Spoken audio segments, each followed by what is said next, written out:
Okay. Hi, everybody. Good afternoon. HPJ here, and it is time for some of that Crash Bandicoot love. As soon as I can get all my shit together. Um, oh man. Okay. But welcome everyone to the Crash Bandicoot 3 Insane Trilogy live stream. Let's hope this one doesn't get hit. Um, I guess I should explain it too before we go in. For those who are watching the VODs, hi. Welcome to the Crash Bandicoot 3 live stream. Well, Crash Bandicoot 3 Insane Trilogy version live stream. I'm gonna go ahead and switch to the main feed because I was just testing the game out. More so, I was just testing um, Crash 1 graphics or Crash Insane version. Uh, Hold on, time.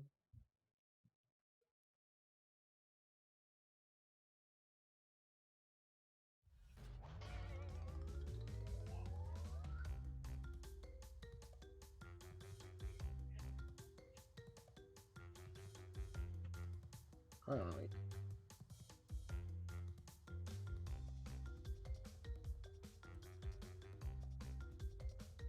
Um, Damn it! I'm trying to share this online.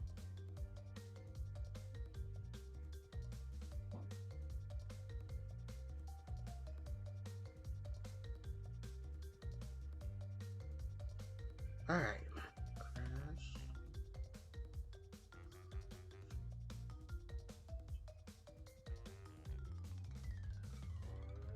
No, I'm not good at this. I'm sorry. Um, but yeah. Welcome to the stream, everybody. I am your host, Harpie Player Joe. Even though we're 2 minutes in, I should be getting things ready. Oh, that means I have to make a new file. For Crash Bandicoot Twitch. Let's move over to the game. And yeah, it's time for Crash Bandicoot. What I need to do is I need to new game the game.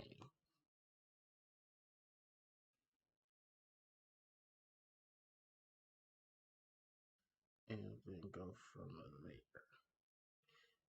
But yeah, hi everyone. Welcome to today's live stream. As we are going to be playing some Crash Bandicoot Warped Insane Trilogy version. Why am I starting in reverse order? Don't judge me. But yeah, it is time for some Crash. And I figured start off with one of the most beloved entries in the series, and probably one of the most controversial ones I've had on the channel because holy fuck, I've had more issues with this game than I've had with probably any of the others in the series. And probably some of the best liners in the game as well. And is that a graphic glitch? No, that's actually part of the game. Okay, so yeah, guys, we're gonna be playing some Crash Bandicoot Insane Trilogy version. And hell yeah, I'm ready for this. Um, oh shit. It was that infernal Bandicoot. From deep inside my deadly prison, I sent you simple instructions to follow. But you lost the gems. He did. You lost the crystals. Those And two. I have lost my patience. There is now no other power source left on this planet. I know we've had a few unfortunate setbacks. And failed.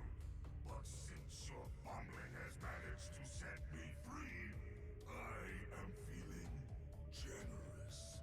There is still a way to amass the power needed to enslave this miserable planet.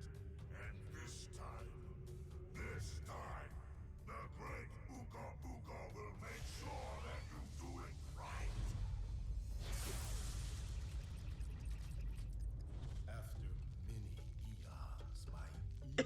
Oh Remember, shit. Uka Uka Mm-hmm. has been freed from his underground prison.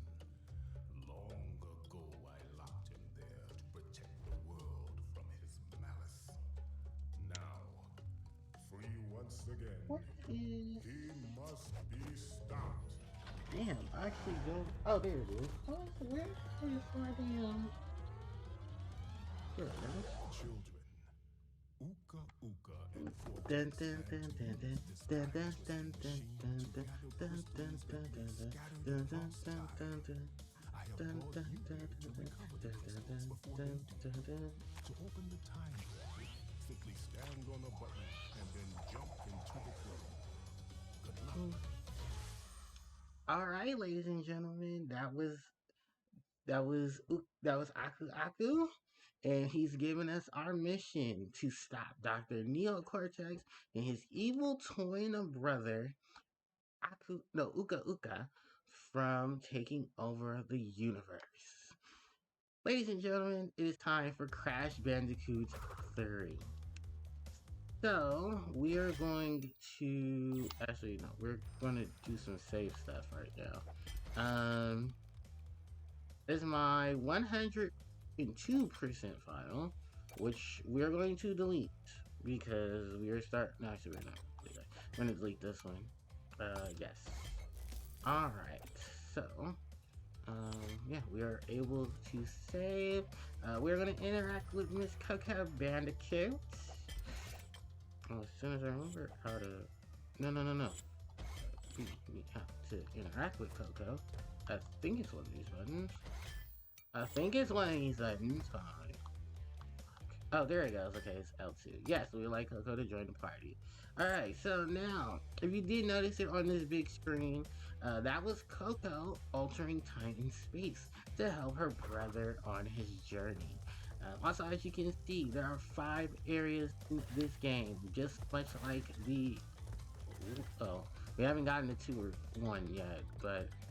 Yeah, anyway, we're gonna be doing a lot of talking for Crash Bandicoot 3, because this is my favorite of the Crash Bandicoot original series things, and Vicarious Visions giving us this version of them is a blessing. And a curse, because fuck Hill Pill Crash, Box crash, bullshit. crash. Why So, must you always mock me when yeah, I'm they mine? have Oh, look! a lot of I things have a going mask on helping me with, too. We will find out Crash which one is more Bandicoot, powerful and soon enough.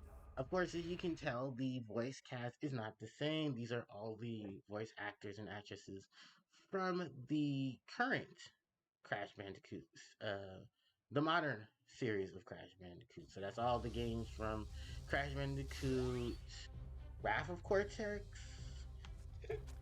to Crash Bandicoot, Mind Over Mutant. And I believe some of them, if not all, were included in the Crash Team Racing Nitro Fuels.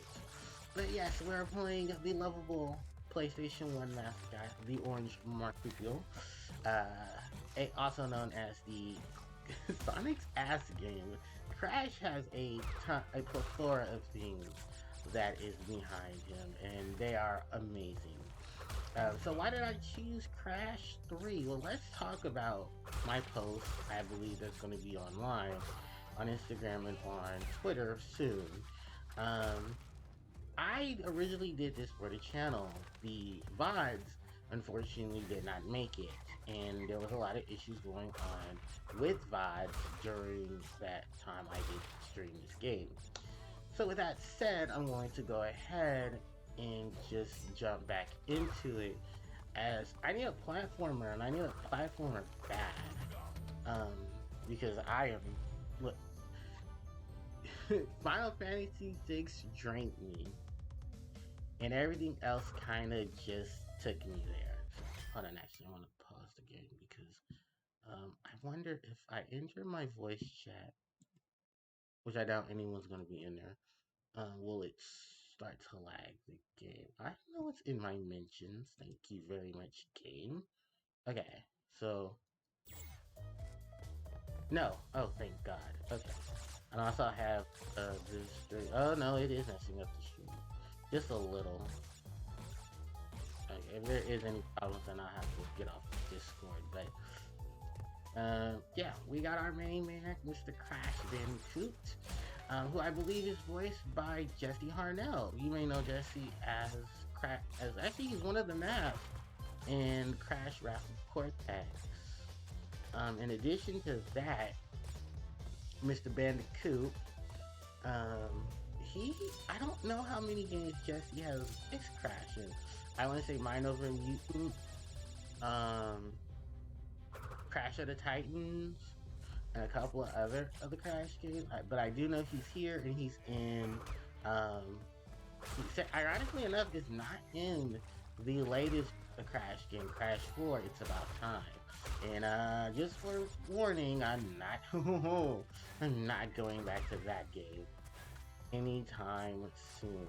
And I'm also struggling to figure out which one I want to play this game with because my hand is on D-pad, but my my left thumb is on the D-pad, but it's slowly clicking that I should be using circle pad. But this game in its precise directions. Yes, got the gem. Nice. Crystalline gem on the first go. But yeah, I am definitely using my Xbox controller. But I swear between the control stick and the directional pad, I don't know which one I'm going to be playing with the most. But I am very excited to get back to Crash Bandicoot because this is honestly one of my favorite. This is one of my favorite PlayStation series. This Spyro, Jack and Daxter, Ratchet and Clank, and oh, we are just getting all the graphical hiccups. That is the Crash dance. That is the new age Crash dance. Which is fine.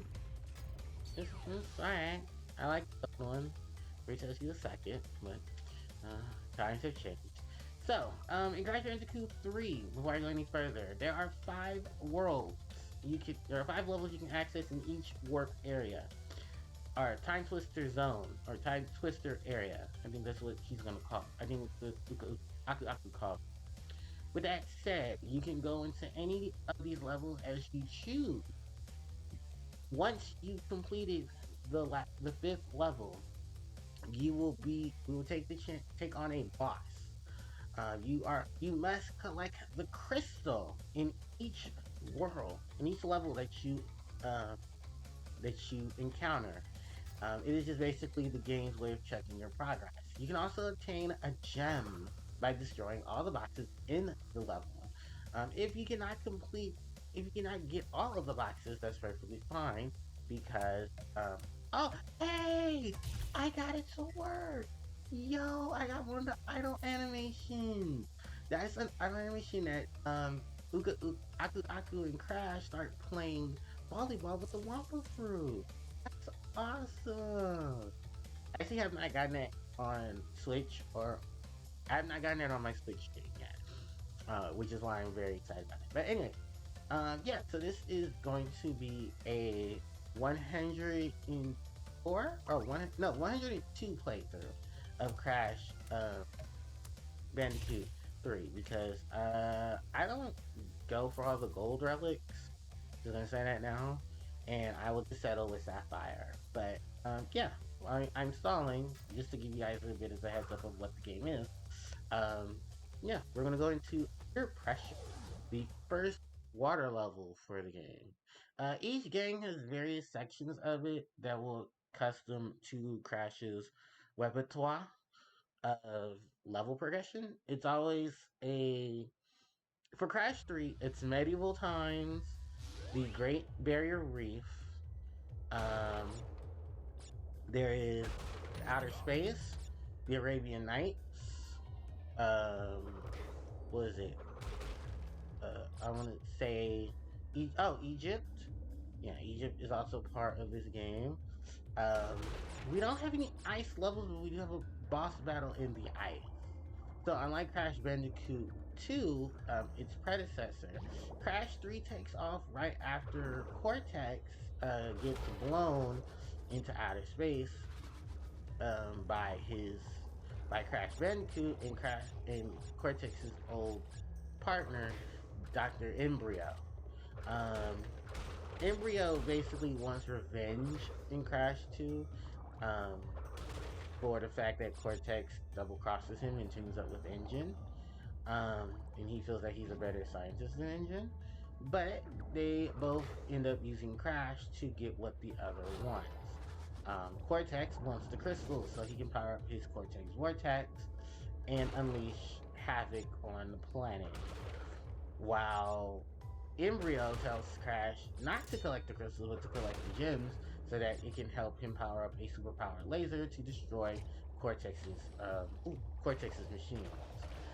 Here in Crash 3, um, Uka Uka, Cortex's boss, and the one that Cortex has been talking to and communicating with about these plans, has finally been awoken. Yeah, the Time Twister machine was supposed to awaken Uka Uka, and Crash was a test subject of Cortex's that he wanted to use to power up, or not power up, but to lead his army um, into fighting again, into taking over the planet.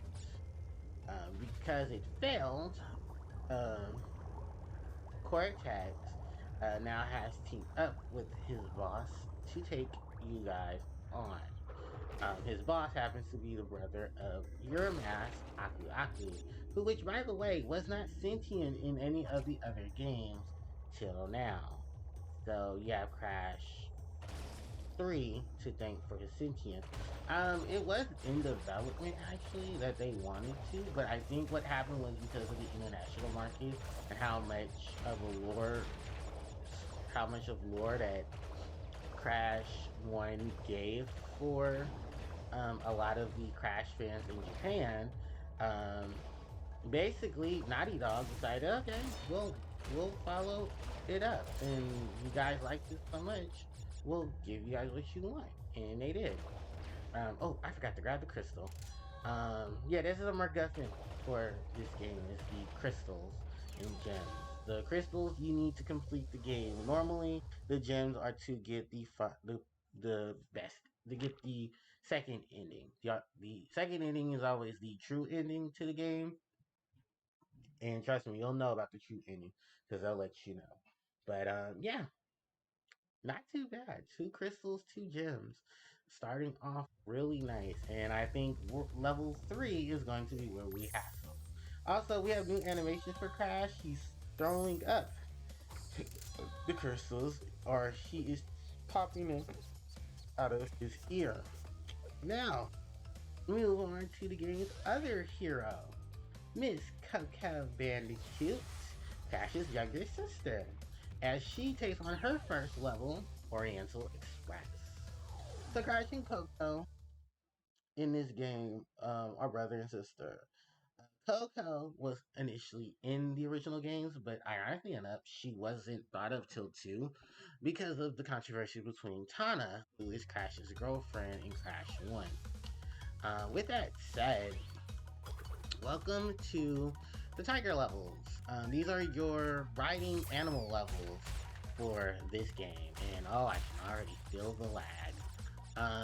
So yeah, Crash in Crash 1 rode a warthog. Crash 2, he rode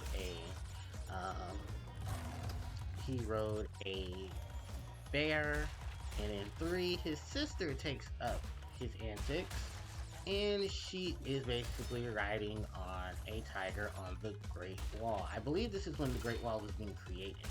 Alright, Coco. So, Coco's tiger friend is named Pra, or Pra, which I don't know how much of resemblance to the word tiger that means. And alright, first death.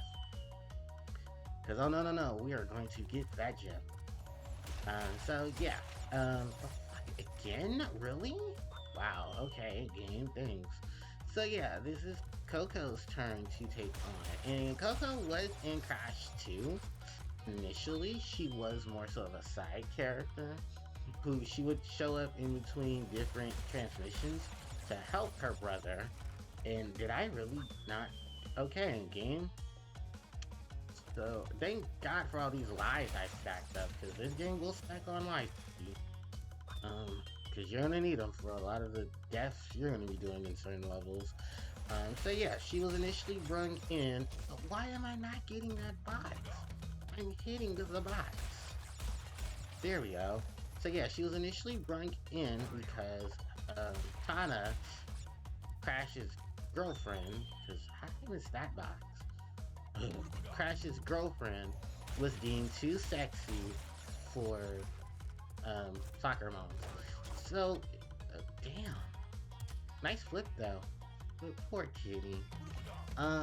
Yeah, it was basically just to bring her in so that she could replace Tana as the female Bandicoot. I mean, it worked because I love Coco, and I think she's a great addition. She's basically Crash's sidekick. She's his Luigi in Tails, if you would. Other than that, I mean, she in later games. Let's start with Crash 3. She basically holds the vehicle. She is Crash's Tails. And fuck, that's not what I wanted. Die. Thank you. She is Crash's Tails. Where Tails was basically, I think, starting with Adventure 2. No, we can even go back to Adventure. We can even go to Sonic 2. Tails was basically the side character. But Tails, what the fuck, game? Tails, for the most part, was just utility for Sonic to help him do extra hits on Eggman. It wasn't until later games where he got his own personality and his own, style of play. And even with some of the later, oh my god, with some of the later 3D games, not 3D games, later 2D games, because Tails Sky Patrol was a game that tried to differentiate Tails from Sonic. That he was an aviator and that he loved to fly, which is awesome because we love that backstory for our side characters. It took Luigi a while to get his own game, but I think for the most part with Luigi, cute moment, hugs. But for Luigi, for the most part, it was just, they didn't really have a concept for Luigi. I think it was till later games that they gave a concept to Luigi. Which, don't worry, we got plenty of time to talk about this game. Include Sonic and Mario, and just the whole concept of being a platform, because Crash Bandicoot came out around the time, I want to say 1995, so that was around the time Japan was just, no, we were just getting Super Mario 64, which was the first 3D game to hit worldwide, or well, to hit the world. And I think Mario's first 3D game, because Mario World was before that, and I think Mario RPG, but I think RPG. Hey Tiny. Oh yeah, by the way, this is John DiMaggio, reprising his role as Tiny Tiger. Yeah, John DiMaggio, aka Bender, aka Gilgamesh, is in this game. I also believe he's Uka Uka as well. Because Clancy Brown, Mr. Krabs, was in Crash 3 original, and he voiced Uka Uka, if I'm not mistaken. Or did he voice Cortex? No, he was Uka Uka. And then, if you guys know the history of Naughty Dog, then you would also know that Clancy Brown was also the Baron from Crash 3, from Jack 2. God, I love that game. Damn it! Also, chase levels. Yeah, instead of a boulder or a polar bear, Coco and Crash now have to deal with a T-Rex. No, a Triceratops chasing after them. I guess Crash pissed it off? Anyway, so yeah, we have the chase levels, and don't worry, unlike the original Crash one, the Insane Trilogy, if you, during the chase level, you can, the boxes that the Triceratops, as they Tyrannosaurus, the Triceratops hits, it will break. So, don't worry about that. Anyway, with that said, I think we should be in the home clear for right now. Yeah, we are. Good. Yeah, this is Coco. She, in this game, she does what Crash does. She jumps, she spins. Instead of a belly flop, she does a butt bounce. I believe when she spins, yeah, she has a pink, blue, and orange and yellow hue because of her blonde hair. She does a slide just like her big brother. She does basically everything. The only difference is that they gave her a butt bounce instead of a belly flop, and she doesn't have the desk like her brother does. Also, red gem path. You need the red gem in order to get that. So we'll be back here in this level soon. With that said, yeah, this is the prehistoric levels in Crash 3. These are another addition to the series, thanks to original Crash 3, and they're okay. They're not my favorite. They're not my favorite level tropes or level themes in this game. We'll get to that one when we get to World 2, to Area 2. But yeah, this is the bonus stages. We've seen this in the first level, Toad Village. But yeah, welcome to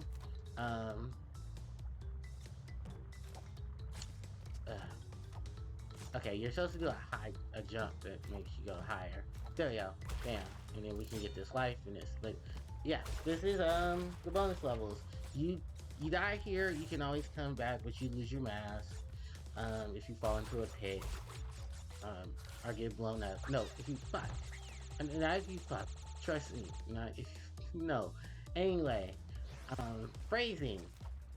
If you can get to this level, you can always replay the bonus stage as long as you don't complete the level.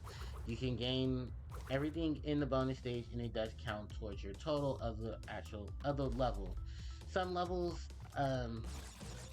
you won't be able to obtain the gems because you'll need all the boxes in the level, and some levels have secret back doors and secret passages. So I believe Boneyard has one, but I don't think I need it for the full complete. I think I can still get the gem, if anything. It's just I don't think I'll be able to get it later. I have to come back to the level. No, yeah, I'll be able to get it full. I just hope this time I don't miss the fucking gem like I did last time. Because last time I played this, I ended up getting the gem, but then I skipped the gem. Like crystal. So it was a very awkward moment when you're trying to figure out, okay, how did that happen? Also, Wampa Fruit. These are another thing in the game. They're not a collectible, thank Christ. But if you collect 100 of them, just like Sonic collecting 100 greetings, Mario collecting 100 coins, you get an extra life. Which is awesome. They're based off of mangos. They're mango-looking colored peaches.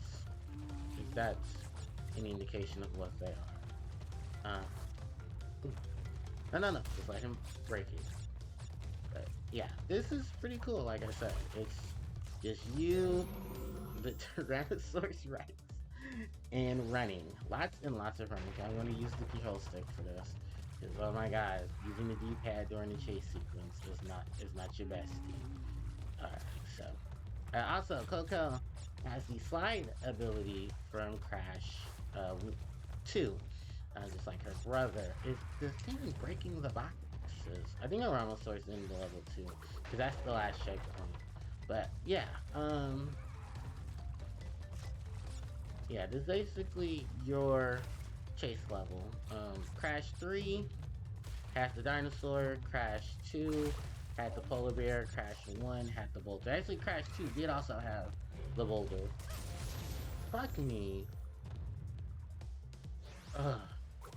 Yeah, Crash 1 did have the boulder. Crash 2 partially had the boulder. I think until we got to the final level, the final chase level, and that one ended up having the what did it have in it? The polar bear as the part of the last sequence. It'd be a nice time for Aku Aku to spike in, but I guess not.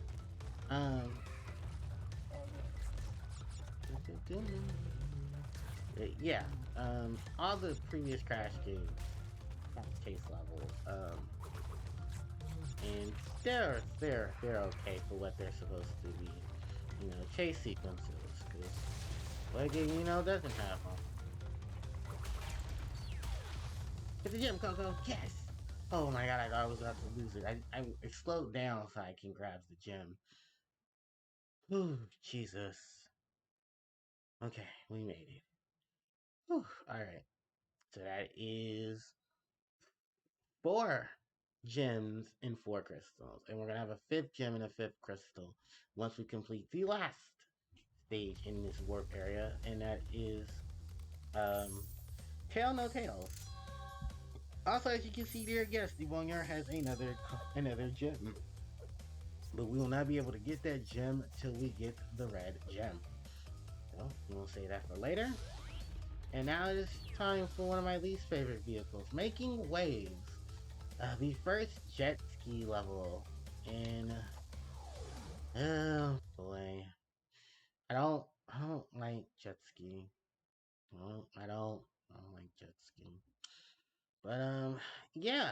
Something also new to the Crash series was the hint system. They were in Crash 3 Japanese, but not in Crash 1 or 2 original. I think they were dummied out. But this is a Coco only level. As you can see, there is a giant arrow above your head. It is pointing towards the crystal. No, the exit. You need to traverse through all these obstacles, such as floating bombs, um, the various boxes, planks, all of that. It's going to be very easy on the first go, but the later levels are going to be a bitch. Also, take note to all of this, because you'll be seeing these mini snippets of the islands in Crash 4, and then you'll also see this in Crash Team Racing. For Insanity Beach, the first world, will be there. Oh, that's actually a special jump. If you do that, you can obtain the crystal as well. Ooh. Also, be careful of the bombs because they can move while you're moving. I don't have an Aku Aku mask yet, so yeah, do be very careful of this. While we're talking about it, oh, I hit one over here. While we're talking about all this stuff going on around us, this island is actually used in the first level of Crash Team Racing, which is the first stage. Legit is the first stage. Or 1 and 2 stages. I think Ripperoo's Tube is also open when you start Crash Team Racing. And I love that game. That was actually my first game I ever 100%. So, to Crash Bandicoot itself, my history with Crash Bandicoot was I initially played Crash 2 for the PlayStation. This was about 2000. Around the time I think Spyro 3 was making its round. And I remember playing it on my cousin's PlayStation. I loved it, fell in love with the series, fell in love with the game. I gotta go back for that. And I died. Oh, also, Cortex's minions are the pirates in this level. As well.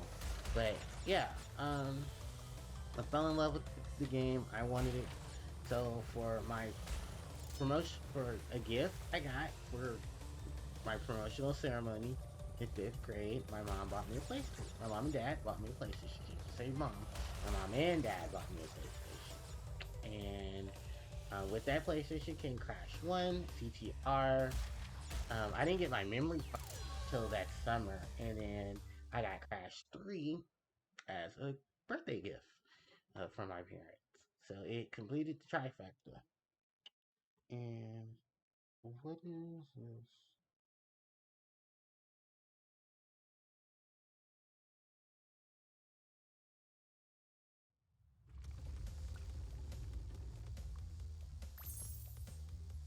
Okay, so yeah, we have now gotten.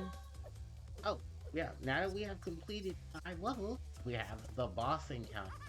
Unfortunately, Coco cannot do this boss encounter. Actually, we're gonna go ahead and say this X. Okay. Bam. Alright, so we're gonna switch. No, switch. Back button.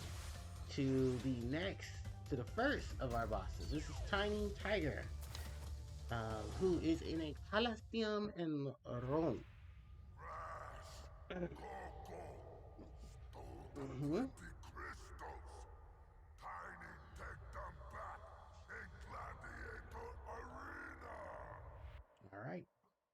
And with that said, it is time to take on Tiny Tiger. So Tiny, voiced here by John DiMaggio. I believe he was also Tiny Tiger in the original games as well. This is a remix of Tiny's theme in from Crash 2 in a more gladiator style, if you will. Uh, the point of this is not like the original one, where Tiny grabs a trident and he is going to jump around trying to stab you with said trident. Your ordeal is to wait till he tires himself out, launches the pitchfork into the ground, and then jumps out of the way. Now we are in the second part of the fight with the lion. You need to spin the lions out of your way. I believe if you spin them 5 in a row, you can obtain an extra life. Also, there is a gimmick for this level. It's a little Easter egg. If you stand in if you stand in this corner, the enemies will throw the characters in the stand. Will throw cheese at you, and you get an achievement for it. It's called cheesing it. It is paying homage to original Crash 1, where the player could stand near an edge or a corner and hide there during the lion chase and not get hit. Also, for defeating an enemy in Crash 1, you can obtain a super power up. We obtained the super powered belly flop. So doing the regular belly flop is now null and void. When you press A, you can press the attack button and do a belly flop. Like such. Yep, that is your super belly flop. Also, you can hit Tiny around here as well, and the tomatoes will constantly hit Tiny. I believe in the original game, you stood on top of Tiny and you started doing the dance. Also, that is Tiny's icon that you see here on the bottom for when you face this game. That is actually the original icon from Crash 3 Warp Original. Isn't that cool? Yeah, Vicarious did a lot to make sure they paid homage to the original games. Some like them more than others because the soundtrack is not composed by um, the original the original composer. This is Josh Marshall, Well who done, is children. composing By defeating the Tiny, you have Crash unlocked the game, gate to the next time travel the Crash area. 3 game. Go back to the So, center of this time yeah. twister and save your progress if you wish. Oh, yeah, they kept There that you in will too. see that the gate to the second time travel area is now open. Yeah, I could have to say that.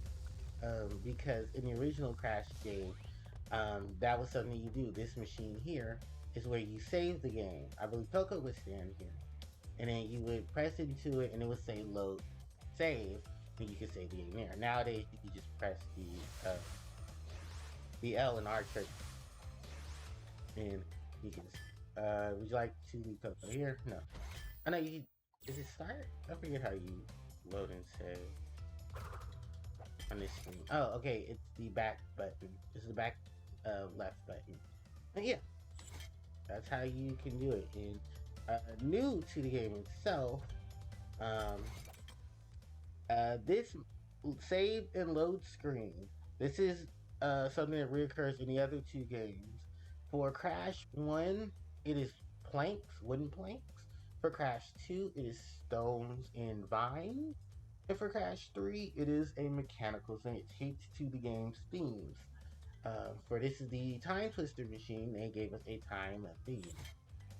With that said, why don't we go ahead? This here takes you to feature tips. That is the that is the creation of Vicarious Visions that they uncovered.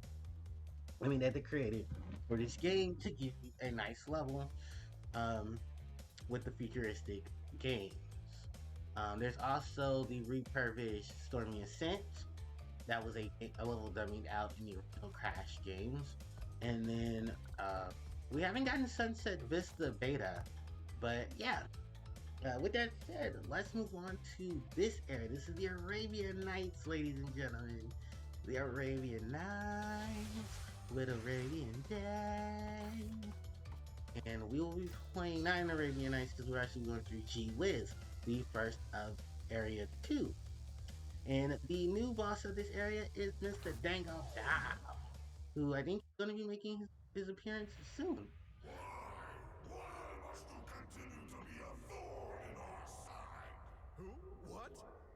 Oh, also, this is Maurice Merlochet, from Pinky and the Brain. Wait, no, this is Lex Lang. I'm sorry, my corrections. This is Lex Lang. He's who is Lex Lang? Who's Lex Lang? Played. Oh, he's Lex Luthor. Ironic. He's Lex Luthor from the Superman DC series.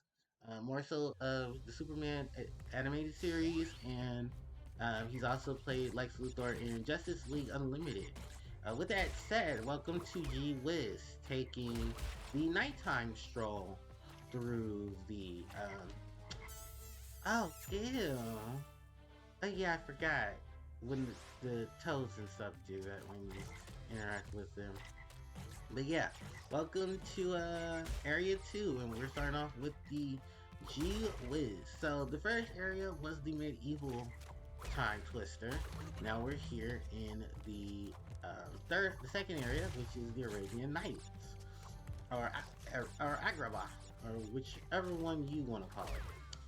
Also new to the Crash series is those boxes. So those boxes are the slot boxes.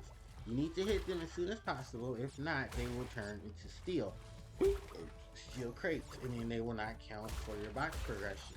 You need to hit them in order to get the box gems. So prioritize them if need be. With that said, the other new enemy in this level is the Wizards, who I think we'll be seeing them later, because Gee Whiz is a reference to the phrase Gee Whiz. Also, this little box here, these are Nitro Crates. If you touch them without being invincible, you will blow up and lose a life. Luckily, I have an Aku attached to me, so that won't happen. These boxes, those are the belly boxes. Those are steel crates. You cannot break them like normal. You have to belly flop them. Luckily, they do not get blown up by TNTs. So, yay. Is there any other nuances I can tell you guys about? No, just that those are the enemies and these are the wizards. In the European and Japanese version of Crash 3, the wizards are harder to defeat because they take 2 hits instead of 1. Also, Crash 3 and Sane did a fantastic job with the level layouts and textures of the Crash games, especially for 1 and 2, which definitely needed it. 3, oh my god, looks all 3 games, 1, 2, and 3 look gorgeous, and I love the upgrades that they did for all of the miniseries. They look awesome. So yeah, definitely happy about these. Ooh, nice.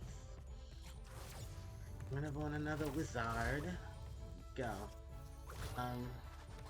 So yeah, and this is Crash Bandicoot 3, of course. And I guess I should talk some more about my history with Crash 3.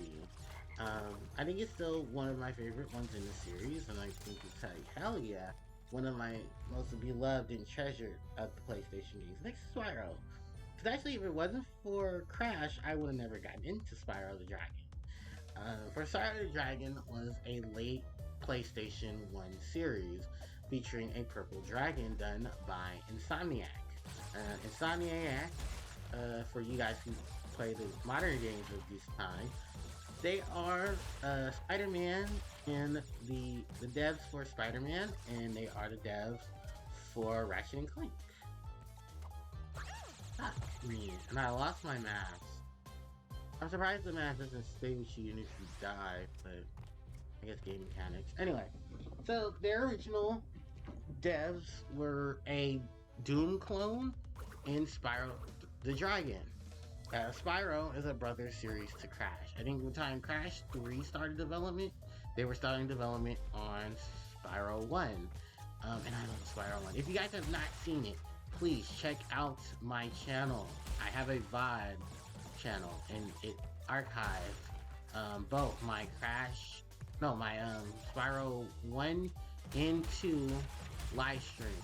Like, I'm not kidding. I have a Spyro 1 and a Spyro 2 live stream, and please go check those out. They are so much fun. And I talk about my love for both this series and that series, because Crash 3, CTR, and Crash had codes in their manuals that you could use. I think they were all the same code, and you can use it to play a demo of the Spyro games, and vice versa with those games having their respective code to play CTR, Crash 3, and Crash Bash. Some people actually, if you had the demo for, I think one of the demo discs for Crash 3, you could play, that was what's happening. I was supposed to hit the go into the swordsman, then oh, never mind. So anyway, back to what I was saying. Yeah, if you played the demo, one of the demo discs for Crash 3, it apparently had the data, Crash Bash, it had the data for it for the full game. I think if you use the code right, you could access the demo, and the demo would play the full game, instead of you having to go buy the full game. So, yeah, that was something from the early 2000s. The late 90s, early 2000s that I learned through recent live streams and stuff like that. So with that said, we have now completed the first world, and let's go on to the second. My favorite levels, Hang 'em High, which unfortunately will not be able to get the yellow gem. We need to get to the back entrance of Hang 'em High in order to get the yellow gem. And I'll stay playing as lovely Coco Bandicoot to enjoy the remix that they did for this level. So unfortunately, Crash Insane Trilogy does not have the access to its old soundtrack like Spyro did, because I love original Crash 3 soundtrack, especially when it came to Egypt and the Arabian Times. With that said, this is the Arabian Times, and it starts off during the day, I think the afternoon. La Genie. That's the magic carpet rider. But yeah, it starts off during the day, and then we go into the night. Also, these enemies in this level trope show up again, and Crash, in the handheld Crash game, Crash in Trance. Oh, what? I got tricked again? Yeah, Crash in Trance. The second GBA game, Crash Bandicoot. Yeah, Crash became multi-platform after the PlayStation era. And, in Trance was the second of the games. It was, I believe in Japan it's called Crash in Hypnosis, because the boss, one of the major plot enemy in that game is also a enemy here in the game, Dr. Entropy. And him being the master of time, Entropy tried to warp time and space, nice, by stealing Coco, Crash, and Crush. Crush you won't see in this game because Crush was actually in Crash 4. He is a Crash, well not Crash 4, but which sucks because I would have loved for Crush to have been there. But Crash Bandicoot is an experiment created by Dr. Cortex to help him crash Rapid Cortex. He is basically Crash's brother. That's how they're describing him in the series. So Crash, Crush, and Coco are brother and sister.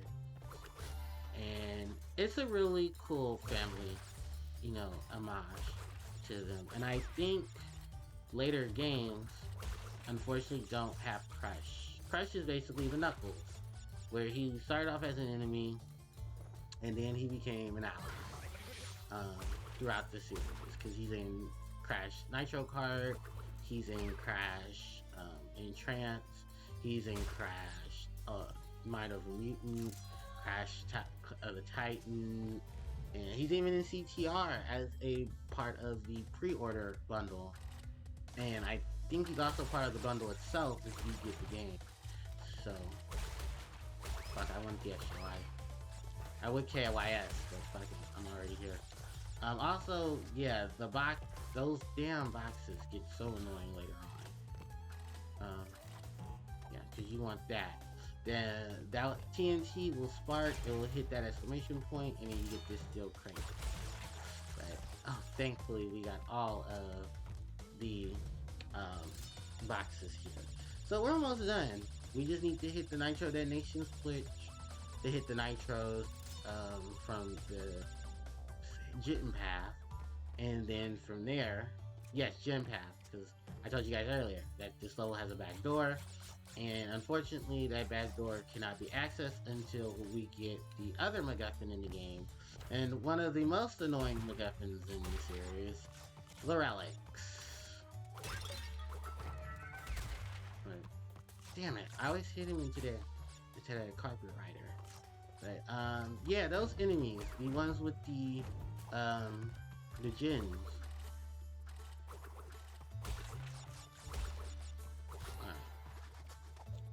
But yeah, back there, there is the yellow gem. Unfortunately, I cannot get said yellow gem till later on, where I get a relic. These enemies here are monkeys. In the original game, they're actually men wearing. It was men who were wearing the wearing tunics or turbans, if I'm not mistaken. All right, good. We got all the crystals. I mean, all the boxes. So, all right, that's it. We have all of the current collectibles for right now. We will have time. Well, I'll set out some side stuff to go get the other collectibles, the other color gems, and of course the back entrances to levels as well. But I'll be further along in the streams. But we have now completed Hang 'em High, and we obtained Hang 'em High's crystal and Hang 'em High's gem. Well, normal gem. The color gem we won't get to later, and that is Coco's dance. Nice. Level 8. Roadhog. This is a crash only level. So we're gonna switch back to Mr. Bandicoot. And we're gonna take on Hog Ride. I'm sorry, not Cold Hog. Hog Ride, which is the first motorcycle level, and I hate it. I hate the cycle. I don't hate as much as the jet ski. I hate the jet ski for its own reason, but I hate the motorcycle just as much. In these levels, you must complete the stage in first place to collect the crystal. It's not bad. It could be better. I don't like this level. I don't like. I mean, I'm gonna try my best to get both the gem and the crystal at the same time, but it's kind of hard because collision is one thing. 2 is hitboxes, and then 3 is that you have to be very precise with everything. And is my stream okay? I hope so. Okay. I'll check on it in a few. But yeah, see there, with little stuff like that and getting hit, yeah, you have to. Well, at least I got the crystal. Hold on, I need to check on my stream. On my stream is okay. Oh, I can't check it because I have to like. I have to go back for the crystal. I'm surprised Aku didn't stop me and tell me to go back for the crystal. I think because this is my first time not getting the crystal. But if you were in if you're in area 1 within levels 1 through 5, he would tell you, hey, go back and get the crystal. You need the crystal in order to progress. So I'm gonna pause for a second just to check on my stream. Oh, the live stopped, but the recording still kept going. Okay, I don't know what's going on. That's most likely Twitch, so I apologize to anyone if you're experiencing some of the issues from Twitch, or that might be just Streamlabs. So, oops, my bad. But no, yeah, that's definitely not me. So I do apologize if you're experiencing that. Okay. With that said, yeah, I do apologize for that because I'm not doing that. That's Streamlabs. No, that's probably Steam. If not, that's Twitch. So we're gonna go back in and get to Hog Ride. But luckily, I have odds. So the VOD will be uploaded once I finish with today's session. God, it is hot. What is the temp outside? Okay. It's 73 degrees. Oh, it's 72 degrees. Holy shit, it is not like 72. Anyway, yeah, welcome to another session of Hog Ride, because we need to get the crystal. There are some cases where I will be able to get the crystal and the gem in the same go, but just not this time. So yeah, basically your point of this is to get ahead of all these racers for Cortex's minions, and you need to get first place. Once you do such, you're able to obtain the crystal. There is going to be one instance where you have to do this for a gem instead of a crystal, and that's not the late game. Where you're starting to do cleanup for the final boss, for the second time of playing the game. Right, I did not get this correctly, which is fine. So slide in and bam. Alright. So we didn't get it, but yes, we'll restart the level so we can get the crystal. And I'm gonna turn the music down just a bit, because that's probably what's fucking with my VOD. Or it's probably someone in the background being a douchebag, because I'm playing this game and they're not. So anyway. Right, let's keep it going. So, well, I'm gonna go ahead and surf through. So,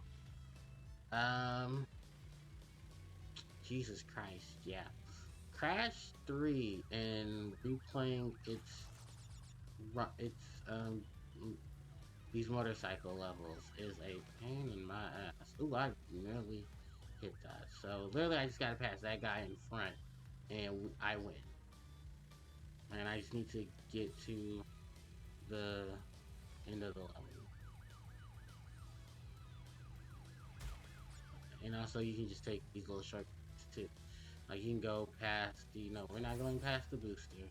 We're gonna go, yes, yes. No, no, no, no, no, get back on the road, Crash. Get back on the road, Crash. Get back on the road, Crash. Yes! Got it. Alright, and that is the crystal. Woo! Alright. So that is the crystal. So, we have the crystal and we have the gem. Alright. This is a damn game, look. Alright. And that is the Hog Ride Crystal. Cool. Okay, so moving on, we have Toon Time, which I think is on Tool Time. for 90s, and I think that's a reference to Home Improvement with Tim the Toolman Taylor. So with that said, we will not be able to get the other gem because the other gem is locked behind a purple gem door. We also won't be able to get the first gem because there are boxes behind that purple gem door. Also, let's get introduced into this game's original character, Dingo Dial. And Cortex gave me orders to bring the crystal to them during the Ice Ages. So give me the goods and shove off, or I'll roast yous. Not too direct in his original line, but yeah, that is Dingo Dial. Half dingo, half dial. Dingo ain't my baby. Is what he makes a reference to. But yeah, our first full Australian enemy. And welcome to my second favorite level trope, the Arabian Times. Arabian Times, I think, is supposed to replace the ice levels, which is hilarious because there's one gimmick that this level has that they share. Um, Besides enemies coming out of fucking nowhere. Was that water? I didn't know there was water down there. Huh. We all know something new. There is oil slicking on the floor, and it's got ice physics. Not my favorite. I think that's some of it right there. Yeah, this is oil. It's not my favorite level trope, but this is part of my favorite level. If you can notice on the sides of the hieroglyphs, you have some of Cortex's enemies dressed up as ancient Egyptians. Cortex right there with his head with his I forget what they called his headpiece. There is Engine, I believe Dingodile, Tiny, as well. And yeah, this is basically Cortex in time. So we can do the bonus stage. It won't count, but in case we die, I am going to take advantage of it and use it as a checkpoint. Because that's also another benefit to the bonuses, is using them as checkpoints. So Crash 3 is going to introduce us to, of course, to ancient Egypt. I think around the time I started middle school, I started learning about ancient Egypt. And no, it wasn't the basis of Yu-Gi-Oh! Although we can make that joke too. You get more. I think a lot of the games I started playing when I became a preteen, included a lot of the world. Crash took me on trips to Asia and, you know, Agrabah and, well, the Middle East, Arabian Times, and there was, a lot going on. Also, you can step on this monkey and it will give you Wampa fruit. I believe there's an achievement that I have not gotten where if the monkey runs out of its own species to throw at you, it will die, and that's actually an achievement. No lie, I believe someone did get it. I want to say Lewis of Brain Scratch got it. When he was playing Crash 3, he said this during his when he was playing it actually. Oh, I think it was Ryan, but during the commentary, Lewis mentioned that he got it, and he also said that it's on the original one as well. It's a homage to that. Also, I don't have the double jump, so I can't get over there. But yeah, that is the only case you'll ever see it. A gem door that is requiring the purple gem, and that leads us into the second half of this world. There, of course, is on a split path. This is also paying homage to Crash 2, where I think it's Behaving or Digging It that had a split path that also was a secret path. I want to say it's Digging It because I don't think Behaving had it. And I also want to say that one of the dark levels also had it as well. Fuck. So anyway, yeah. that we're yeah. So it's an homage to a couple of levels. Um, Now I don't know which one is paying homage to the ice levels, so forgive me, but I do want to say it's this one because Crash 2's ice levels had a lot of ice physics, and you get the ice physics while you're on the slippery ice. Also, the icicles that fall from the sky, which you can change to these lights for the traps here in the tombs, which are very easy to dodge in the remake. Not so much in the original version. I'm just gonna say that now.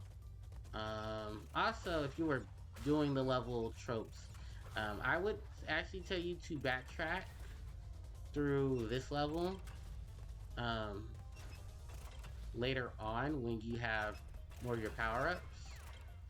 Flamethrower guys, yeah, these guys are also an homage to Crash 2 for the sewer levels. Had those guys as enemies, and I died to the snake.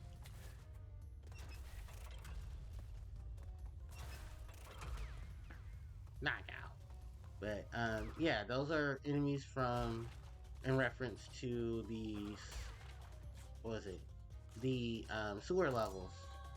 And now we're at the end of the level. But like I said, because we did not attain all of the um, gems, uh, I mean, we don't have all the boxes. We will not get the gem for this area, sadly. But yeah, that is it. That is yeah, you're gonna have 73 out of 95. You still want to do the bonus level because it does give you some lives. But with that said, we're back in the Time Twister machine, and we should be going to the last of the levels. This is Coco's level. The final, ironically enough, the final Oriental level. And it's exciting about that because this game's trope of three kind of stops at a certain area. So, level 10, Midnight Run, a reference to, I think, a movie, or it could be a Toonami reference, for Midnight Run was what Toonami called their early morning, late night screenings of cartoons. So, yeah. Alright, it's time to play the Midnight Run. And this area is at night. A nice run through the Great Wall during nighttime. Which I gotta say is an awesome trope, though, if you're playing it. So, alright. So, now it's time for. Whoa, I did not mean for that to happen. So, yeah, it's time to start off with Coco and Pra's last level. As you saw there in the hint screen, you can press the dash button to help you get over and smash through boxes. Very risky, but do it if you can. It's really good for the time trial, which, oh, let's talk about the time trial. So most of us will probably get a platinum relic in this level, or the first one, Oriental Express, because if you master the button controls for those levels, you'll be able to. I could have sworn I jumped over that. Okay, game. Sure, you do you. Um, yeah, oh shit.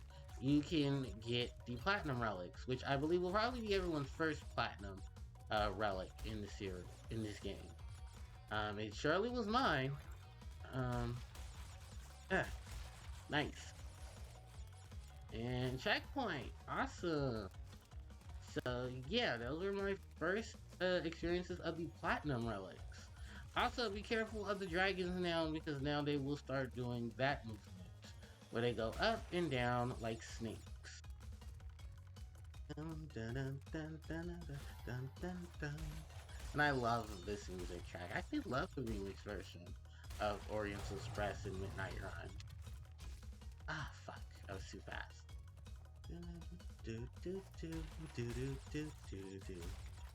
I actually want to see if I can message Josh Marshall. Josh Marshall is the guy who worked on the soundtrack from oh fuck me. Oh, Coco! No, I'm glad they didn't count that as two deaths.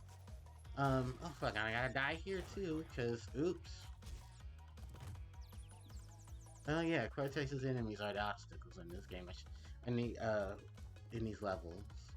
Besides the dragons, because I think they're controlling the dragons. But yeah, yeah, you want to take your time. As fuck.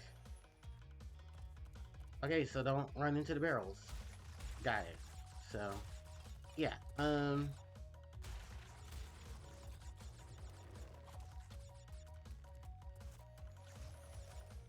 we go. Yes, aha.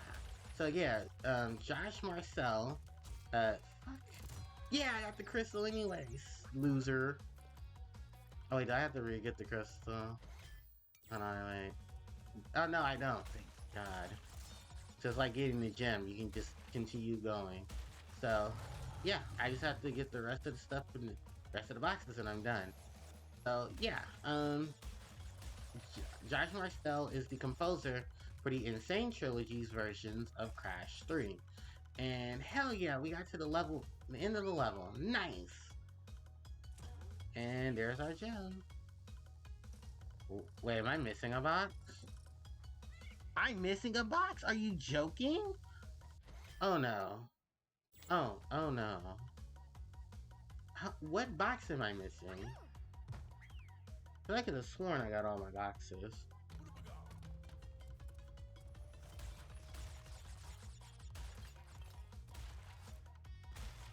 Yeah, that's impossible. I should have gotten all 5 of the boxes that I'm missing. One. I'm missing a box. Oh, it must have been further back. Okay, so this is what I'll do. I'll quit the level and then just come back and redo the level. No, I'm getting my fucking boxes. It's probably one I had to jump to from one of the high peaks. Fuck, I hate when it gets hot like this. Now it starts fucking with my body. My stomach starts hurting. Okay, come on, time twister machine. Let me out. Thank you. Alright. Let's go back to Midnight Run. But yeah, Josh Marcel composed the tracks.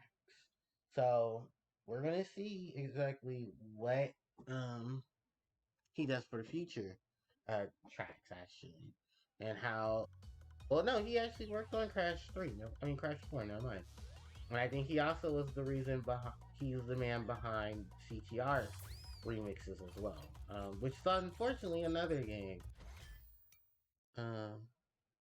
Hello there.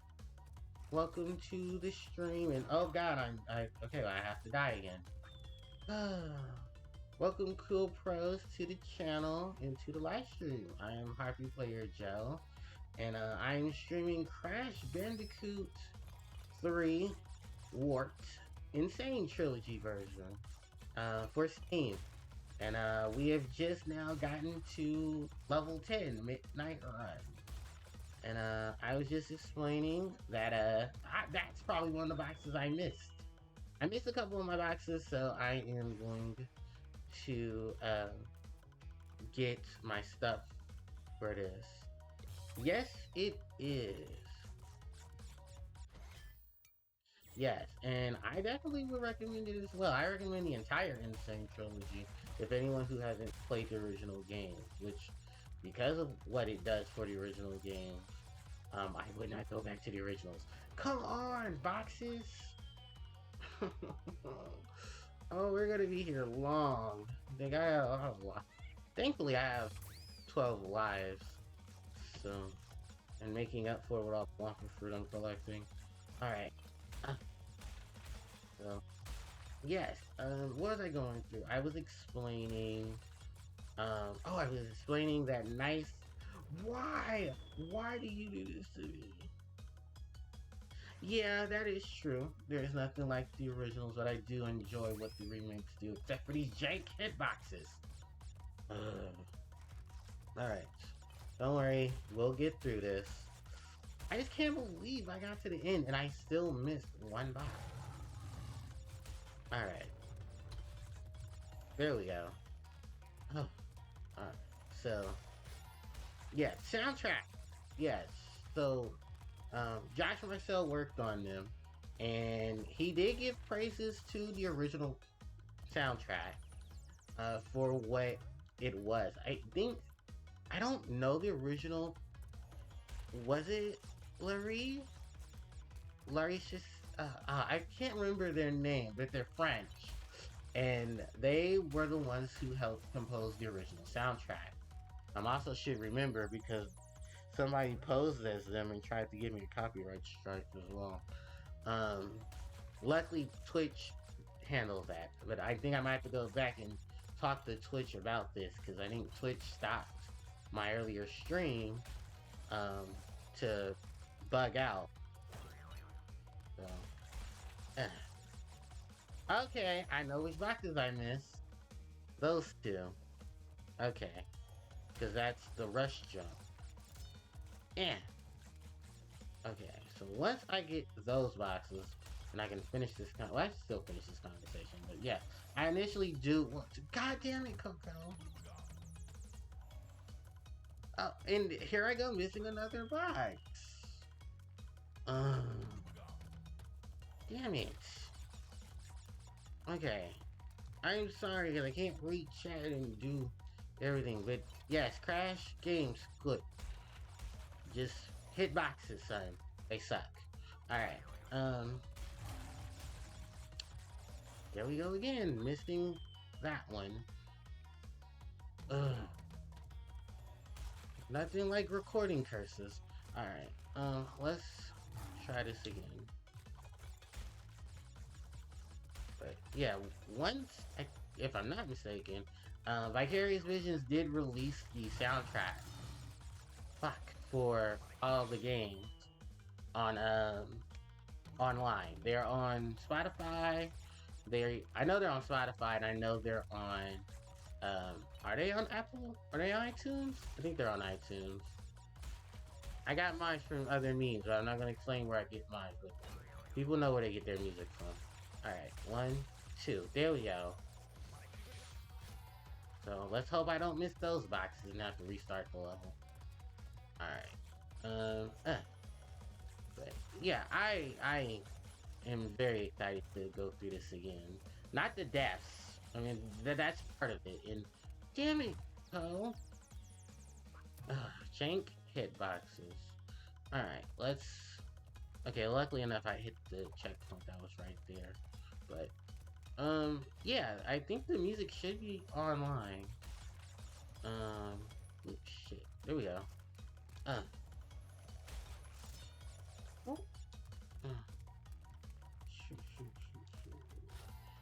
You also had problems with these jank hitboxes. Yeah, and they don't get no much better when the later levels get in. I think for 2 and 3, no, 1 and 2, they were really bad. Damn it. Oh yeah, you missed my egregious performance with the motorcycle level, because I have to redo that twice. I can't wait till we get to World 3. What is that? Road Crash? The first dark one?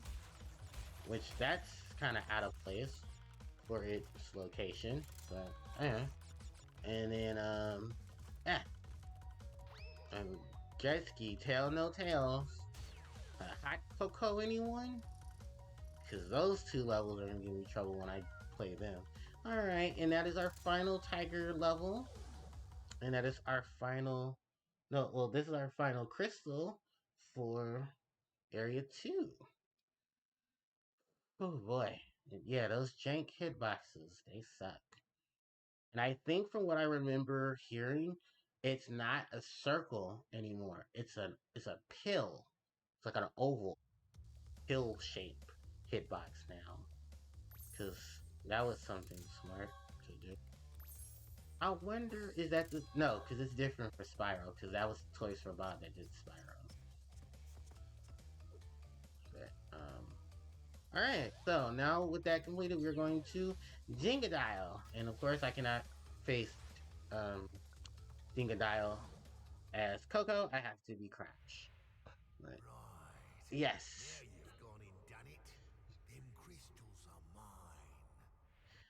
So Dingodile is not as menacing as he was in the original game, which sucks because I missed that about Dingodile. Hey Penta. Uh, Host. Yes, my favorite line from Mr. Dingodile. Bring out the butter. Gonna make some toast. So yes. So the gimmick of this level, I mean of this boss, oh shit, Dingodile will hit you with a laser after shooting fireballs from the top. You can run into the crystal where there's an opening to hit Dingodile, and bam, you'll be able to hit him and then run away. Luckily I can stop here. But yes, this is the remix of Dingodile's boss battle. This is also the same track they use in Crash Bash for a later level in Crash Bash. I think it's one of the Bash levels, one of the crate throwing levels. If not crate throwing, I want to say one of the motorcycle, one of the little mini cart levels. Alright, and this is the final hit for Dingodile. Oh shit. Alright, you can cheese this with a spin slide jump if you wanted to get through that. Much worse. Like, yes! Now we have the double jump. This allows Crash to jump twice. And hi Penta. Bye Penta. We want to see Penta Penguin actually kill CTR. And um yes. Yes, cool mentions that the remasters are basically, I mean, yeah, they were a great nostalgia trip to bring Crash back into the fray. And I think, despite what Crash 4 was, I honestly think it was still well polished. God, that game needs fixing. World 3, the Asian set. And of course, this game's other new boss, um, Dingodile. I mean, not Dingodile. We introduced to Doctor Nitrous. No, what is the N for entropy? I think that is the pun, right? Entropy. Okay. Anyway, we have Doctor Entropy, and of course we start off with Dynamite, which is also a reference to Good Time. But yeah, Doctor Entropy. Nefarious Trophy. Okay. And Jesus, Trophy. They did a lot for your model in this game. Like that right there. His little facial expressions against that you really can tell he hates Cortex. But he respects Uka Uka. And yeah, we're here in Dynamites. I will not be getting Dynamite's secret entrance because I don't have the gem for Dynamite. And actually, I need to seek the gem, the yellow gem, to complete Dynamite 100% because on the yellow gem path, I believe there are boxes that I need to obtain. But Dynamite also homes a secret level that we also cannot get till later. The double jump. I'm gonna be very honest. I don't like the double jump. Um, the because when you are introduced to a double jump, the double jump is supposed to help correct your jumps. In Crash Bandicoot, it doesn't necessarily do that. I mean, it's still a double jump, but it's not a jump corrector. Where, like, opposed to games like Sonic and Mario, a double jump was there to help as extensions to their jumps. Ooh, shit. But, this is our last dinosaur level. If you don't count Eggipus Rex, the hidden level. Because Eggipus Rex is weird. It stands in the middle of it being a dinosaur level, but it also stands in the point of a secret level. Here is the yellow gem platform that you get once you attain the yellow gem. Because I do not have the yellow gem, I cannot go through. What did I slide on? The edge. Okay. Because I don't have the yellow gem, I can't access Dynamite's hidden path. But we'll still go through the level precisely and go from there. Cool mentioned Toys for Bob has currently done a spectacular job with taking the modern approach to the yeah, it was a nice approach, and fuck, like I just approached that damn lava pit.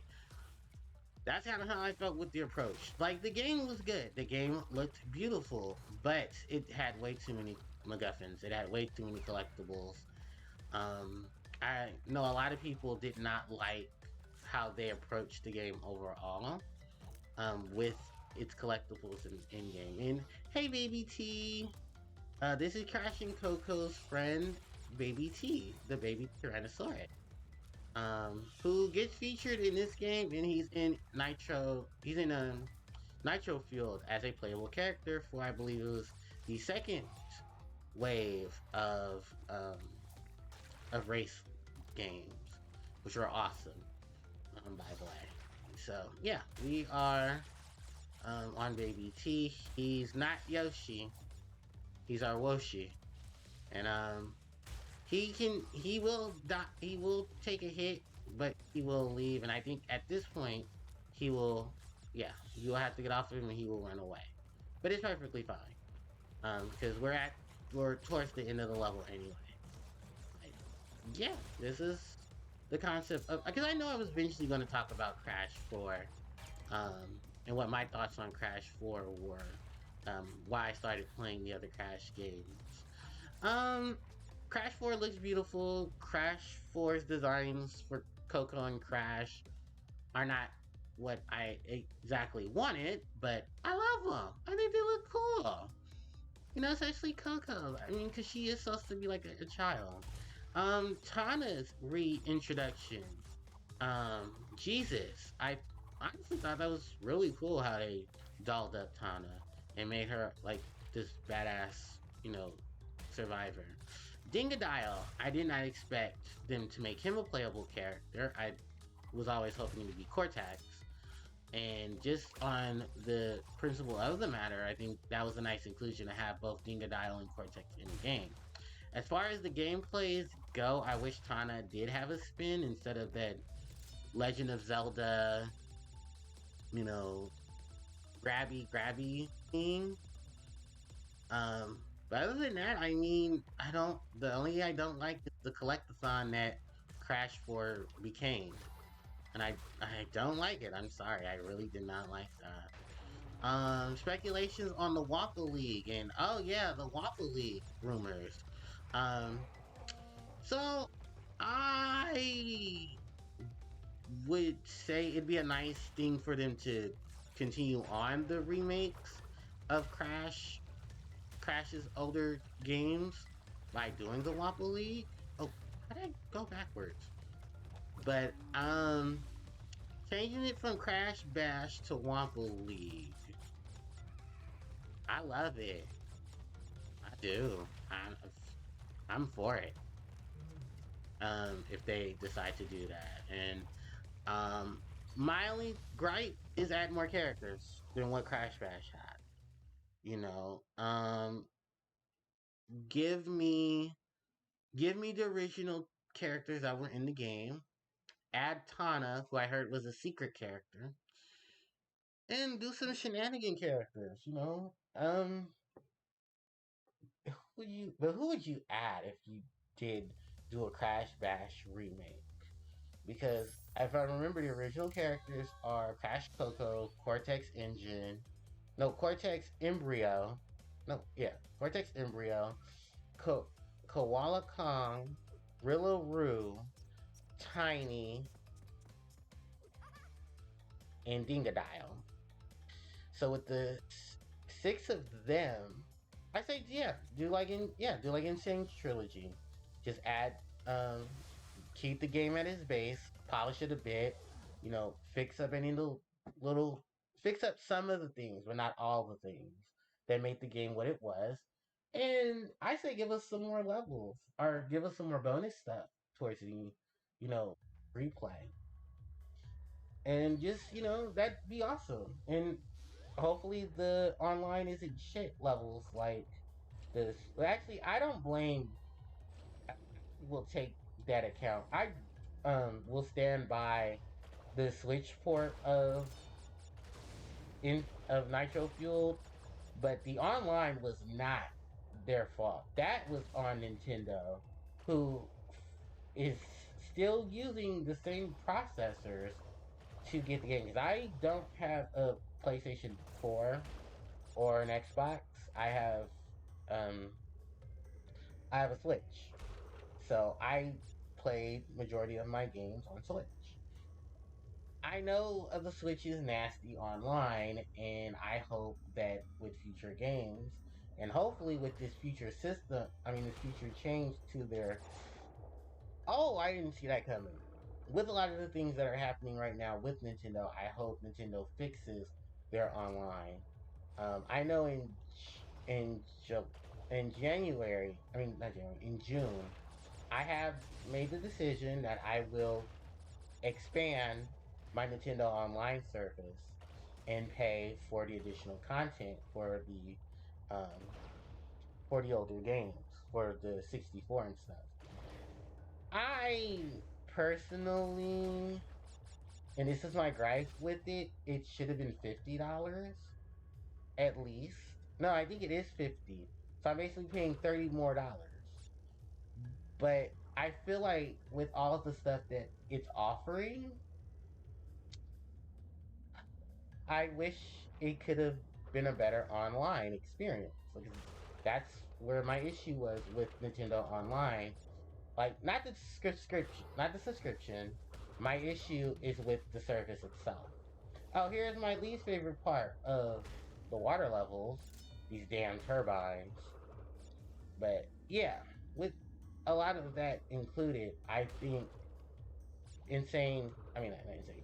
Nitro Fuel was a great game. If Toys for Bob does go for Wampa League, my thing is, you guys have the platform.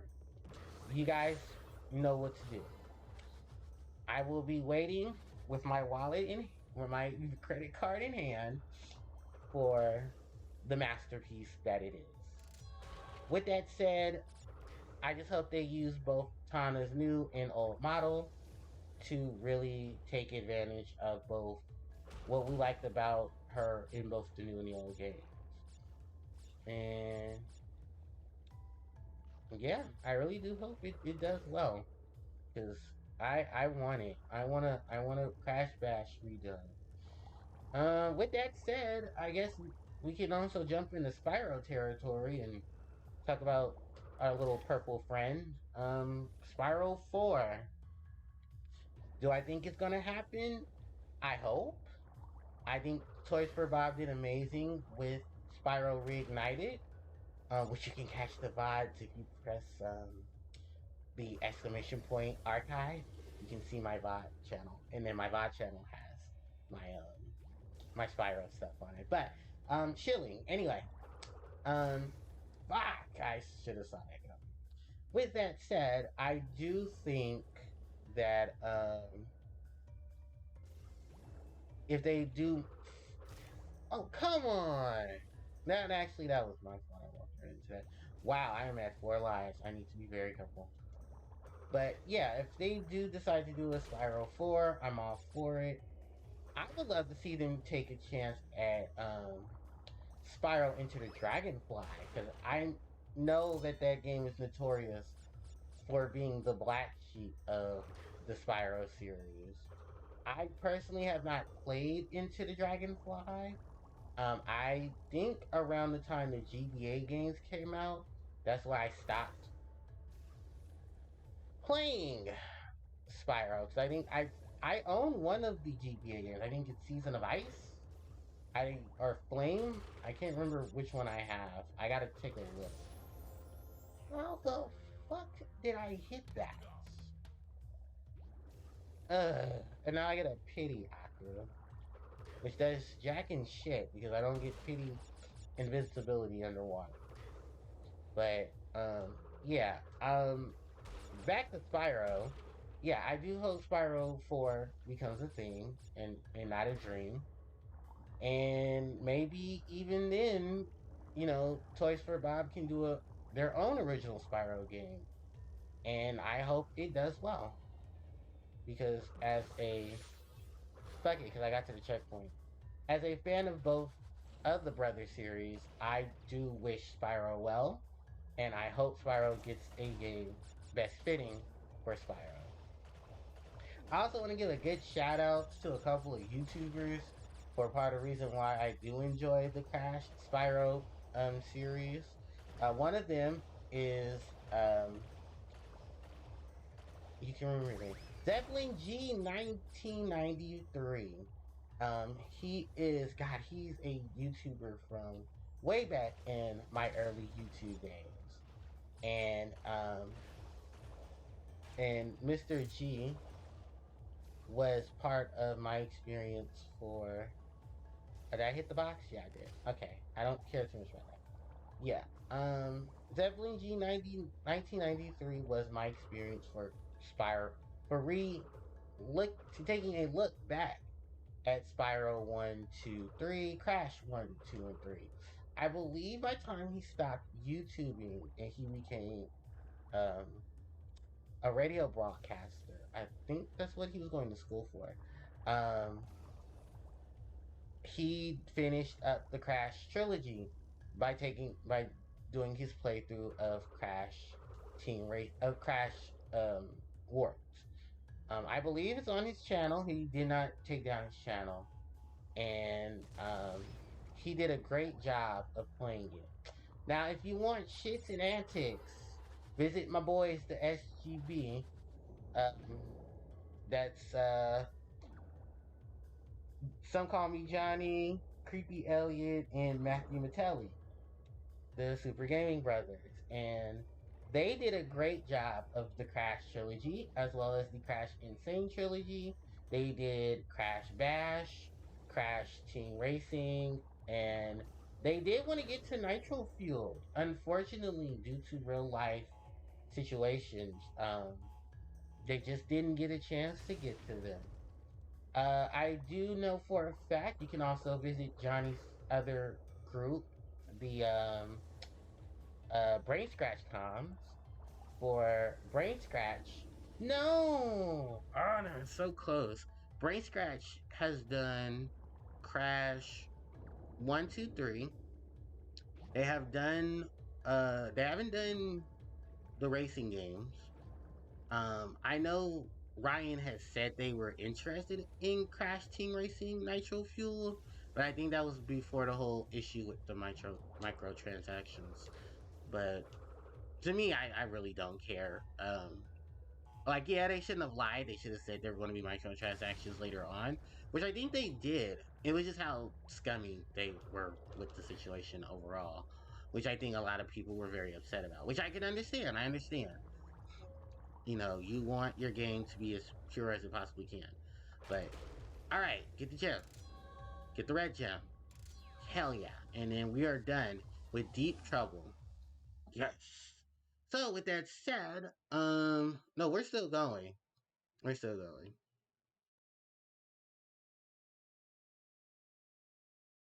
Oh, well, thank you so much, Cool. I really do appreciate it. Thank you for coming by. And I hope you are enjoying. Damn, I forgot where I was going because I was being complimented. Oh, yeah. Visit those guys, Super Gaming Brothers, Brain Scratch Comms, um, Zeppelin G93. Also, Cat Icarus. Caddy. He is a big fan of Crash Bandicoot and Spyro. And I remember him recently doing a all platinums run of the games. And he got all the platinums. So congratulations to Caddy if you ever see this video. I know it took him a long period of time to do it. But yeah, Caddy did it. And I think Andude as well. Andude took a look at Crash and Spyro.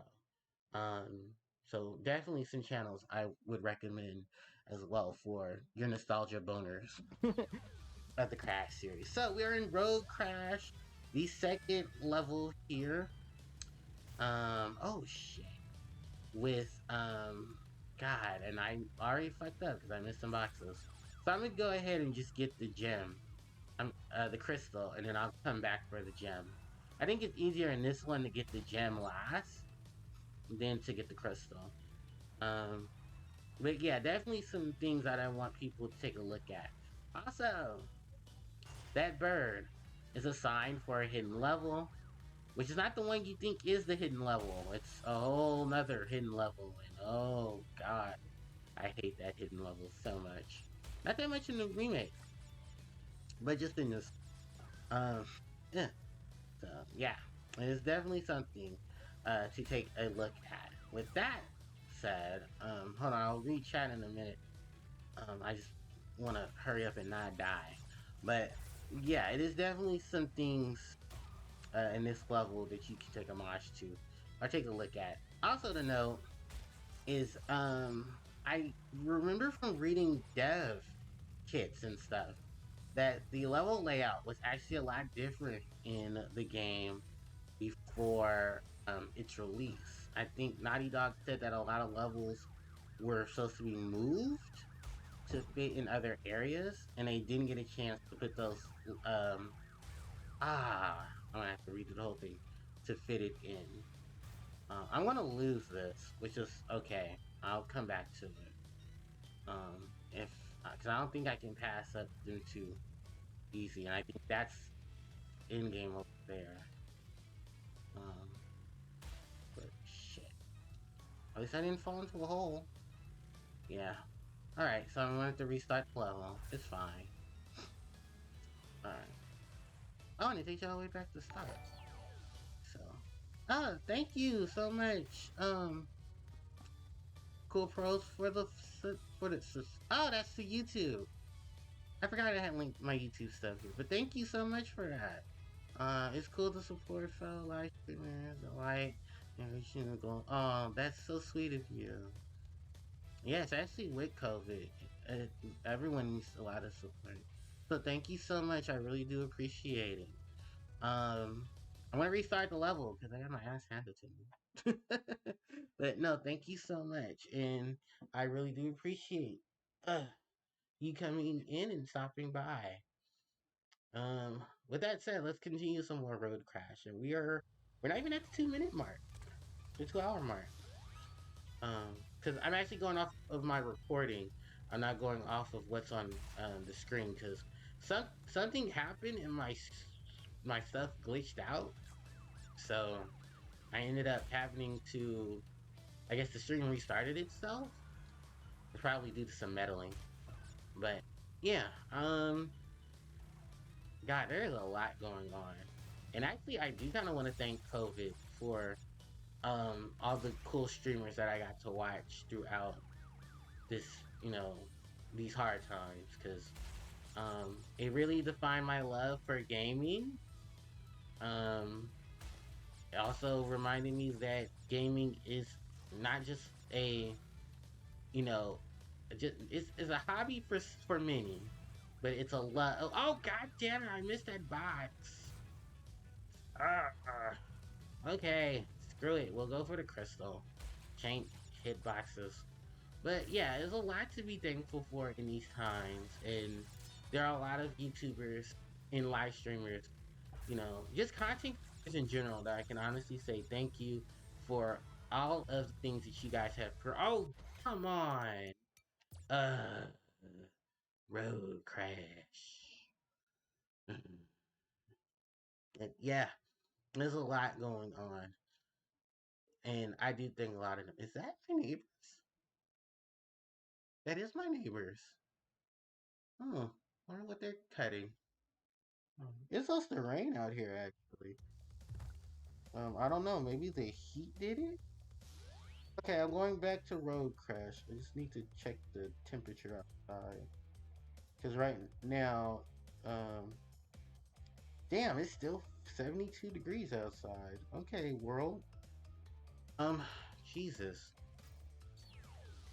I think I'm gonna pause soon because I want to get me some water and I'll get me some ice cream.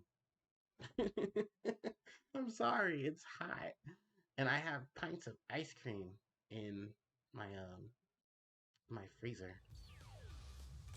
Thankfully, no one eats my ice cream because I can't have regular milk. So my ice cream is all um lactose free, or it's um it's made with almond milk. It's Ben and Jerry's, for those who are wondering. I drink. I've been on. I started enjoying Ben and Jerry's ice cream for quite some time, since last year when the pandemic hit, and when it started getting hot. Fuck, I missed that box. I really wanted ice cream, but there was nothing that I could eat because a lot of the ice creams that you see on TV or that you see in stores, they say they're lactose free, but they're made with banana, and I have a high allergy to bananas. Like I can't eat bananas. I will.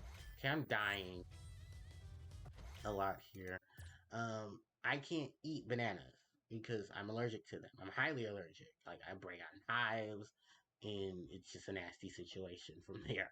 So I don't eat bananas, and because most of ice creams before, from what I've seen, were made with bananas. Like ice cream alternatives or alternatives to lactose, or alternatives of lactose options were made with bananas, so I couldn't have them. Then I'm starting to notice this rise in almond milk based ice cream. There's shops all over the US, I believe, that focus on not only dairy products, but also non dairy product ice cream substitutes. So when Ben and Jerry's started theirs, I definitely tried it and I love it. I wish they had more flavors. I really do. Um, or just some of the basic ones, like a basic chocolate or a basic vanilla. I know they have a ton of chocolate ones. They have some of my favorites are the chocolate chip cookie dough, the mint chocolate chip, the I'm going to die, get off the road, the mint chocolate chip, the um, the fudge. The fudge is really good if you're into a pure chocolate. Just fair warning, you will be on the shitter because that is some good dark chocolate that they use for it. And oh my god, it's so delicious. It's really good. The only other one that I haven't tried, I think, is the one that they made based on Jimmy Fallon. The caramel, I think it's the caramel one, which I'm not a big fan of caramel. I don't like too many caramel desserts because it's just pure caramel, and I've never been a fan of caramel. Um, and then I forget what other ones they had. They have a lot. If you want my honest opinion, they're really good ones. Sadly enough, I do know some.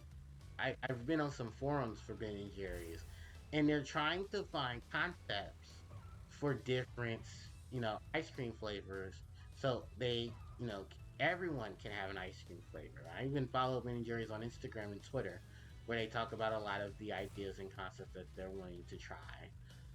Hopefully, they try a lot of them because they are catering to a lot of people who aren't able to eat a lot of ice creams due to being lactose intolerant. Because, excuse me, I don't have a lactose issue. Well, I have a lactose issue due to having IBS.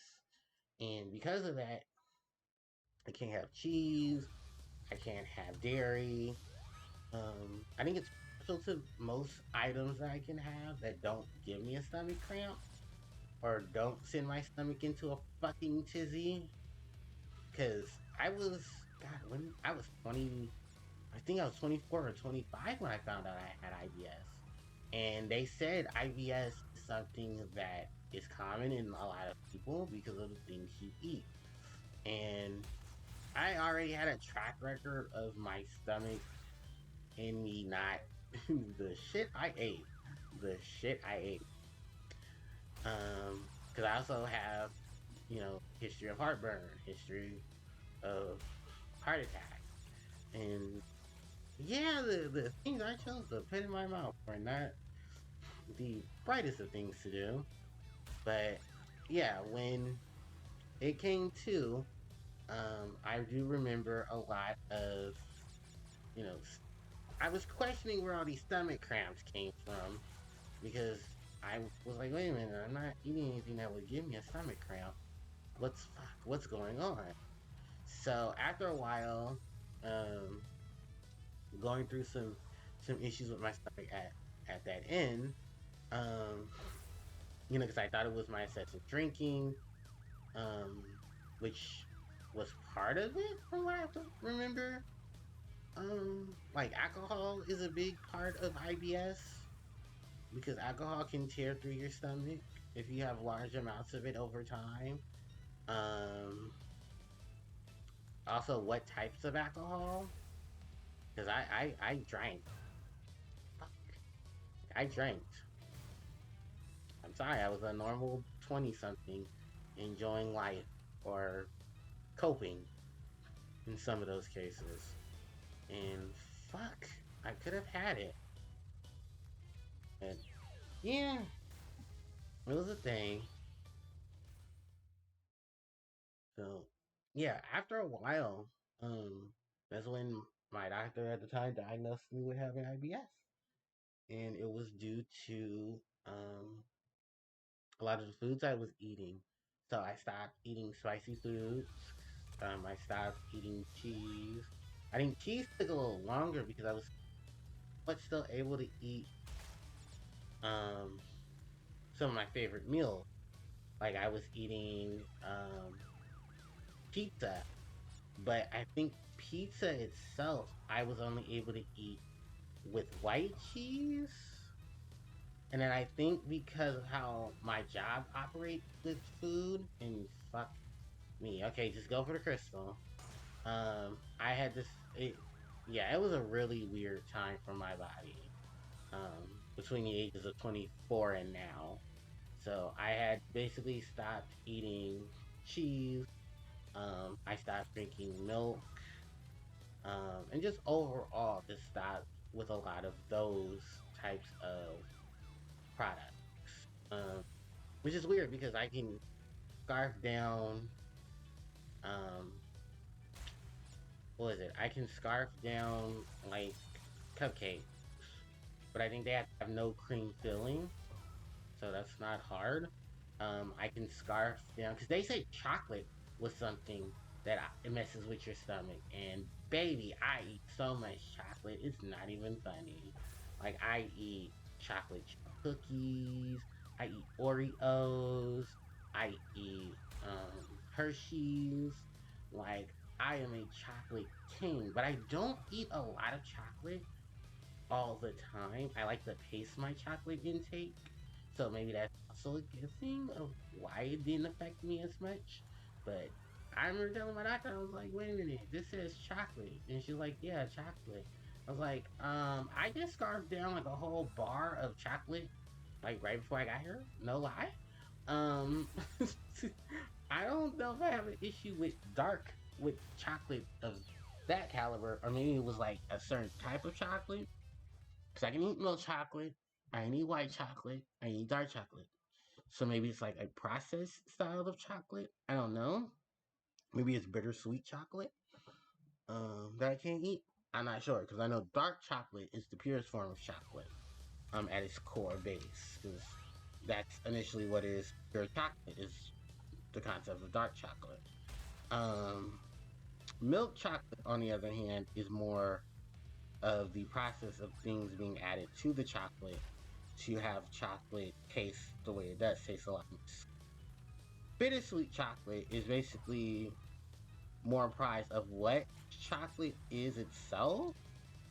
but then it's also taking advantage of like it's not dark chocolate, but it's not sweet chocolate. I know semi-sweet chocolate. Okay, I know it's not gonna get those accents. Semi-sweet chocolate is what we use in a couple of desserts, um, which is not bad at all. Semi-sweet chocolate is kind of like that middle child. Like you love it because it's not the oldest, but it's not the youngest, and it still benefits from the privileges. Um, but yeah, I didn't have a chocolate issue. I think oh no, I probably do have a chocolate issue because of the fact that I shed a lot if after eating so much chocolate. So that's why I'd be. Ooh, yeah, that's a little TMI. Sorry about that, guys. But yeah, after a certain while, I just won't eat so much chocolate. Just to make sure that my stomach is still not in a twisted, knotted frenzy. Um, I think giving up goldfish was probably a hard thing to do. So I found out there was goldfish that weren't made with cheese, and then I smiled. I can eat regular goldfish. That's the ones that's not cheese.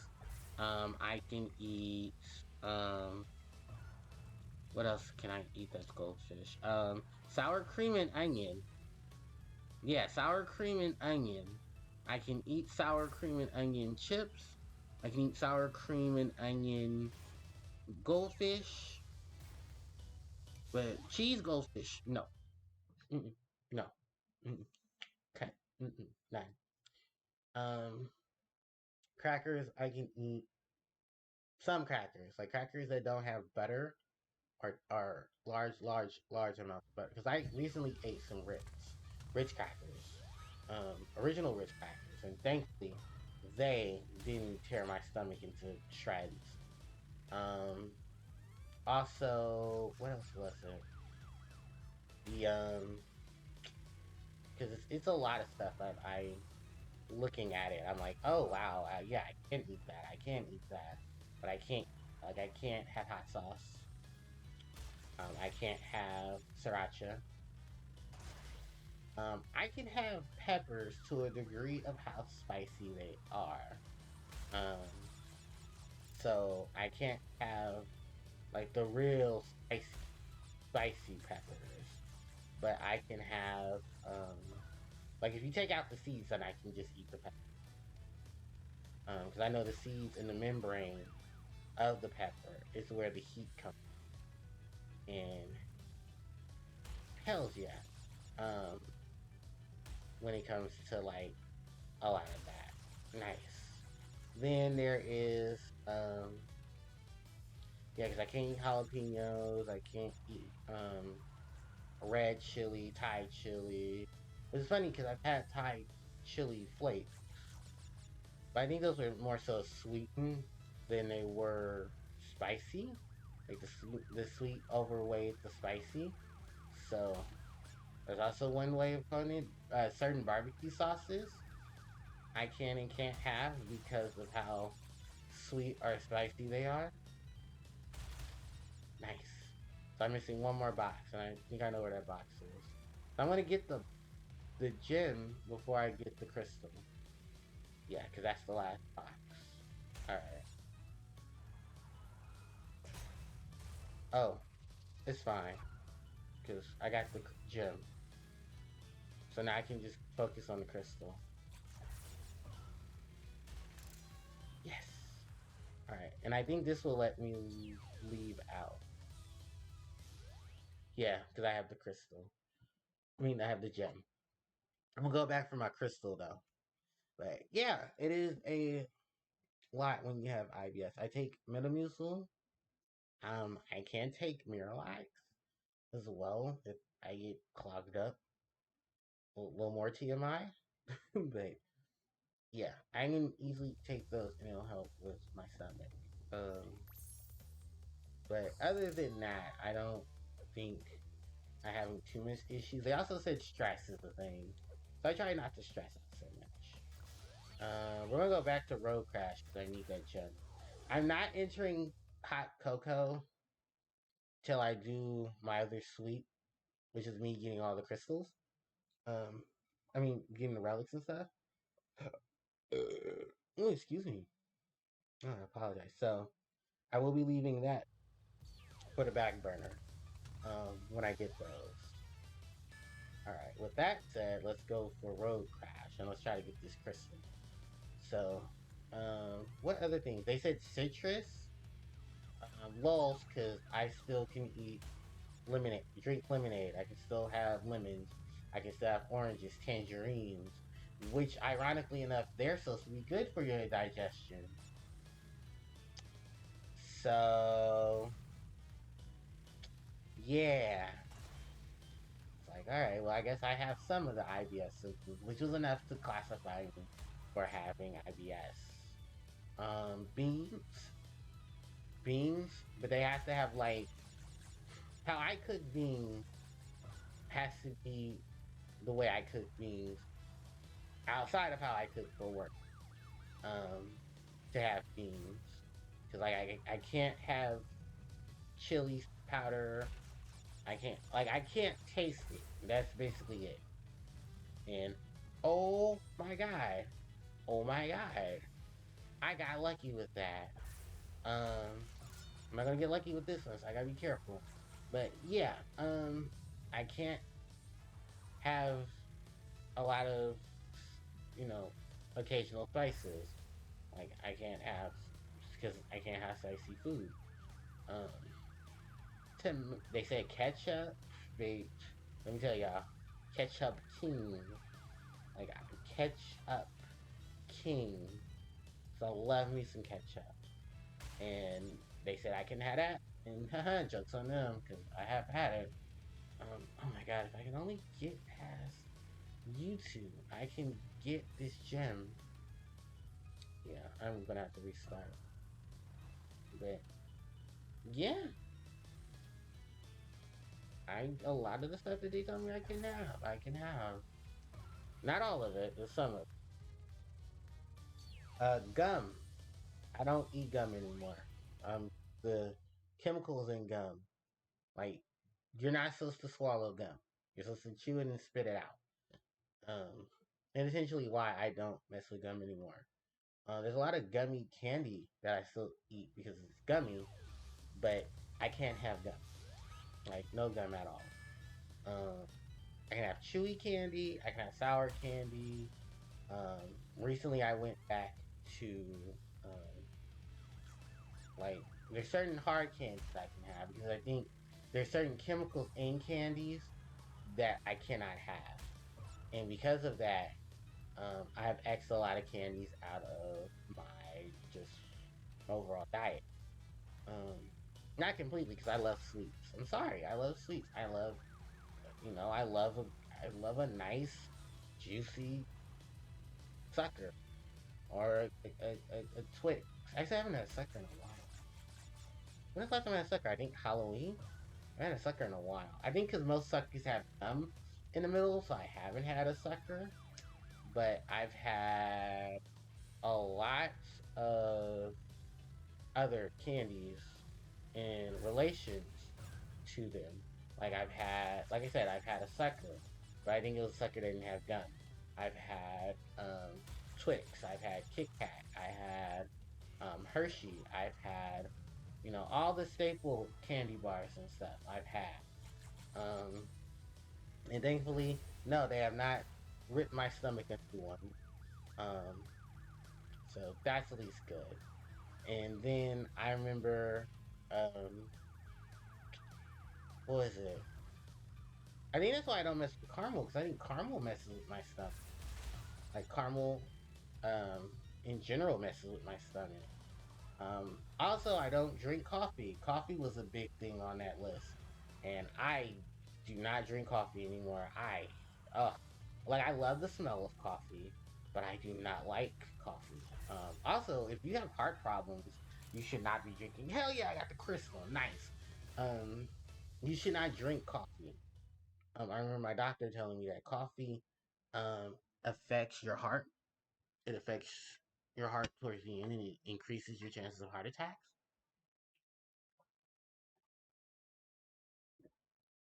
Oh, mainly so I think it's heart.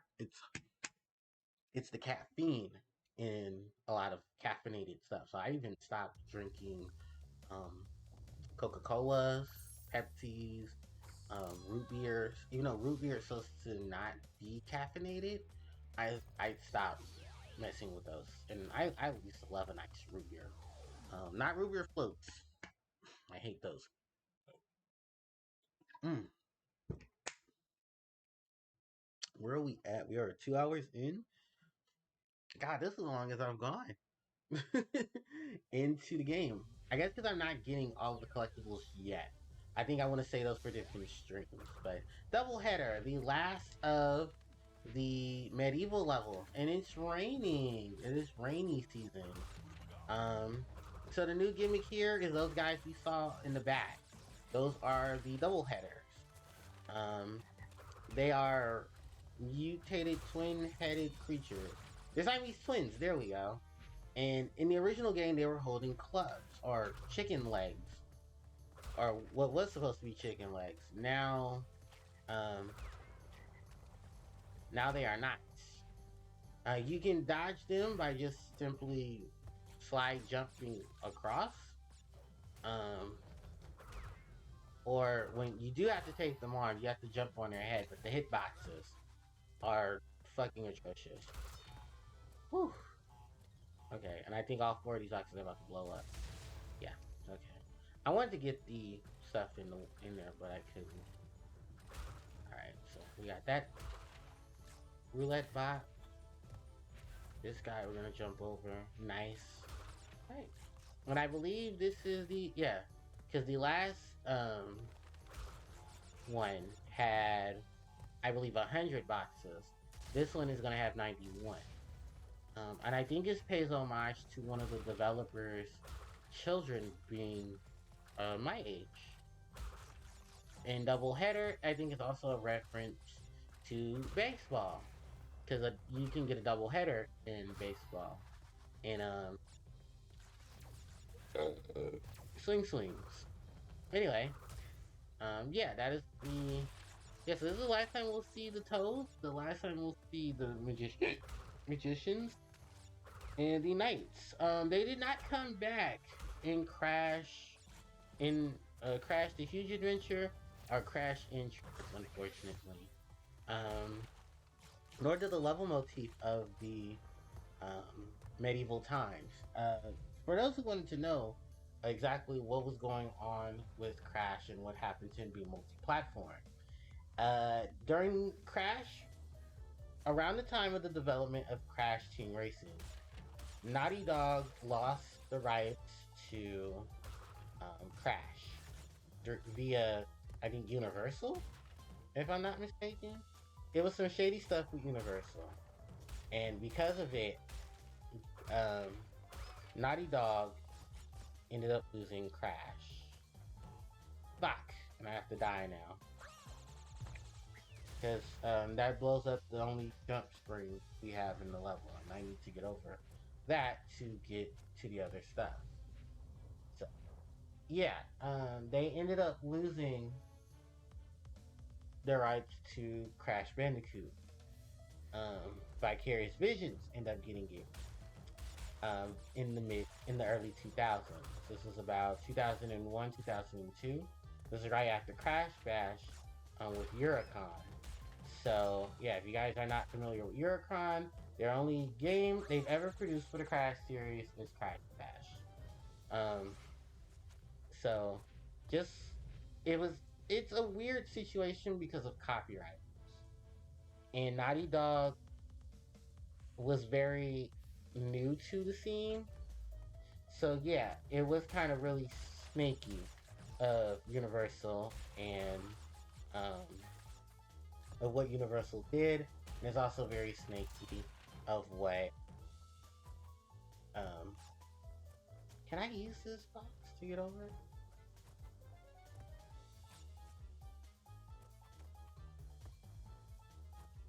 Okay, there we go.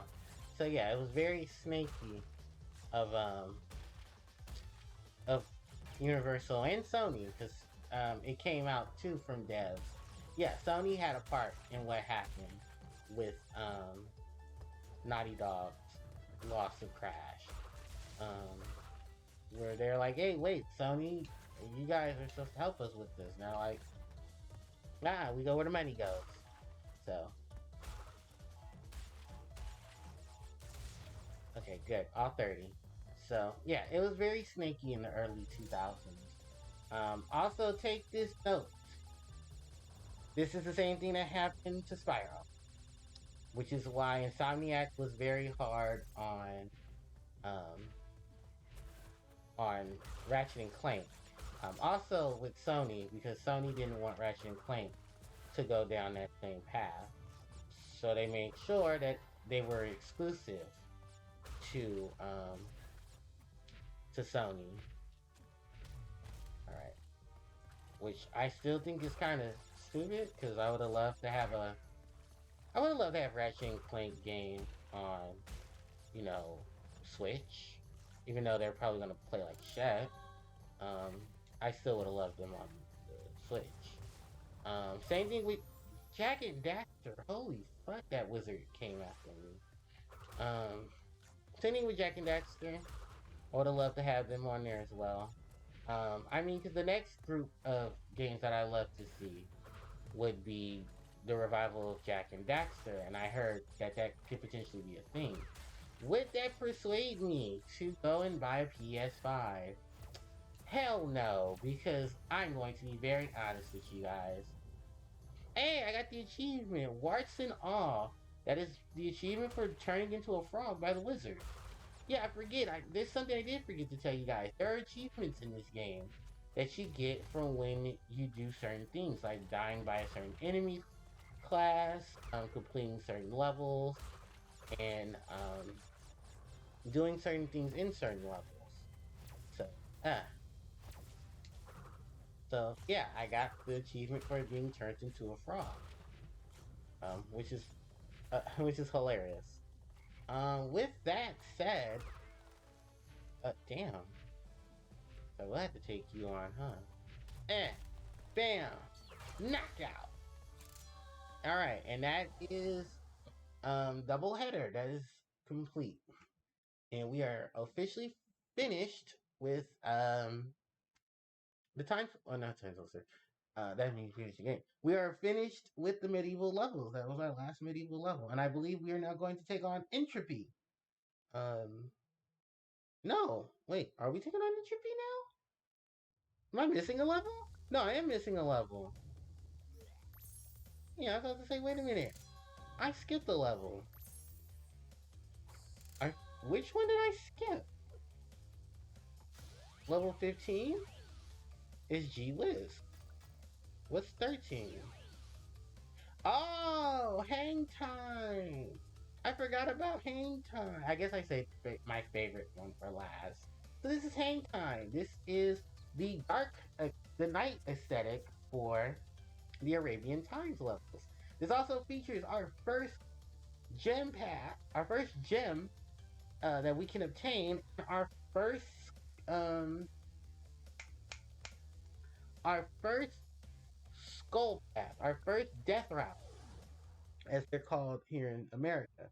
And I think we're gonna get because we didn't get this, but Uka Uka and Cortex warning us that if we don't stop, that they will destroy us. So yeah, I was like, I know I'm forgetting a level. I did. It's Road Crash. Which, it's hang time. So, to get the purple gem in this level, we need to approach the death route. The death route is towards the end of the level. So, new level tropes. We got these gypsies. They will be throwing uh fire bombs outside of the onto the path. The other gimmick, of course, is um, more of the. Actually, it's not so much a gimmick. That's the only new gimmick. Is that we have to deal with the gypsies now. In the games they play, because they play them well. Alright, so, slide. So yeah, just the gypsies. That's all we really do. We can get the gem and the relic. I mean, we get the gems and the crystals all in one go. It's gonna be very hard. Fuck. That just negated the death route. Damn it. And also death routes. You can't die until you get to the death path.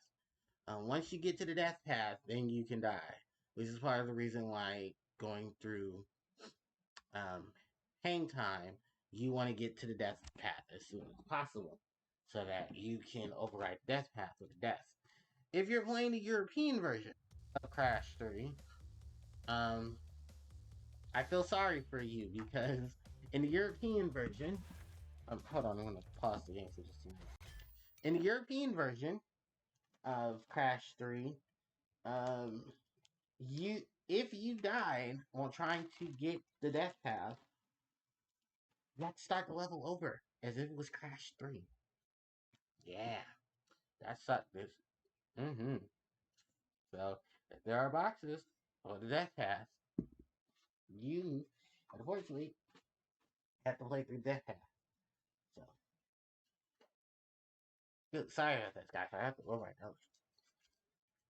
Ah, it's like, ah, it's a nose trouble. I mean, you rarely hear it through the recording, but I'm trying to let me mute myself. Just give me 1 second.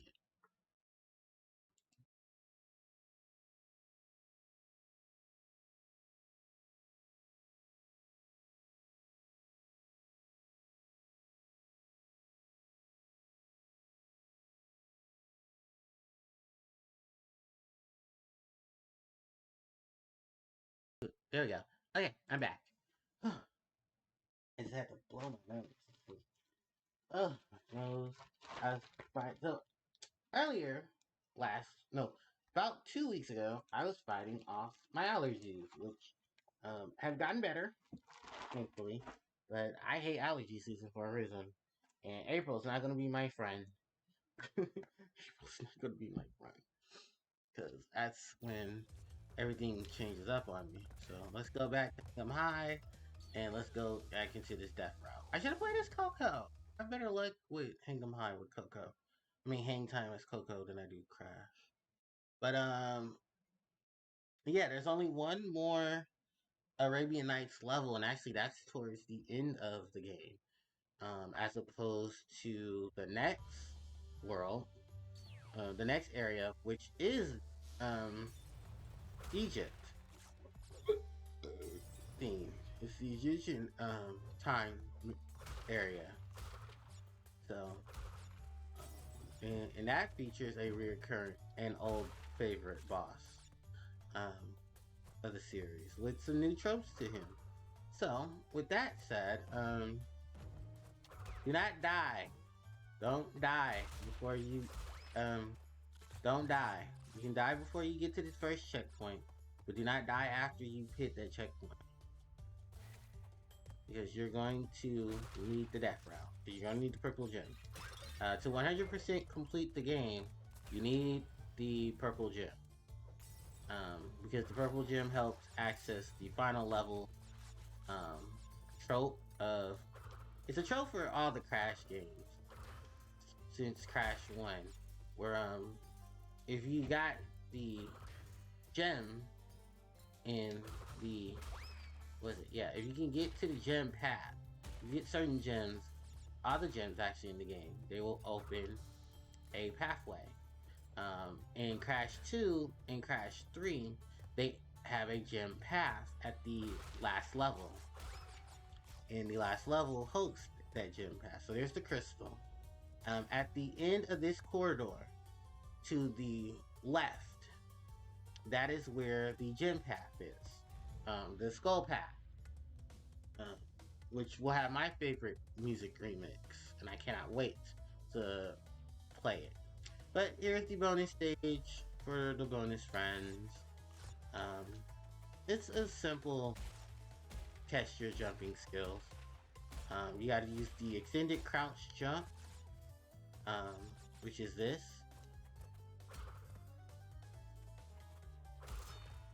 And then you gotta do a belly flop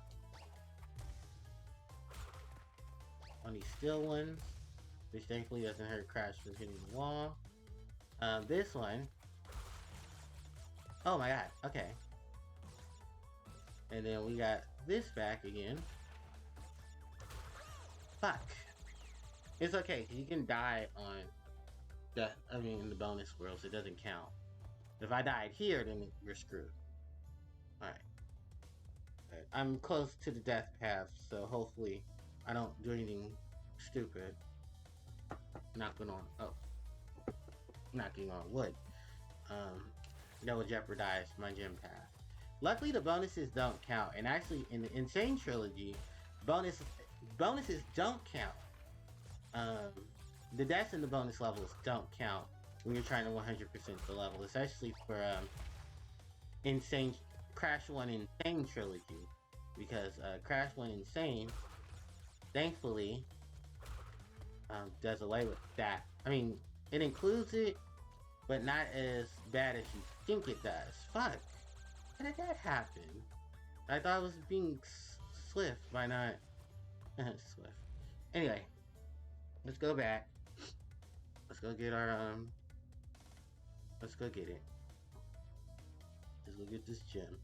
Let's go get these bonuses, because we can die on the gem, on the death route. And, get the, awesome, I got all those monkeys. I didn't get the ones in the back, though. But yeah, you can do a lot to get to the gem path.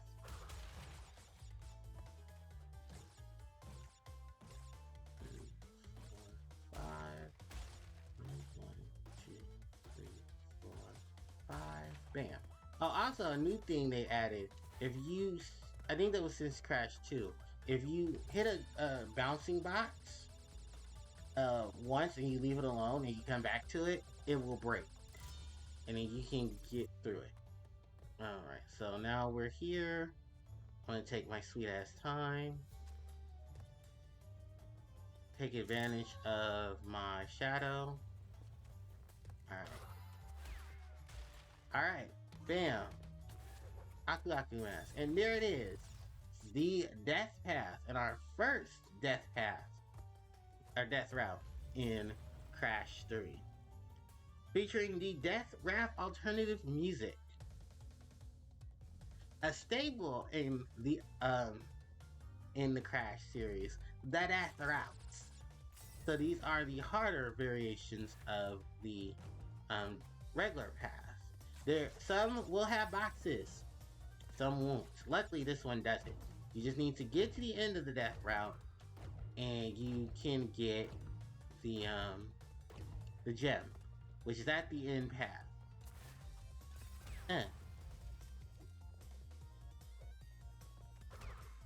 Fuck. You know what happened? This piece of shit happened. Don't worry, we still got the death route, so we're fine. Yeah, once you die on the death route, the death route platform will still stay. Fun fact about death routes. They were in Crash 2, but they were not all relegated to the same music. Some of the death routes had a revamp of their theme, similar to how they do here, with more percussion, more ambience added to them in some cases. Cause I know Ruination did.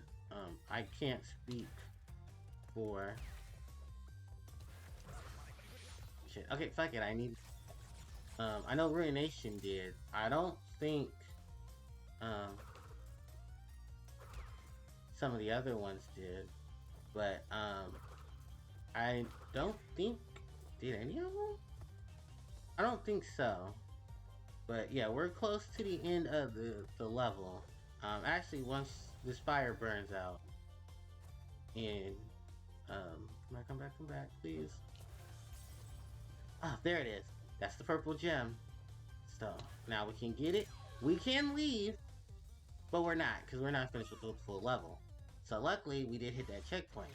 And just like the game does, it saves your progress of getting the gems in the crystal. So, yeah, we can go back now. Not on the death route. I'm good. But I love the death route music. We'll hear a longer rendition of it again when we get the gem path for the green gem. Which I think, actually, yeah, the green gem is on a death path.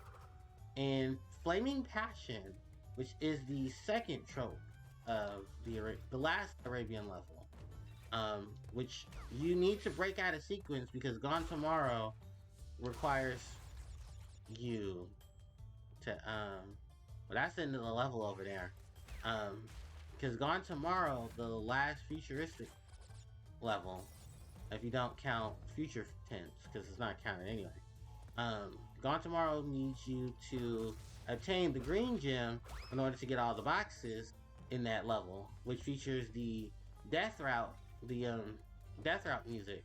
Because Gone Tomorrow, from what I remember, developer notes, um, Gone Tomorrow was supposed to have a death route.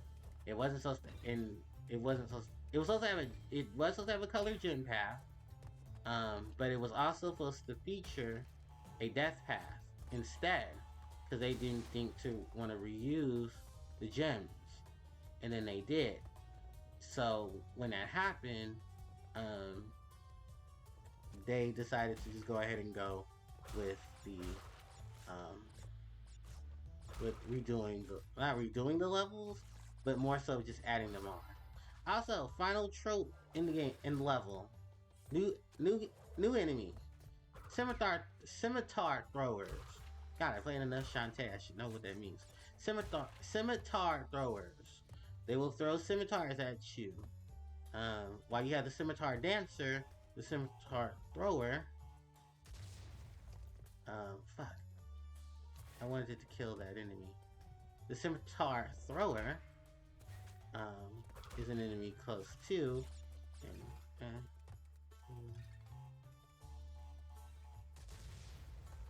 Damn it. Okay, I'll do it myself. Yeah, the scimitar thrower is another trope. We'll see him in Flaming Passion. Because he'll be in Flaming Passion's death route, throwing scimitars at us. And that's it. That is the end of Hang Time, which is supposed to be a reference to surfing, which is weird, but it does what it does. All right, so now it's time for Dr.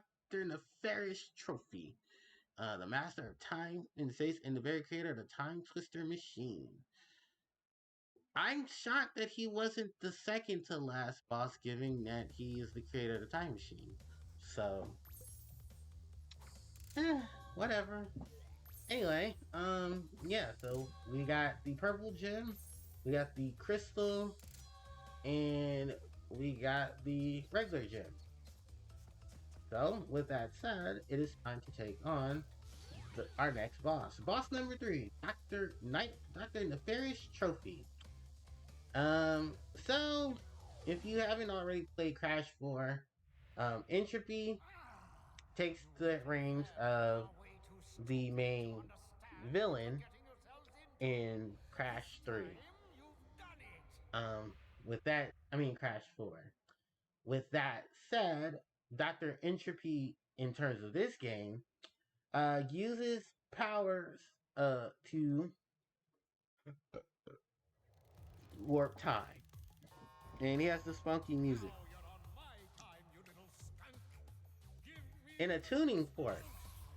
Yeah, dodge these little alarm clock orbs. Watch out for these lasers, which you can jump over them.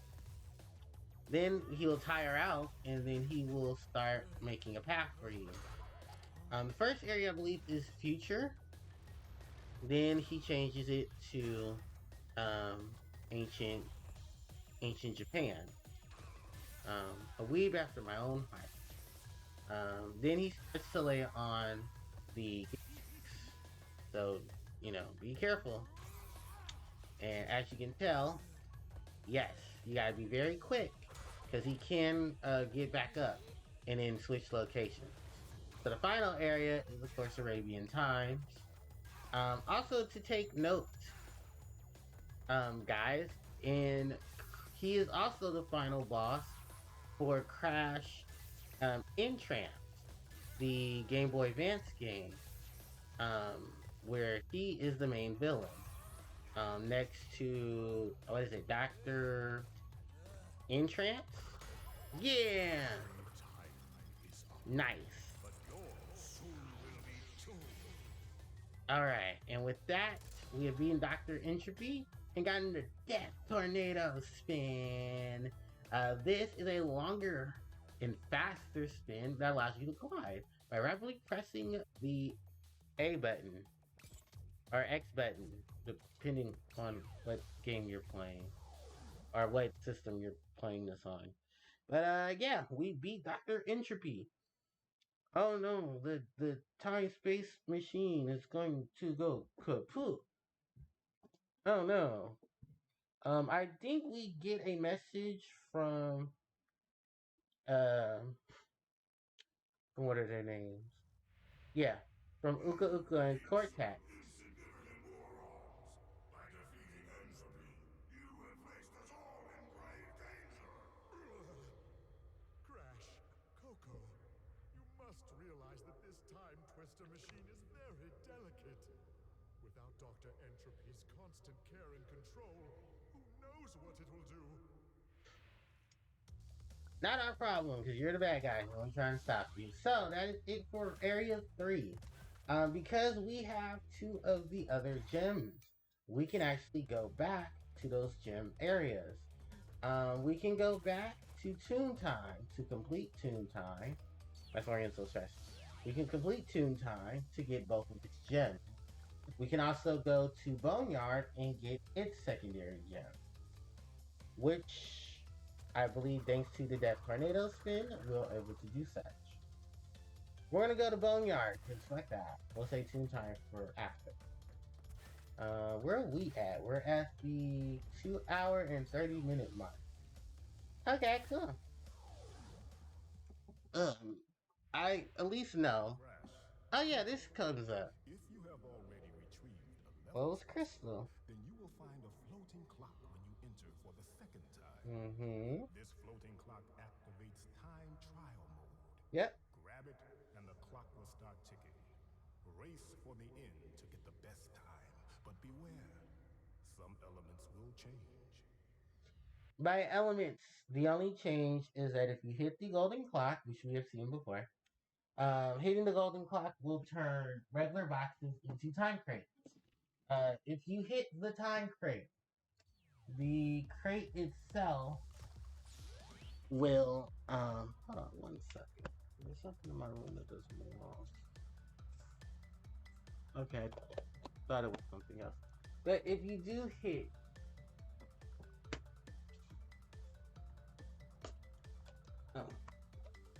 the clock, it will turn. Oh, here I go playing volleyball. I don't know if you get this in the other games. I think you just get this one in 3. Um, but yeah, if you hit that clock, it will activate time trial mode. And you basically have to race to the end of the level to get the best time. I will have to do time trial modes because those are required for getting 100% in the game. Well, 100 in the 100 plus mark. Because I think if you get all platinums, it makes it 150 and more. So 100 and plus.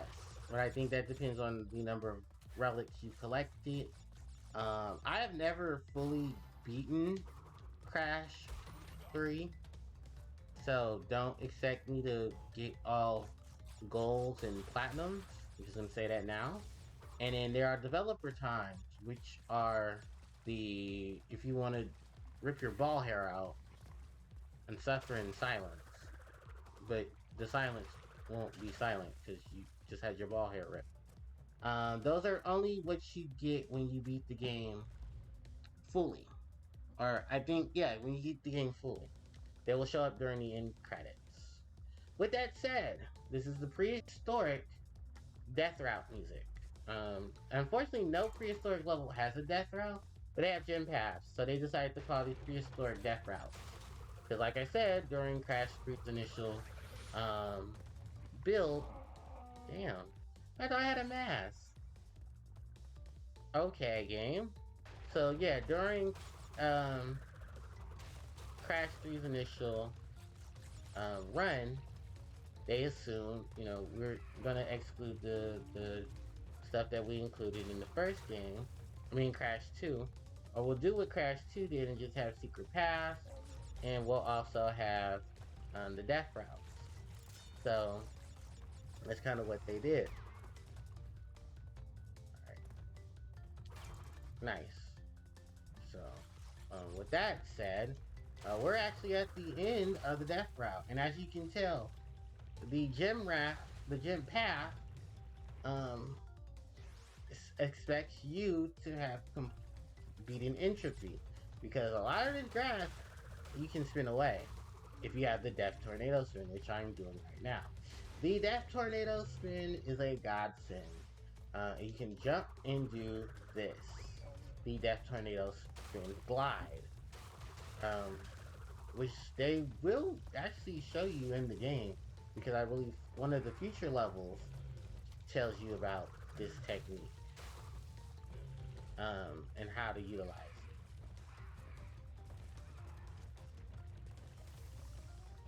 it. Alright. We should almost be in the clear. Yeah, that's it.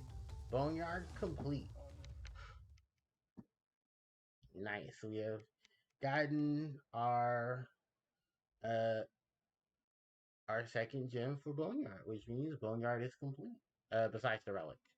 But we'll come back for the relics at a later time. Right now, let's just enjoy the bliss of having Boneyard gem. So it is 5:38. I think I will continue going on with some more of Crash Bandicoot, because I'm not done yet. No, I am not done yet. For this one, I will switch to the lovely Coco Bandicoot. And as you can tell, yeah, she can even use the Death Tornado Spin. I remember in the original game, Coco did not use Crash's powers. She had to jump, she had to spin, but that was it. And she was only relegated to walking in certain levels. I do remember the older games had glitches where you can utilize certain stuff to get Coco to move or walk in her levels. Mainly the Oriental Express level, but in Midnight Run, I think it was easier doing Oriental Express than it was Midnight Run. But you can tell that, yeah, Coco had a whole moveset planned for her, but they just didn't utilize it. Crash Wrath of Cortex tried to do something with Coco. Like, she had a whole paragraph of stuff. It's like, you go, girl. You can now play as Crash's loving sister, Coco Bandicoot, in this star-setting game full of excitement, fun, and adventure. Coco, I believe, for the most part, was relegated to all of the weeb levels. The Japanese levels, which weebed the fuck out if you are a weeb. Like, it wasn't bad. It was just, I hated what they did with Coco, because Coco had, what was it? This weird kick heel thing, like low sweep, like move that they gave her. It was really bad. And then, what else was it with Coco? Like she didn't have a spin. She had a low kick. She had a, Ellie Flop wasn't till you got the first power up, which was a sneaking on Nitro Crates. I'm not joking. You snuck on Nitro Crates. Actually, I don't know why I even did that. Just, yeah. Slide, double jump, tornado spin. Anyway.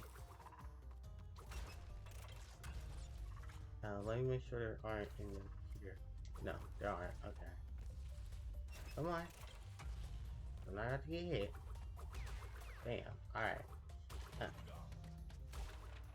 But yeah, that was the whole. Ow! Dicks? Oh, and I actually did need that mask because I needed to storm through the next part of the area. So now that I have the purple gem path is now open to me. And we get to hear the Egyptian death route music. Oh, we actually have to step more inside. There it goes. And from what Josh has said, he did partner up for the remixes with the original composer of this soundtrack, of the Crash 1, 2, and 3 soundtrack. It was very bleak, but he said he did compose a lot of it of his own accord. And he was, oh shit, yeah. Let's wait for these. Alright. Damn it, I gotta go back. Okay. Alright, bam. And we can hit this.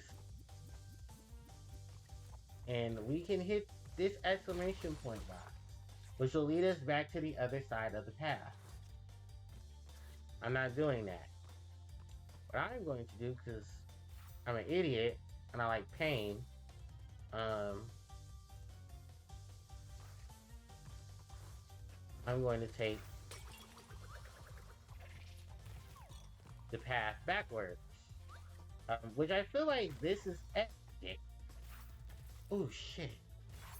Well, I got the gem, but I need the boxes, which is why I'm pissed, because if I had a double Aku, getting to this path, I could have ran through it with ease. So yeah, we are gonna go back through the the hidden gem path, and we're going to get the rest of the boxes. This also assumes that you have the Death Tornado skin,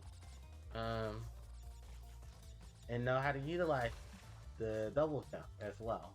Because the double jump, you need to be, well, first you need the purple gem, then, I thought it was gonna, walk me. Alright, so,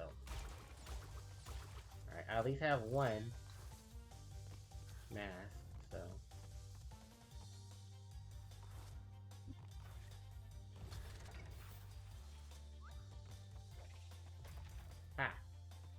Loser. Alright. And I have to also be careful here, because if I'm not mistaken, there's a pair of them that come up on the...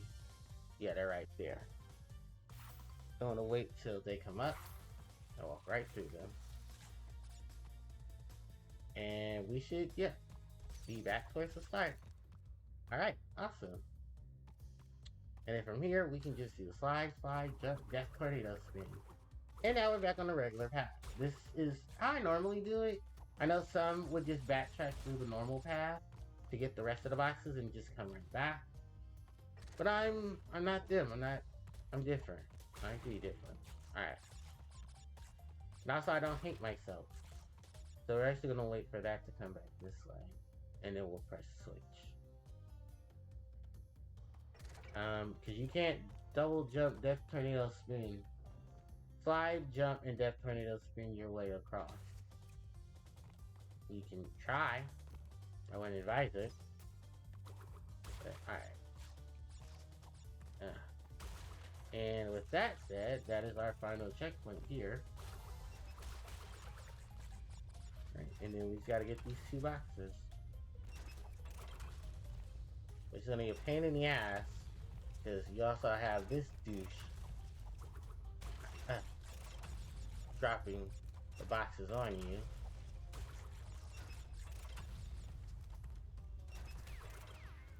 So yeah, I'm only missing 3, and it happens to be those 3 right here.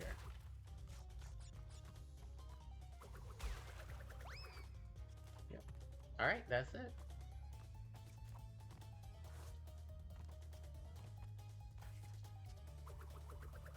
Bam! That tornado spin for the win.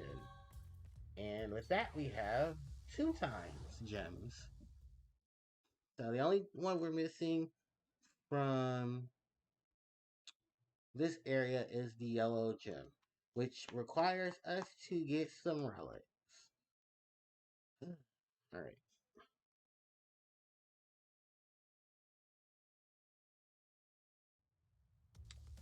Yep, that is Toon Time completed. We have now gotten both of the gems for Toon Time. And I believe it is time for me to save. So let's do that right now after Coco does her dance. Alright, thanks Coco. Alright, we're going to save, which is X. Would you like to override? Yes. Alright.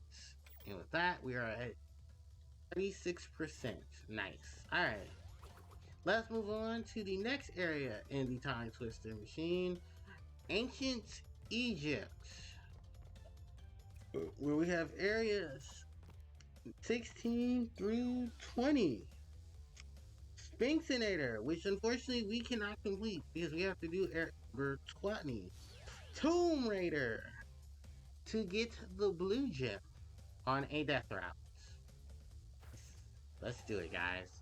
Let's get our blue gem. And I always like getting the blue gem first because it just means I get to visit Tomb Raider. So, Tomb Raider is a play on Tomb Raider, the critically acclaimed hit for PlayStation. It was one of the first PlayStation games. So, the gimmick of Tomb Raider is that, well, you see that beetle? We have water physics. Yay! So, for the ancient Egypt levels, and this is the only one that does it, thank Christ, we had to play in the water. New enemies, hopping sarcophagus mummies. They are just Cortex's minions, wrapped up in bandages in a spiked sarcophagus that's cut in half. Oh shit, hold on, we gotta move out the way. But luckily, we can dodge through it. So the water level can kill you if you're not on a high plane because Bandicoots can't swim. Kinda hints to the point of this being Sonic's ass game, which was the code name for this game, for Crash Bandicoot in its development. The other new enemy are the Beetle Shield enemies. All you gotta do is slide right under their asses. I believe there are 88 boxes in total in this level for the gem. And don't worry, you'll be able to get the gem with ease. Especially because we know the Death Tornado spin. Also, another irritating factor is this is the level that introduces these things. Boxes that will be under boxes, and you have to get those boxes by doing precise jumping off of boxes, which requires you to have your double jump, which you'll get before you get to the level, as well as the Death Tornado Spin, which there's going to be a prompt for the Death Tornado Spin here.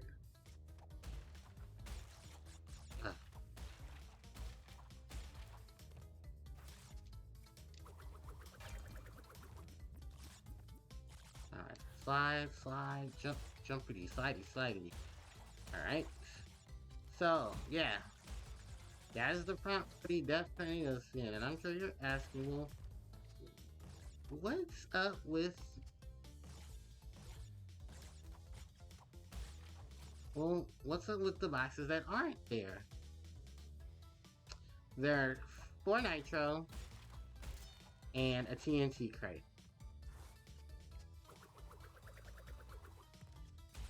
I'll show you in just a second. Hold on. Yeah, we gotta deal with this bullshit. But luckily, if you do that, you can jump over them. And if you hit the TNT crate, it will blow them up. So 103 Wampa Fruit total that I've obtained, as well as 33 of the boxes. And I believe I'll be getting an extra life at any moment now. Alright. I have never completed Crash 3 with over maybe 30 lives at the most. So don't judge me. Yeah. Also the green scarab. As you can tell, he will float when the water is rising. All of Cortex's enemies, so for the most part, will have ways to be immune to water. So, yeah, like I believe over across yonder, there's going to be a shield. Yeah, a shield enemy. I'm gonna go back up because I took too much time trying to break the boxes and grab the Wampa fruit. This is what I'm gonna do anyway. And then I'm gonna slide under him, jump up here, and jump on this platform. I believe you can spin the scarab into those 3 TNT Nitro Crates, and they'll blow it up. But it's okay, because we have now made it to the death route, and have the Egyptian death route music playing now. And a little more clearer too, because you can hear it before, but now you can hear it. So, welcome to Toon Time's Death Route.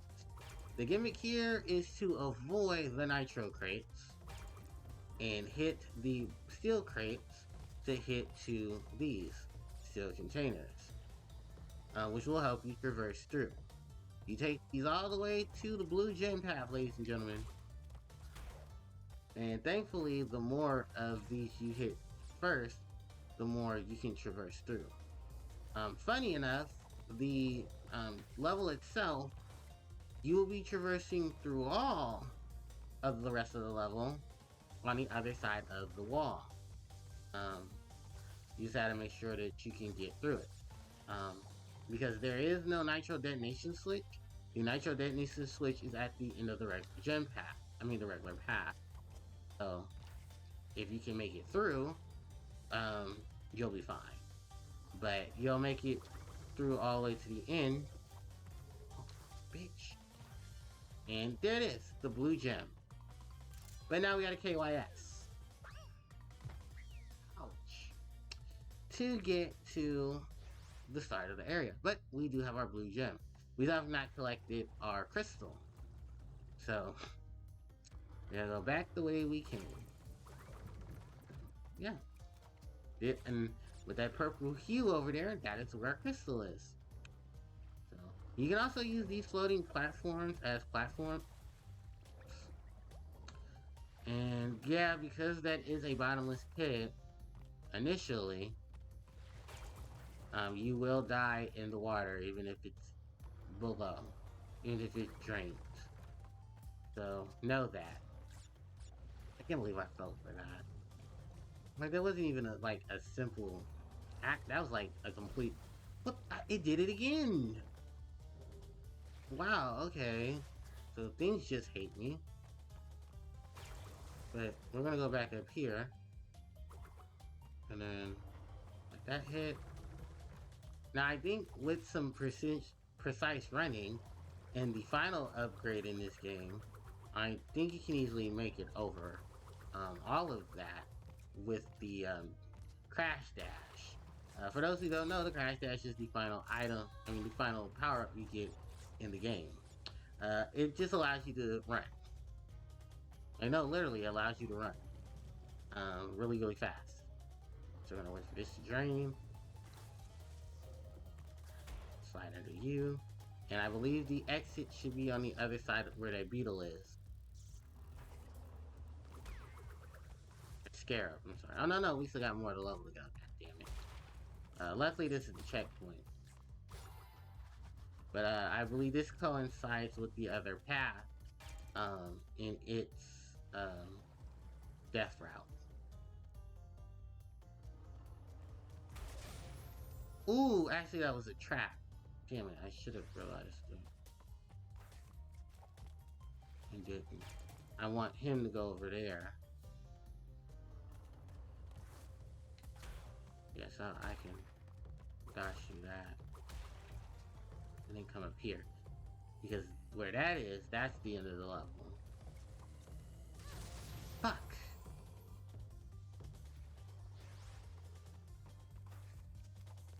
Because we don't have much luck, guys, actually. I mean, this is record breaking because I've never done Crash 3 in one sitting like this. And very new for me because like I said, I don't do Crash 3 like this. You know, I do it in several sittings. But then I'm older, I'm wiser, I know better. As I died just a few minutes ago. Anyway, yeah, we're at the end of the level.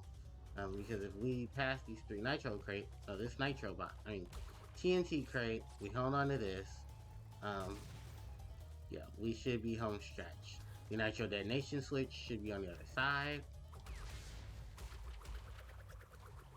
Yep, there it is. And there's our gem. Alright. I believe on the other side, if there weren't divided by walls, you could see the other exit with the blue gem. How are you supposed to know the blue gem is here? Well, if you go to Sphinxinator before you go to Tomb Raider, Sphinxinator will show you that there is a blue gem path. I don't know if the blue gem path in Sphinxinator does not have, it has the blue gem path, but it's not required to get, it's only required to get the gem. Alright. So with that said, let's go to Sphinxinator now that we have the blue gem. And Sphinxinator, of course, is a play on, Terminator. Which, like I said, 90s references. Gotta love them. So, yep, Sphinxinator. This is the second to last of the temple levels. And something they brought back, and I kind of wish they didn't, a homage to, I think it's the High Road. Yeah, there are 4 boxes in the back. If you missed these, those are probably why. And I'm sure many of you have been like, wait, I'm missing 4 or 5 boxes. There's another bullshit gimmick later on. New enemies. The Sphinx. The mummies in their sarcophagus. Which you would have seen earlier if I didn't skip it. They will have 2 animations for your death animation. The first one is that the sarcophagus will body slam you, which is funny because Coppergregus can learn body slam in Gen 5. Or if you destroy the sarcophagus, but you leave the mummy will hug you. No, legit, he'll hug you, and he'll try to wrap you in his bandages. So you want to kill him as soon as possible. Not really much else except for the doors that close on you get faster.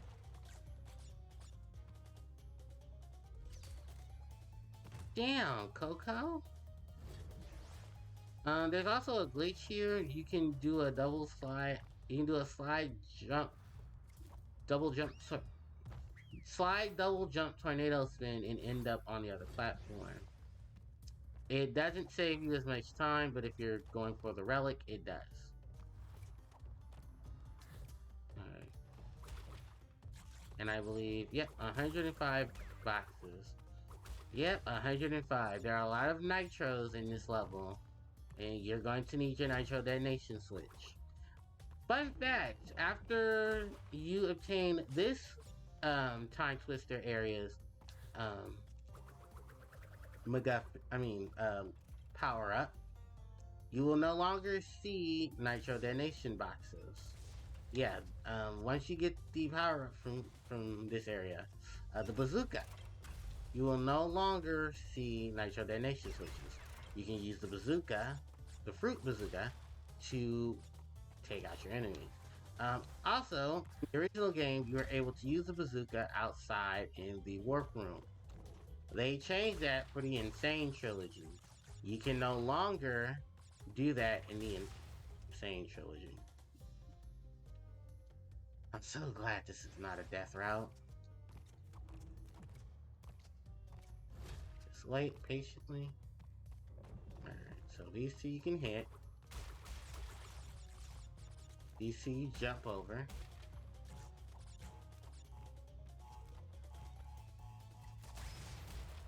This one we're getting the life for. And then this one we're gonna, yep. And then we're gonna hit the blue gem path. So the blue gem path will lead us to the upper section of the of Sphinxinator. Oh, there's a checkpoint here.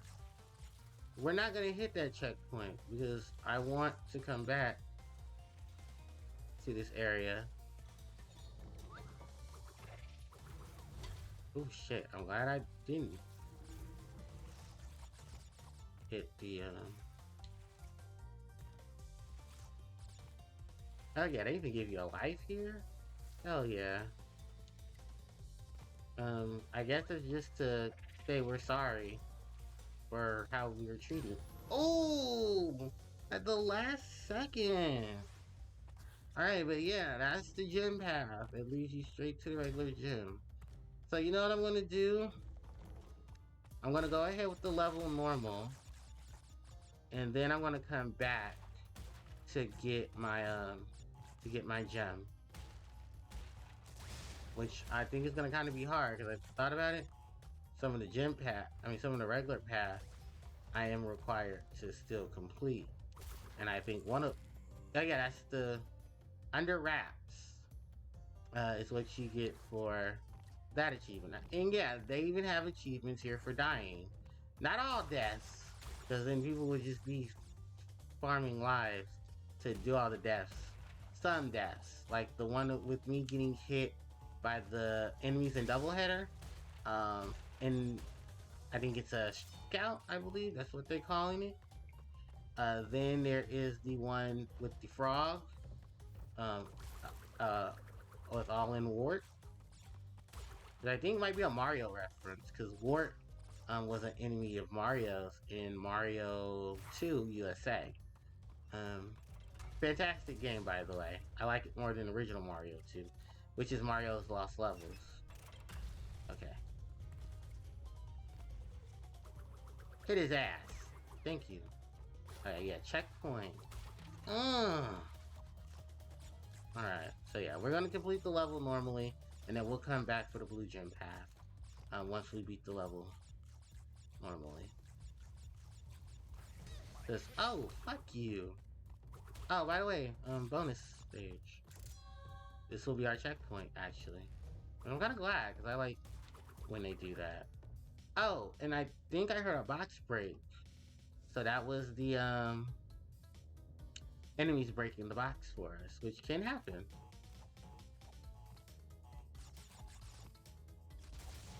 Yeah.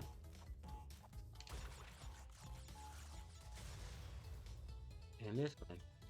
I want the extra life. So I'm not gonna break the TNT crates yet.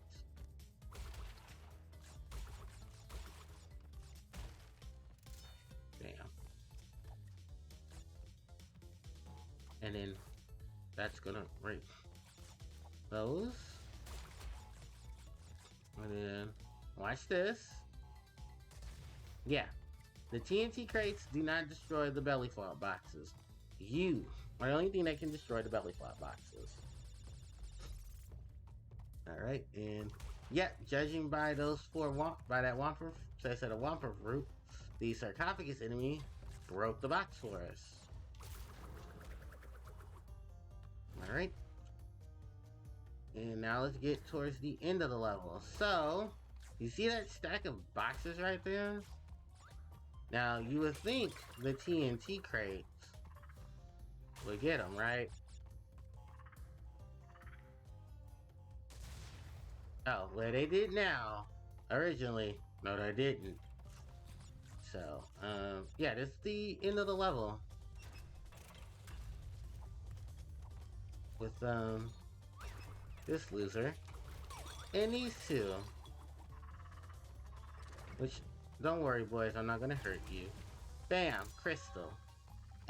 If you didn't hit both of those TNT crates, there would have been one box remaining, and your results would have said 104 out of 105, making you think, oh, did I miss one on the gym path? No, there's not one on the gym path. The gym path has steel crate checkpoint boxes. So yeah, that is Toon Time regular. And we're gonna go back to Toon Time so we can go get the gym on the gym path. And then we have the last 3 levels here in this area. And ooh, I gotta pee. Ooh, I gotta pee. Okay, so let me pause the game and then I'll be right back. Okay, ready? So we're gonna take us a nice short break.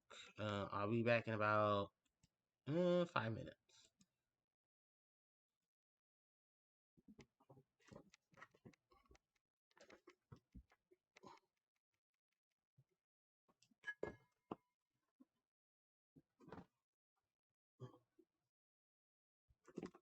Oh, I didn't mute myself.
There you go.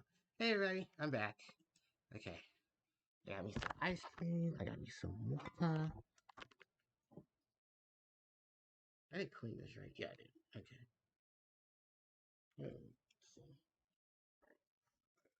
I got me some Ben & Jerry's non-dairy cookie dough ice cream, which is made with almond milk and not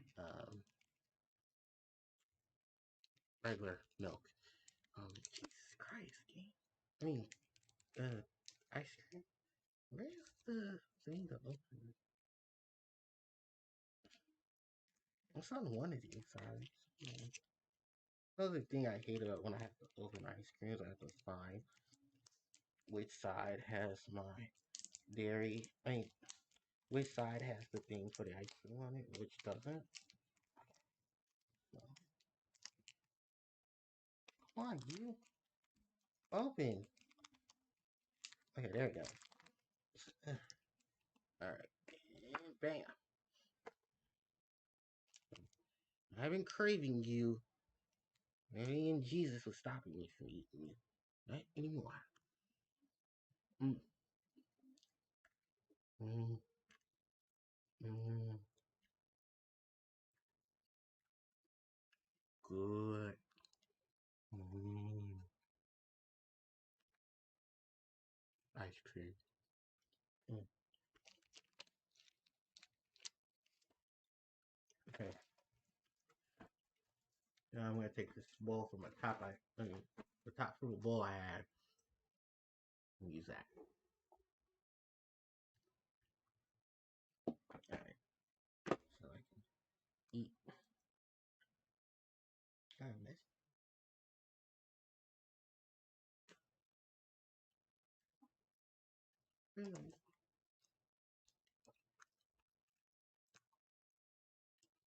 Alright. Yeah, for sure. Man, let's go back to get our blue gem. Our gem on the blue path. Hey, engine! Crash Bandicoot will meet again. Mm-hmm. Uka and Dr. Cortex want me to teach you a lesson. Well, I made a few modifications to my mechanics since our last encounter. So back off or be deleted. Okay. This half cyborg, half humanoid creature is Dr. Nitrous Engine. He is Dr. Cortex's second in command. Um, Fun fact about Engine. Engine used to be Engine and Cortex went to school with each other actually. They tell us in some of the later games. Engine and Cortex used to be were friends. Engine didn't link back up with Cortex till later on, after Cortex dropped Embryo in Crash 2, which you see happens in like the span of a year. Because Cortex thinks Embryo is dead. Embryo's actually not dead, he's actually alive. And to compensate for that, Cortex decides to get Engine on his side and use Engine to help him conquer the world. Because I think the plot synopsis of 1 and 2 is that Cortex gets his ideas from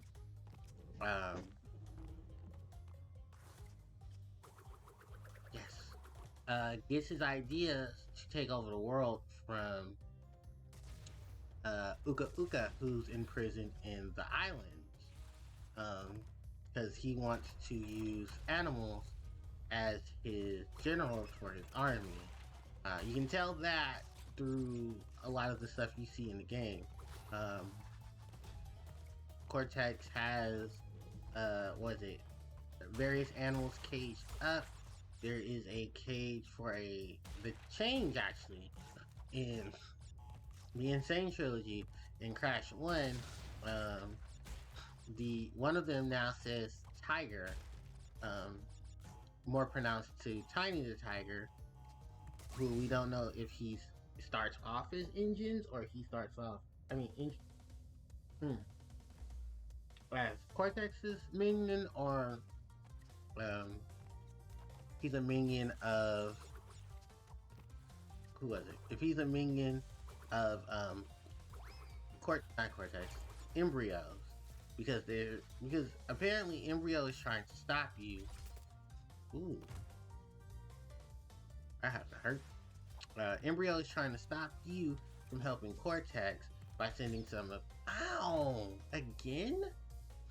by sending some of his goons after you, which are supposed to be the Komodo brothers and Ripperoo.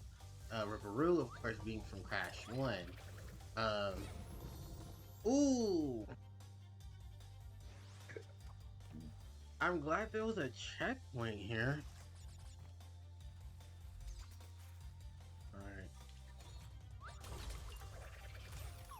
Damn it.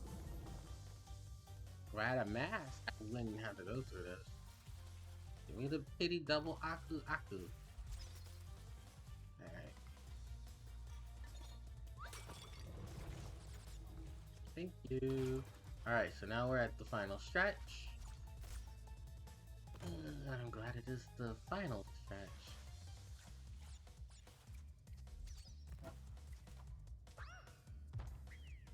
Ow? So, yeah, that's how Crash 2 starts off. With, she slid into the abyss. Okay, so yeah, that's how the history of Crash 2 is supposed to be. Is that, Engine and Cortex meet up again because they're old besties and he dumps, Rio for Engine. And,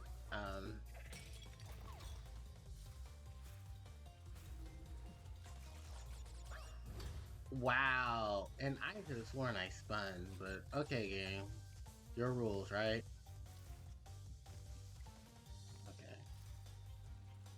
God, cause it's bad as the ice physics in 2.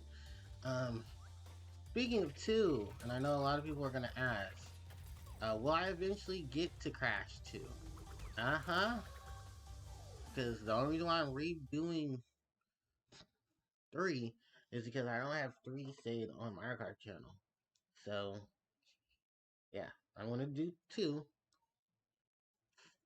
I also want to do Spyro 3 as well. Um, Considering that's the last one of the trilogy that I need to finish. So, with that said, Springtonator complete. Till we get the relic. Alright. Moving on, we have, is it Bye Bye Blimps? It is, it's Bye Bye Blimps. It's a Coco level. Now, here's the crazy thing, is you see in the background, Crash's icon is up. That is because you can switch between Crash and Coco in the Insane Trilogy. To play Bye Bye Blimps. And what was the other one? I can't remember the other one. But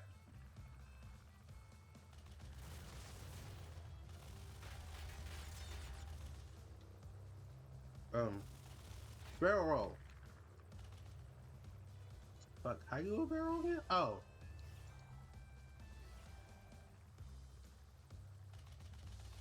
Alright. So, do a barrel roll, ladies and gentlemen. Welcome to welcome to Crash 3's flight levels. So unlike Pack Attack and Rocket, we have the jet levels. I mean, we have the biplane levels. And basically we have the aircraft levels. Before I defeat the final blimp, which I think might be one of the ones on the end, what I'm going to do is get all the boxes first. Oh, my controls are inverted. No, wait. No, it's correct. I'm sorry, I thought it was bad instead of good. So yeah, we need to break all the boxes first, and then we can get our gem. Which I'm going to be doing meticulously. Even if you shoot the ones with the lives on it still counts as as getting the boxes. So I'm only missing 4 boxes, and I think they're all in this area. One of them might be a light. Okay. So yeah, I should have 2 more planes, which are those 2 right there. Okay. Alright. Alright, and bam! Let's finish the level. Go home, boys. Alright, and Bye Bye Blimp's complete. The relic for this is, oh Jesus, the relic. I get under a minute. I think it's under 30 seconds to get the developer time. Or get the platinum. Oh jeez. My favorite picture of cheese. Gums. Alright, but bye bye blimps. We got the gem and we got the relic. Alright. Cool. Next up, I think, is Tale No Tales, which is a reference to the pirate book. Tale No Tales. Mm.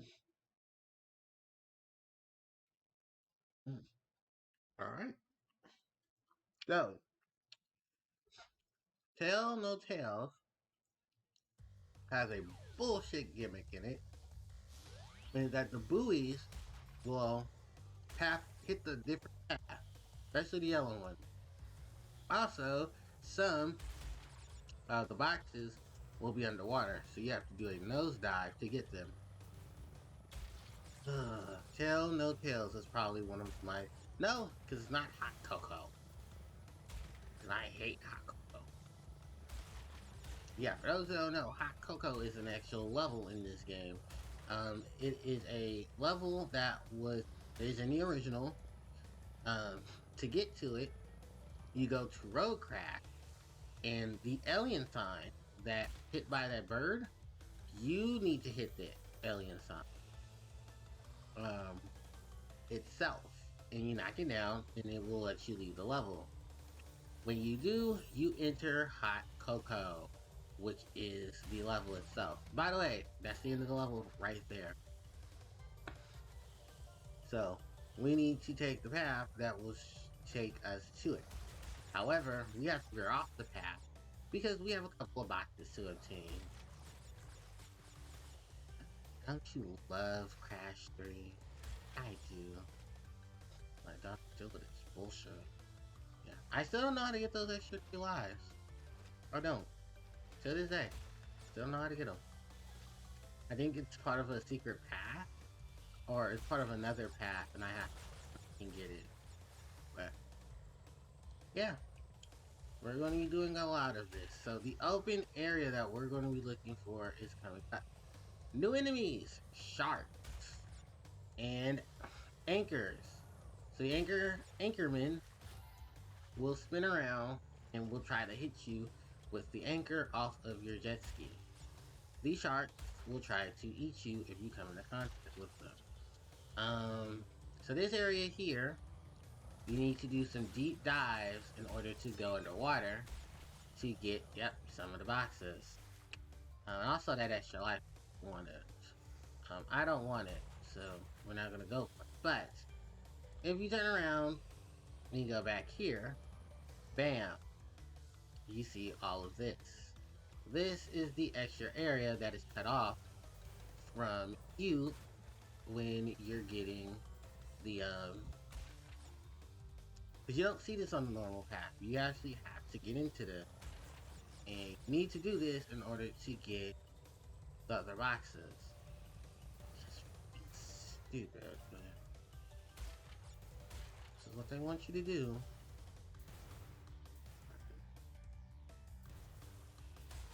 Alright, we got it. I don't think there's a way to get those extra 3 lives. I'm not sure. Or maybe they're on another path. I'm gonna try and see. To get those extra 3 lives. Which can come in handy, I think. Oh, here it goes. Yeah, so it's right over here. And bam, you get 3 extra lives. That's it. Everything else, I think, cuts you off. And it's in the most weirdest of places too, because you never think to, you think to come over there, because it has like, gaps in its buoys. But no, it's up here, where you could potentially lose one of those lives if you didn't have an Aku Aku mask. Alright, with that said, I believe that is all of the boxes. There is a life under here if you want to try to grab it, but it's a deep dive, and I'm not about the life, so. Alright, time to find our next checkpoint, and I think it'll be our last of the checkpoints before we get to the end of the game. And then the level. So. Whew. I'm glad I dodged it. Alright, but I lost Aku Aku mask in the chase, so I really do need to find this checkpoint. And I think it's somewhere over here. Okay. So let's grab the crystal, let's grab this box. Let's try to get around the bowling bombs. Which I think we can. Alright, get around that. Hit this. And bam, there's our final checkpoint. Yep, and we only need 7 more boxes, which are on their way to the exit. So, yeah, Hot Cocoa is going to be our last gem box because according to these level floors, these key levels, Hot Cocoa should be the final one because it is a representation of night and day. Gem and that's it. Alright. Oh, sometimes you can actually overshoot that if you try to get that extra life. And you can hit the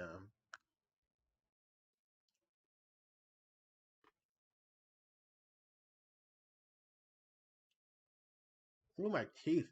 You can hit over the crate. Oh, my teeth. But alright, that's it for Tale No Tales. Which has now been completed. Next should be the futuristic levels. Number 19. Future Frenzy. We will not be able to complete this level because we will not be able to obtain we need to get through the back door, like this level has.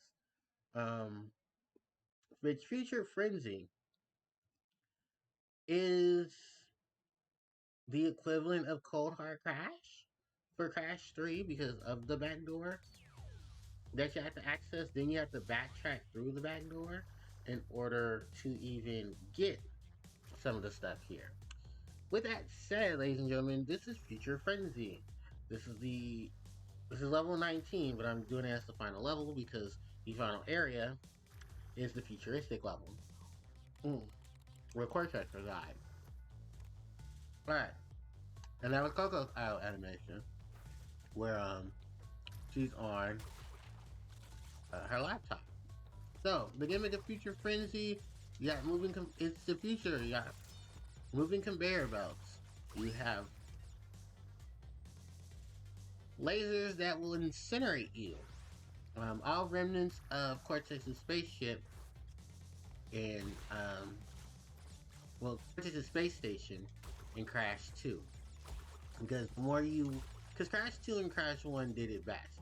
The more you got closer to Cortex, the more futuristic it got, the more mechanical it got. Similar to how Sonic had it with with Eggman. Because with Eggman, you would get to, because Sonic 1's level design was all over the damn place. Or level arrangement was said to have been all over the damn place. Spring Guard Zone was actually supposed to come before, or I think come before or after. No, it was supposed to come before Starlight Zone, and then Labyrinth. Labyrinth Zone was supposed to come before going to Marble Zone. So it's supposed to be Green Hill, Labyrinth Zone, Marble Zone, Spring Yard Zone, Genocide City Zone, or I'm thinking of 2, my bad. It's supposed to be, like the way it was supposed to be in terms of the game was that each zone was supposed to go from nature to mechanical as a transition of Eggman's roboticizing everything and trying to take over the planet. Mobius, because I'm not calling it Sonic's home or Sonic's world. It's called Mobius, damn it. I'm a real Sonic fan. Damn it, Yuji Naka. Bullshit. Yeah, a lot of Sonic fans are not happy with Yuji Naka for that bullshit he pulled. Yuji Naka is the guy behind Sonic the Hedgehog. In an interview, he was asked, okay, so what's the deal with Mobius? And what's up? Is there what is there two worlds, and is Sonic just parallel between the two? So in the interview, he said, and I quote, "There, there is two worlds that Sonic traverses through. There, one is his world, one is the human world." Yeah. So then, not too long ago, there was a little event for fuck me. I mean, not that. No, there was so recently, Sonic Team America and Japan have been creating VTubers of Sonic characters. Mainly Tails and Sonic have VTubers. Um, and they're actual voice actors and actresses for the respective characters. I think Tails is all men. No, Tails is English VA is female. Caroline, while Sonic's Japanese and English VAs are all men. I think actually all of them are all men. I think there has not been a female Sonic VA ever. I mean, it would be really cool though if they did have a female voice actress for Sonic the Hedgehog. Wink, wink, nudge, nudge. Anyway, so yeah, Caroline and Roger were actually on VTube the other day. Was actually on the Sonic live stream, the Sonic channel, doing a VTubing live stream for Tails, and it was so cute. Um, they had "I Wanna Fly High" SA1 version playing in the back. No, SA2 version playing in the background when she started, and they had a few questions that they wanted people to ask. So one of them was about Sonic's world, and he said that, and I quote, because now everything Sonic Team says is fucking canon, which is stupid. But according to them, Sonic's world has humans in it. Um, and they come in all different shapes, colors, and sizes, i.e., Sonic Unleashed. And according to Sonic, he is very proud of his world and a lot of the things that his world has accomplished. Um, Even though, you know, like he basically is just happy that he gets to live in a beautiful world, and that every moment he can, he'll save it when it's time. And which is awesome because it's just an homage to how much we Sonic fans adore Sonic the Hedgehog. But we also cringe at his creators because holy fuck, those guys cannot get shit right. Also, who was it? Was it Yuji Naka? Yuji Naka and Izuka, Takeshi Izuka.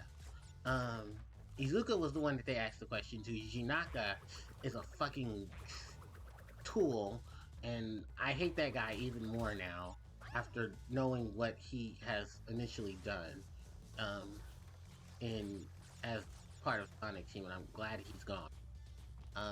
Don't worry, I'll get my Yuji Naka slander on real soon. Just give me a minute so I don't die halfway through this bullshit. So Yuji Naka was a lead programmer and head in Sonic Team. He was the guy behind who directed a couple of Sonic games. No, several Sonic games. Awesome. Um, Throughout his time in Sonic Team. He is the creator of Nights, Into Dreams, um, as well as all the Nights games. So it's only like maybe two or three. Yeah. Oh, also before I go any further in the Yuji Naka slander, 97 out of 100, 133. The other boxes are on the other gym, are on the path, and we have to use the back door to get to them. With that said, mm, um, Sonic Team decided to split itself into two groups. Um, there is Sonic Team of America and there's Sonic Team of Japan. The mainline games, depending on who has a free time, is the ones that built them. So a lot of the games that we have fuck. I'm not gonna use the boss fight to talk about this, am I? No, but Coco only boss fight. So, The nerds are do going you at it. want to go a few rounds? When Coco this is versus over, Engine. we'll see who is obsolete. Mm. So it's time for a rematch with Engine, and yes, he's even bringing back his mech from before. But this time, your Coco Bandicoot takes him on, and it's not some bullshit Wampa throw. So, all the glowing areas on Engine are what you can shoot at. After a while, Engine will start shooting with um his missile rifle thingy, um his Gatling rifle. Fun fact: they changed it for the Insane Trilogy. That thing used to shoot actual bullets, and it got changed. The only thing here that actually shoots anything real is the missile launcher on Engine's shoulders. Um, so yeah, each part of Engine's machine we can take out when they glow. Um, Engines. I think we're about to. Yep, we just shot off Engine's first missile rifle. Rifle launch. I mean, Gatling laser rifle thingy. Well, now it's time for the second one. Which this one shouldn't take too long. I'm okay. I need to get out the way.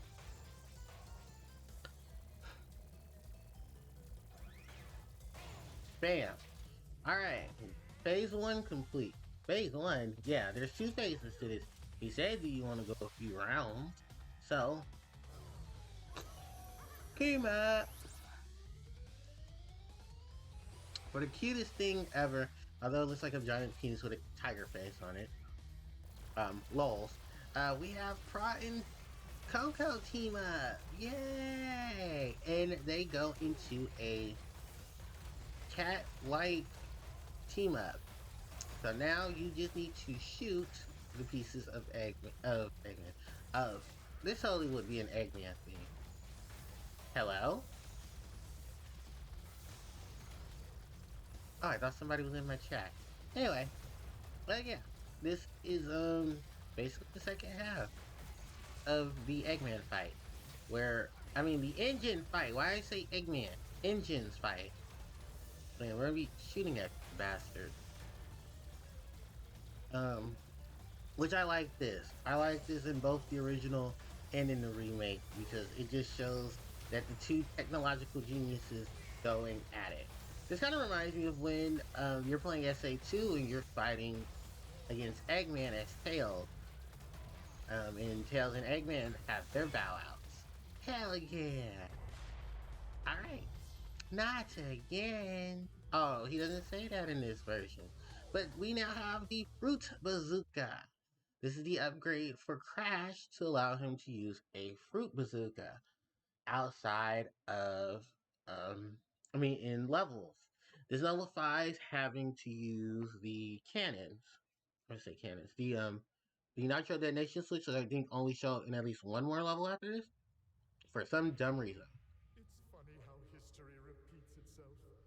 Yet again, Engine has failed to defeat you. For this we must destroy you.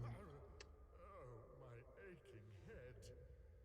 I'm not feeling myself these days. So the end is in sight. Gather another 5 crystals, and again you will have foiled my plan.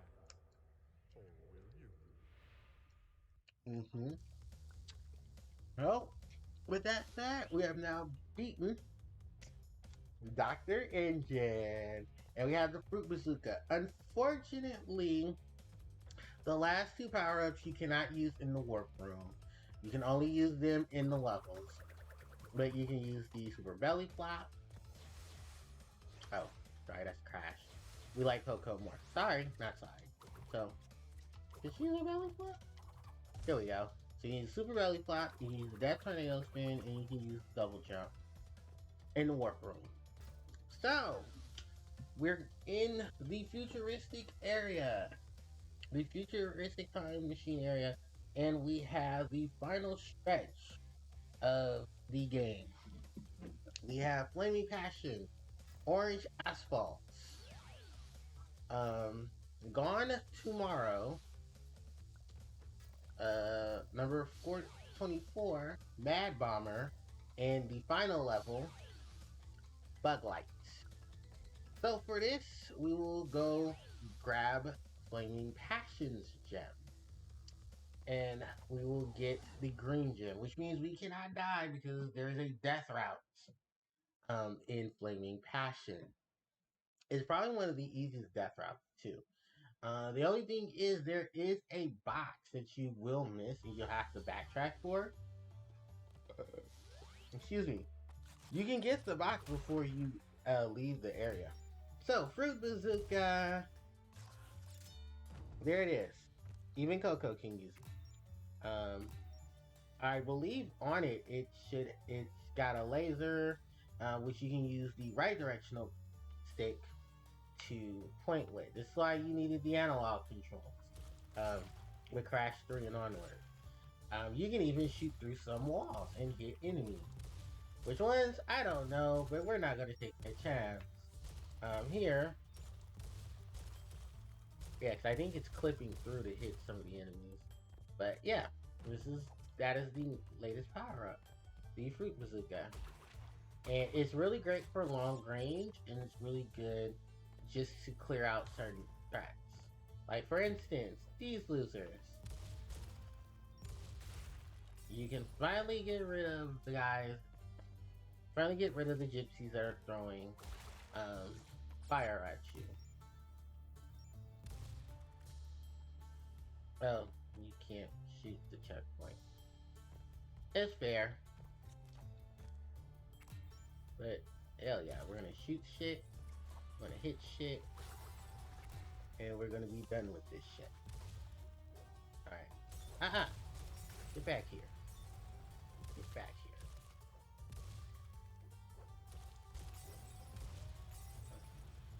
here. You!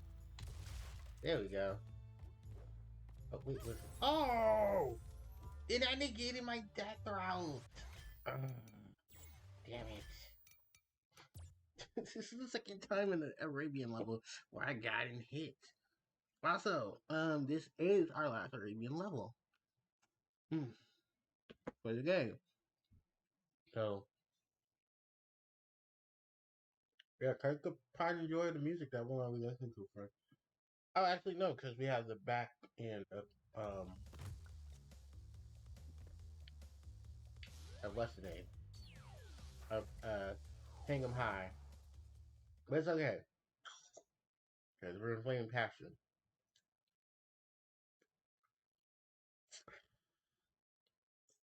Which is also another thing. I think it's a movie reference.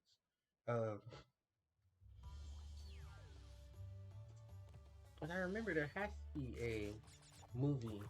Is there a movie named Flaming Passion? Or a reference to Burning Passion, which is love.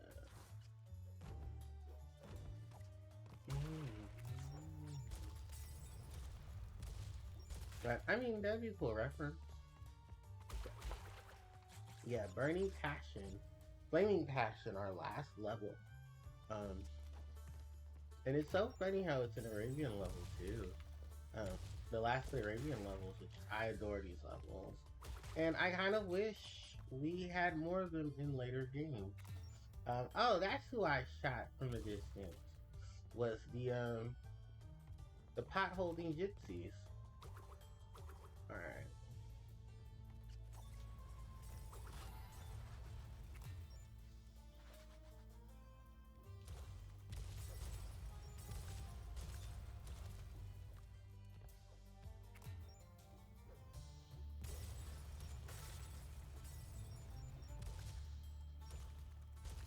I'm so glad I'm not doing time trial. Alright. You should from a distance. Right. And then jump over. So yeah, I didn't get a chance to really talk about the Arabian levels music trope. I mean, it slaps. Is that how the kids call it? it's a bop.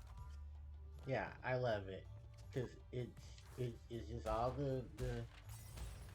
it's all the agrabah that I need. Um, which I mean, like I don't want to seem like I'm being a real racist about it. Um, but yeah, like when you hear Middle Eastern music, this is what you hear. You hear, you know, drums and percussions and percussions are drums. Damn it. Um, ignorant American. Um, but yeah, this is the stuff that you hear. This is the stuff that you see, and I love it. I love how to the culture a lot of games are when they have areas like this. Um, it's very rare. Speaking of rare, I need to get past this loser. Oh, you know I no, because it's too high. Okay, but there's my death route.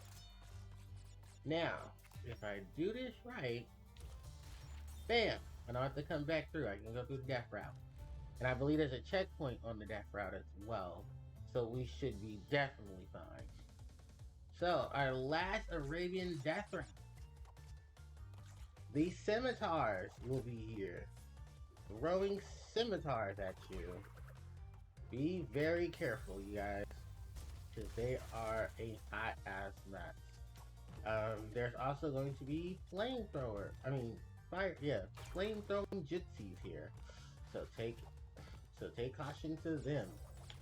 I wonder from this angle, can I shoot? Yes, I can. Good. So now I don't have to worry about that. That tells you guys they're going to throw everything at you for this green gem. So,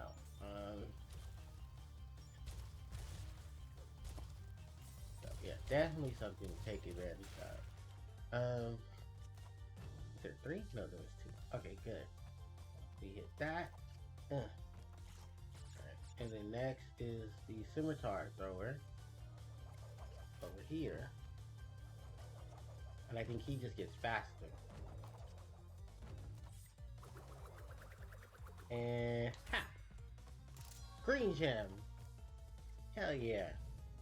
Alright, and now we can make our way back to the regular path. But you'll notice we are a lot, we'll be ahead of where the green path, where the regular path is. Luckily not too far, but I believe there should be some boxes ahead. Oh no, I think we smashed that box. I'm gonna wait till the carpet comes back. And I think, no, we did it. Oh yeah, we got it earlier. Damn. Alright, so that was the only box we missed. And you can easily miss it if you do not hit it before you get on the death route.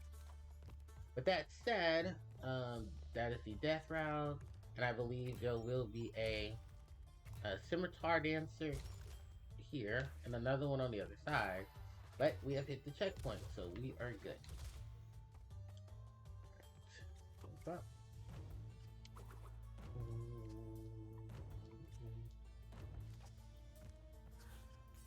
Alright.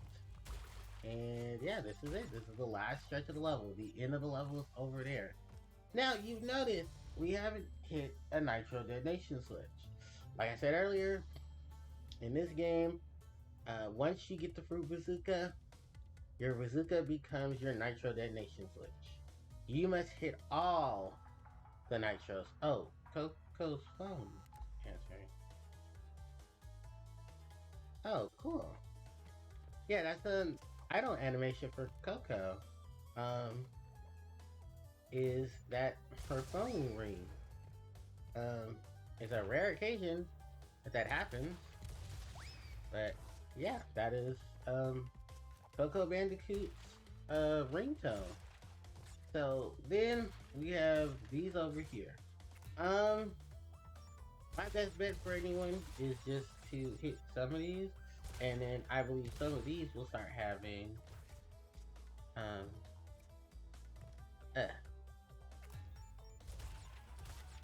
yeah. Oh, they didn't have life signals. Oh, that sucks. Oh well. 69. Alright. And that's it. That is the last Arabian bonus level. And with that, we have collected all but 5 boxes in the level, and they're actually all right there. So, what we're going to do now is just do this.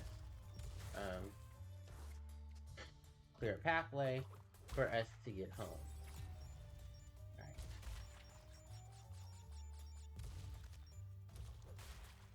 Alright. And that's it. So, as long as we take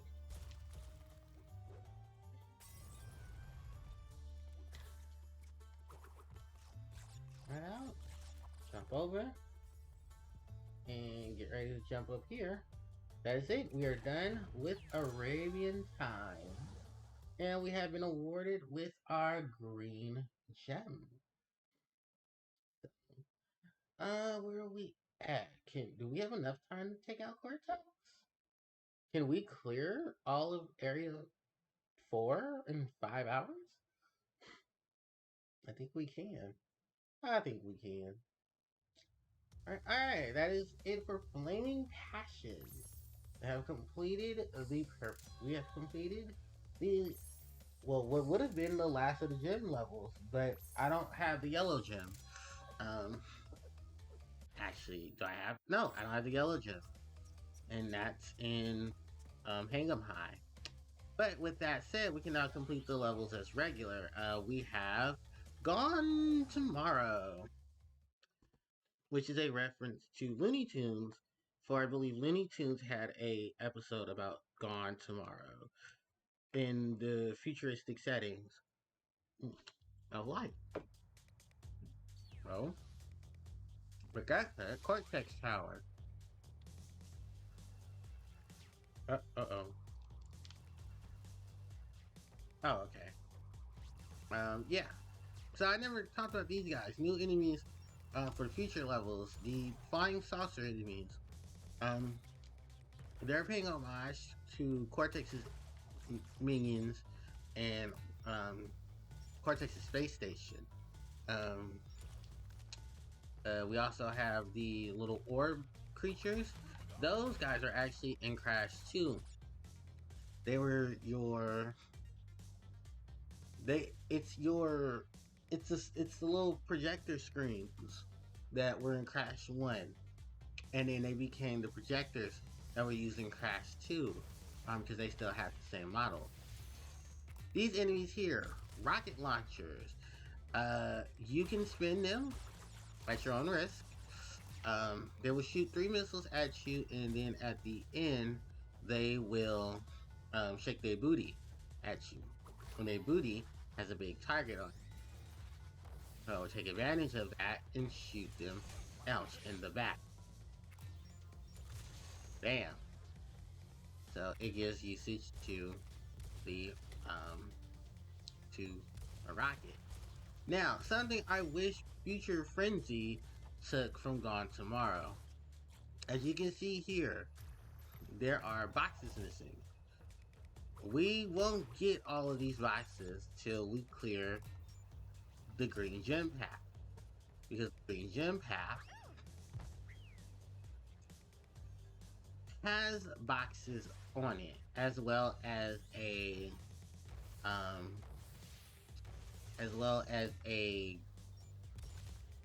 switch, on it that will also open some of those boxes. I think it's the ones that are farther away. Damn. Can I duck under the... Can I crawl under these? Oh, I can, thank Christ. Okay, so yeah. Hold on. As I get some air out of my nose. Okay. So yeah, as you can see, some of the boxes to the side are not open. That's because you need the item, you need to break the boxes on the later end of the path, in the level, to do such. That's why a lot of people go for Flaming Passion first, because it's the green gem path. So I believe, yeah, the 4 boxes behind us are the ones that only open if you have done the green gem path. Like as you see here, that one has not materialized, and we're going to keep those boxes there. But for this one, we're going to blow these up. And then we'll be back because the green gem path is actually not too far from the regular path, and I think the bonus is also here as well. But yeah.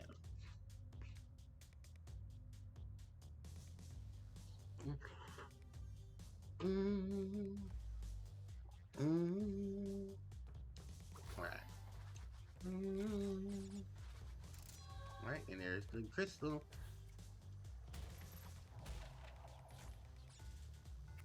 Alright. Oh, is my game lagging? Yeah, it is. You can see it through the frames. Oh, also, something else I should warn you about. And they do this in this level as well as another level. There is a set of boxes. Yeah, those boxes right there. Do not break those boxes. Under that box is 2 more boxes. And you need to keep that TNT crate intact. Because the TNT will blow up the boxes on under. We're gonna actually skip that. Because we're gonna skip it to hit this. And then I believe above it will be the Nitro Detonation Switch. I mean the green gem path. Which should be over yonder. Here it is. Yep, green gem path. So I at least hit a checkpoint before the green gem path. And then we'll use the bonus room as our second checkpoint. Alright. So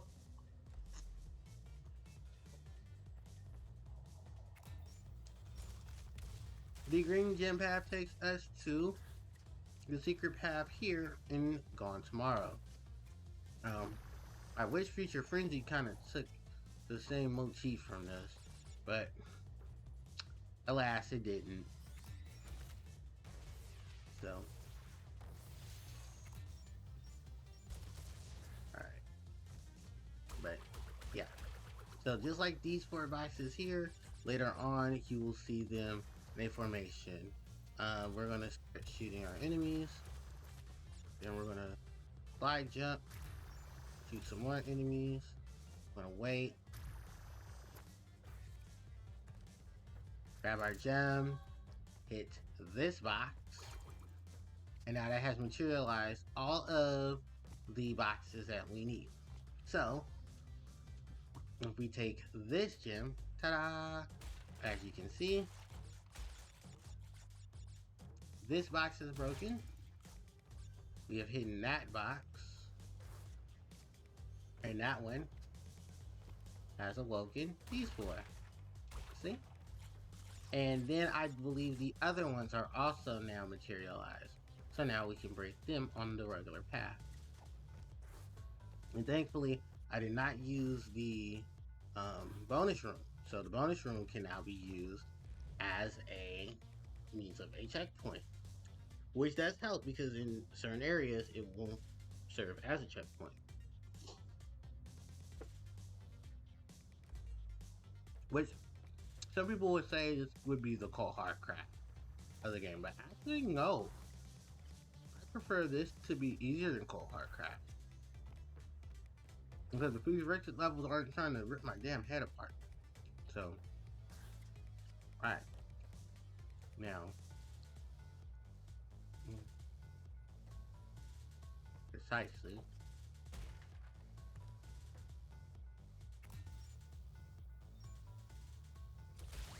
There we go.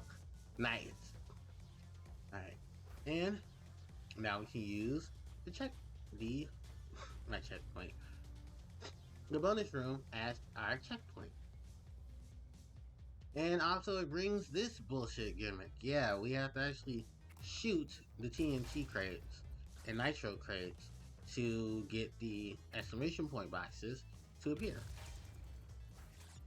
Huh.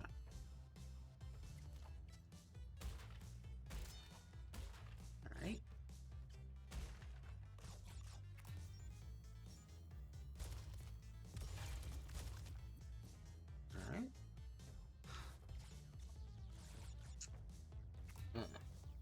And just like I said earlier, there are no nitro detonation switches. You are your nitro detonation switch because you have the bazooka. So 17 boxes completed. Added to our total. We're only missing 7 more boxes. And we get an extra life. It's always awesome. So now it's time to complete the level with intent. As it's supposed to be. Because now we have hit the checkpoint. So let's keep going.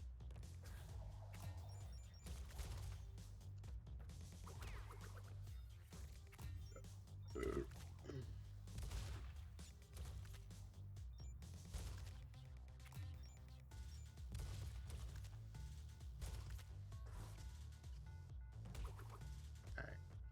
And bam. We are at the final stretch. We only have 6 more boxes.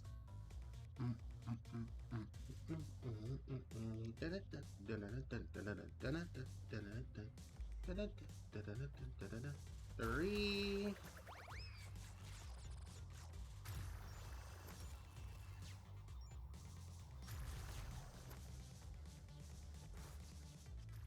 And this is it. This is the last of the boxes. And then our final opponent is this guy. Who stands in the way of our gem. Oh, you can spin into him. Awesome. Alright, but that is it, ladies and gentlemen. Gone Tomorrow is complete. We have both of the crystals. We have the crystal in both of the gems. Mm.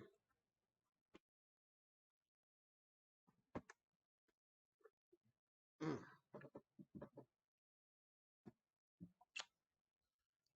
Awesome. Alright, so I guess we got a few more levels left. We got Orange Asphalt, Mad Bombers, and Bug Light. So I will say Bug Light for last, but Mad Bomber and Orange Asphalt. I hate Orange Asphalt. Alright, we're gonna switch to Crash. Because unfortunately Coco can't ride a motorcycle.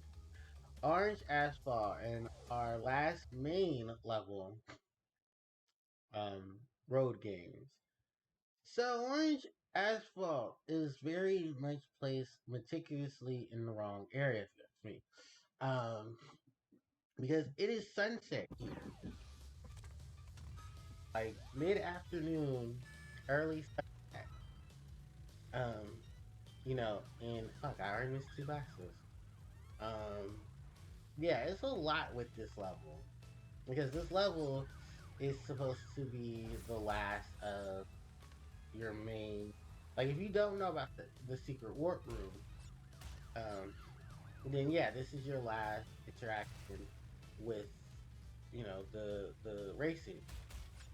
The gimmick of this level is that the it's another race. Your main concern now, while trying to get in the first, is also deal with the drivers who are more aggressive. The police cars are moving left and right. Um, Instead of their normal, we're just gonna stand here and look pretty. And then there are more bottomless pits that Aku Aku will surprisingly get you out of. Um, Other than that, like it's not. I don't care for Orange Asphalt, especially when I have to go get the gem. Because fuck trying to get the gem in this level. Because there are boxes that are attached to speed boosts. Those are hell. And yeah, it is just a hot mess trying to progress through this level. Like it really is. Okay, so that's 1 and 2 right there. So we're not too far from the start. I mean from the end.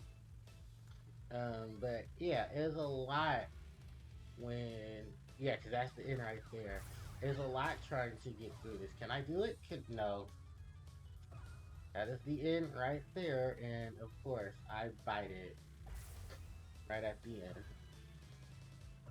I believe there is 20 out of 20 boxes in this level.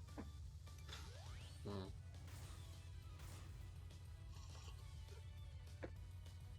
Hmm? So yeah, if you don't know about the secret warp room, and you do not know about Area 51, and through Area 51, um, we learned that the secret in Road Crash was actually supposed to lead you to the secret warp room, to Area 51. Yes. And Area 51 is like amazing. It is the, how should I put it? It is the dusk, midnight, it's the late night dusk that eludes it. Like when you get towards the end of the level, and it's more pristine now in the Insane Trilogy version, um, you see the night become the morning.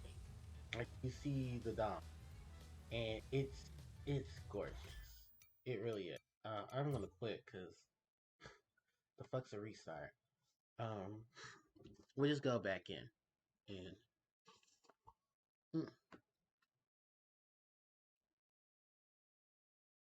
we'll go back in.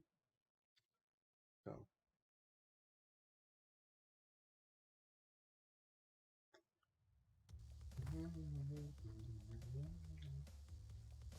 we're gonna go back to orange. We're gonna go back in. But yeah, it's a beautiful night sky, night terrain, and what seems to be Arizona. Like, because this is Arizona. This is Arizona. Like, this is, that time, like, because it's supposed to be the 1950s crash style. And they want you to take advantage of how beautiful it looks. And I think the Insane Trilogy did a great job of that. Right, making all the aesthetics and stuff look fucking amazing. Oh, excuse me. And I thought it was a really cool, addition to the game because the game did not have a lot of this. Like, well, it had a lot of attention to detail. My only thing was, damn, there could have been so much more attention to detail. And Insane Trilogy did that. So one of the big things that I adored was how they took the night aesthetic of Area 51 and turned it into what it was. It was a race at night to the early morning against, of all things, aliens. Oh, come on. Oh, well, I'm not getting the gem. So yeah, I might as well just restart the race. I had to do two different sets of things in one level. Luckily, I'm saving this one. Luckily, I'm doing this now, and I'm saving the other two ladies levels for last. Which Mad Bombers isn't that long, and Bug Light is only going to be short because I don't have the yellow gem. Otherwise, I'd get to the end of the gem path, and then I would, and then I just KYS and then get the gem there. So, all right, back to the orange asphalt. There we go. Um, with orange asphalt itself, like I was just talking about earlier, I love how it took advantage of that morning dust, that morning hue. It's rare video games do that. And okay, just get the crystal. Just get the crystal. So it was a nice touch that I'm very happy that they did. With that said, Area 51 itself was supposed to be the secret level because the sign in Road Crash is an alien sign, but it doesn't lead you to another level, another motorcycle level. It leads you to Hot Cocoa, which I have a funny feeling Hot Cocoa was supposed to be in another area. Um, wow. Following what transpires with Hot Cocoa, because Hot Cocoa is basically the evening the sunset part of the jet ski levels. It's like the last of jet ski levels because um, ski craze, which is the level in the hidden area, that level is what happens to the volcano when it finally erupts. Because yeah, there's a volcano on the island, and it finally erupts. And I am gonna have to replay this level again. So yeah, the um yeah, so Area 51. Well, so ski, yeah, because that's basically the end of ski craze. Is oh, you're really doing all of this just to, you know, the what was it? Yeah, it's like you see the in the volcano. Oh yeah, I'm quitting. You see the volcano erupt. You see all the magma flowing from the volcano. Um, and you're basically outside of it, watching it from the jet ski, and you gotta go get the gems. Because at that point, the MacGuffins now have become the gems. So in order to get the rest of the gems, you need the relics, which you have to get all 25 relics to even get through all the rest of the game. And even the final level, level 35, um, well, button 30, I'm sorry, not level 35. Like if you count the levels themselves on how they are, if you exclude back doors, which there's thankfully only two, then it is a total of 30 levels. It's just sadly, you can't, like, I don't like how they set it up. Because you could have put two ski levels, the final, um, the two ski levels, the final, uh, dinosaur level, Agassiz Scratch, all there. You didn't have, you could have just done all that. And then you could add future tents on the top floor. So, do I know exactly what was Naughty Dog's intentions with it? Well, probably those. But I think because they were already crunched for time. Because I believe, when did Crash 3 come out? 99? Because I know Spyro's demo was on it, and Spyro came out, I think, 98. So they're probably both 98. And then to meet the deadlines with Spyro, because it had Spyro um, promotions in it. Um, so yeah, I think Naughty Dog probably released Crash. I want to look it up. Look it up. Trust me. Look it up. For Crash 3 and Spyro 1. Because I think they both came out the same year. But I think Crash 3 came out before it did. And then I think with that in tow, one had advertisements for the other to make sure that the other one sold, which both did. Both games did sell, especially when you have demos for each game. So I think they probably came around the same time. So if you weren't sure if you wanted to play Crash 1, Crash 3, you had the demo for Jet Ski. But I think the Jet Ski probably played a lot better in its demo version than it did in its actual version. And damn, now I'm thirsty.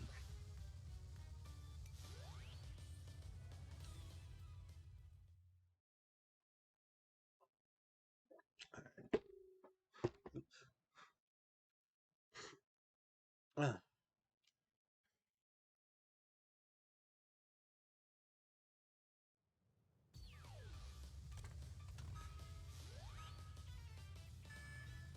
all right, so yeah, it was just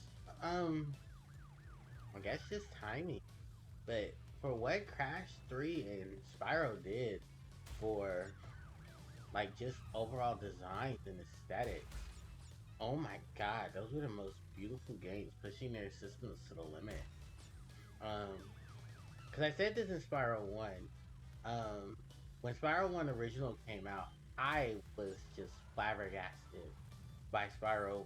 Well, actually, because I played the demo Spyro 2, I was flabbergasted with how beautiful the game itself looked. I'd never seen anything so beautiful on PlayStation since Crash 3. even in Crash 2 and Crash 1. Because I thought, well, I didn't get a real chance to look at all of Crash 2. But looking at Crash 3, oh my god. Crash 3 is such a beautifully designed game. And the remake, the remasters, did such great jobs of doing what they did, and it's like, oh my god, it's just gorgeous.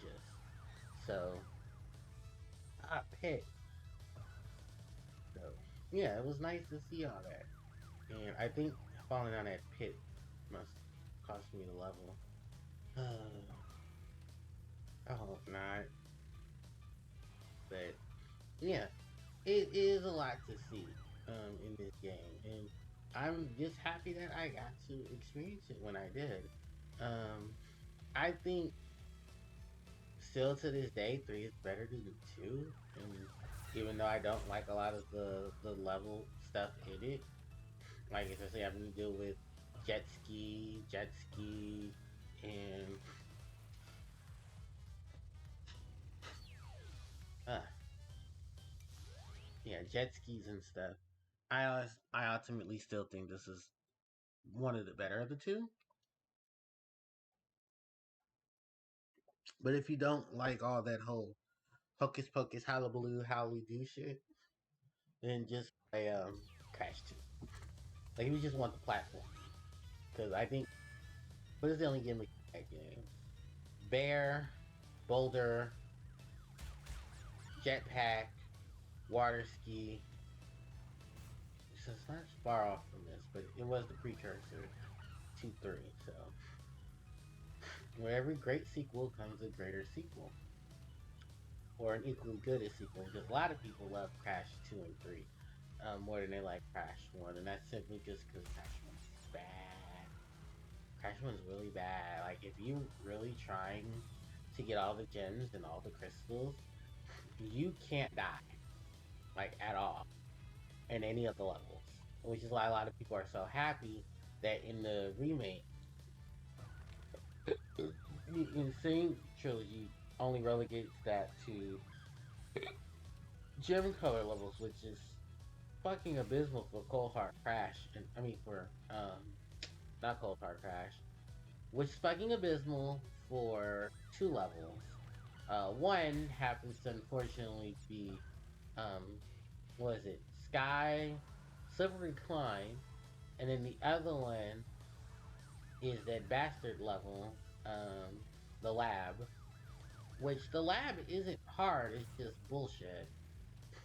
And even with the large amounts of shit that you have to do, it's only because they make the Tana levels in the remake part of what you have to do to complete the game, which I don't think is fair. I think they should have they shouldn't have done that, but it's Vicarious Vision, so do what they want. Okay, can we do it?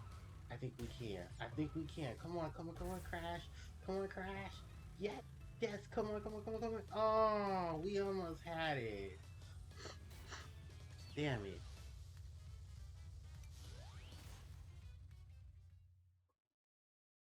Because once I get that crystal, I'm coming back for the gem. So I have to do it again. And then, oh shit. The only time I have to come back for the gem, I mean for the level, is to get the relic. Which I think is a minute 40 or a minute and 50. I can't remember, but I know it's a bullshit amount. Okay.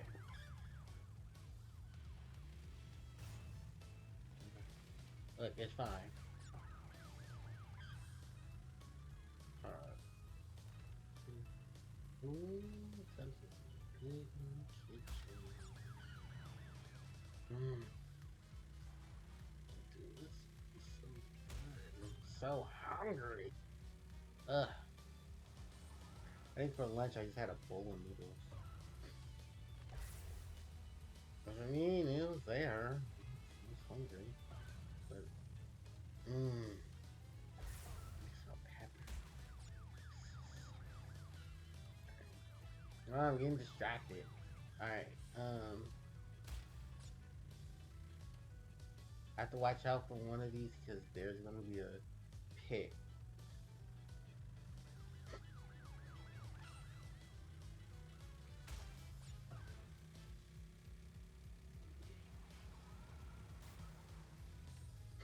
Ooh, thank you for knocking me in the third. Okay, it's that pit right there.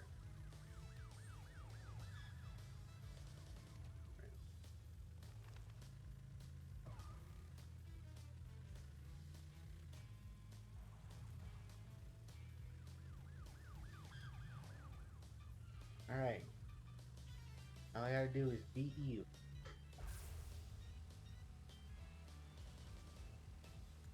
That's it. That's it. This is the run. Come on, come on, come on, Crash.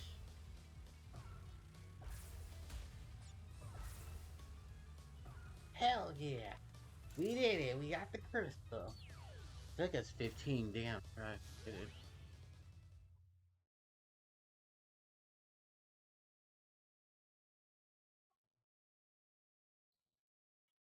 Alright. But whew, we got it. We got the crystal. Alright, now let's go get the gem. Which is gonna be harder because where the boxes are placed. I think there's a total of 20 boxes in this level. Alright. And that is the gem. Oh, that's the crystal. Alright, and now it's time to go get the gem and orange asphalt. Crash, Coco, remember, it is not only Dr. Cortex that we battle. Beware of Uka Uka, my children. He is a far more dangerous enemy than anyone can imagine. Yeah, that is true. Alright, well, with that said, to get the gem, we're going to wait out the other riders. Um, I think it's a good 30 minutes or so before.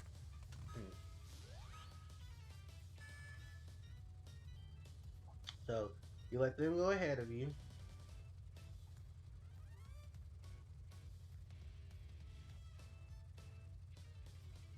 So I think you can't see any of them.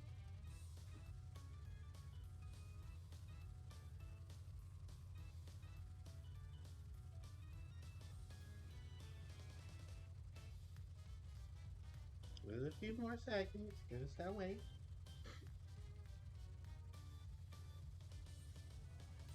Alright. So now we can go. So, what we're going to do now is we're going to get our boxes. So, slow and steady wins the race. I believe there's a box up here. Yeah. There's a box.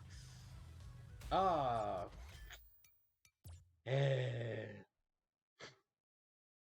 There are two boxes on that. Jesus, my nose. I'm allergy for me.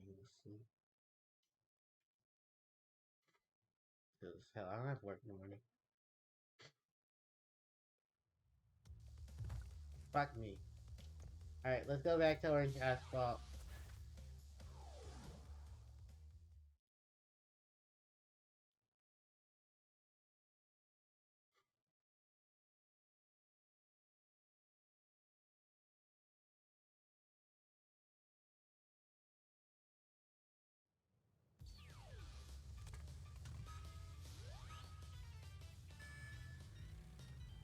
Alright.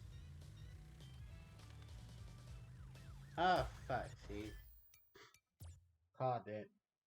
This is why I wait. This is why I wait. I'm gonna give it a minute and wait for the gem.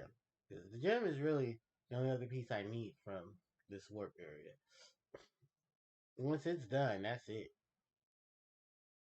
I can move out of orange asphalt. Oh, excuse me. Actually, what is the relic time for orange asphalt? 1 minute and 38 seconds. Really? Huh. Alright. Well, let's wait for our contestants.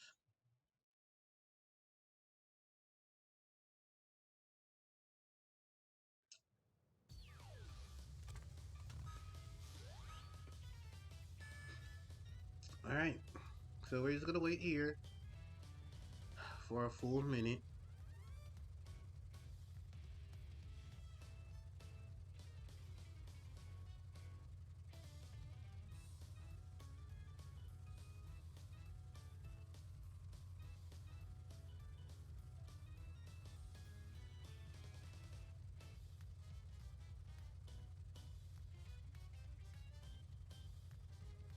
Alright.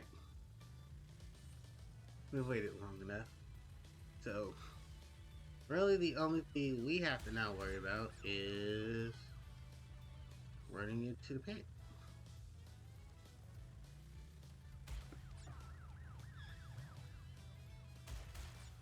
Alright. Alright, there's another 2.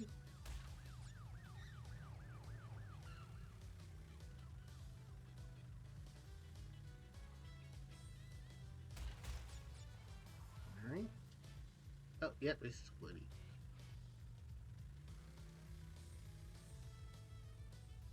Well, I don't believe there's one in the sky.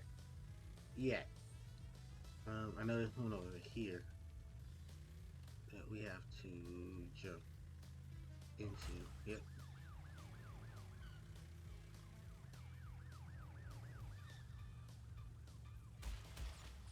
Yep, 2 there.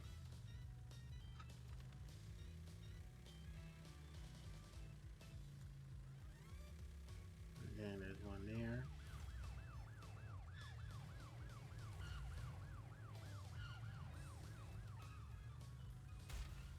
Alright.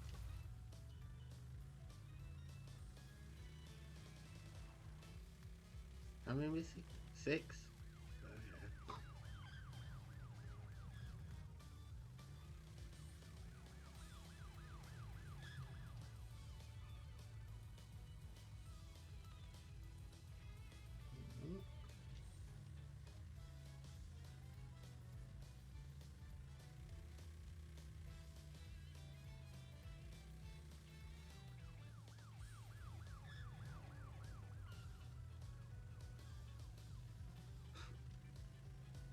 No, you go. You go. And I think there's a box over this pit. No. Alright, and there should be only 5 more. Which I have a funny feeling. Ah, fucking course. I miss them. So the last ones are on this track.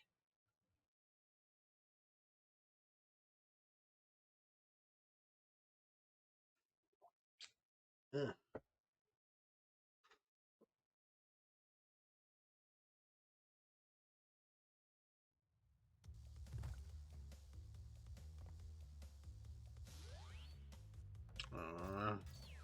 Damn it. I gotta go back in. I'll do more. Alright.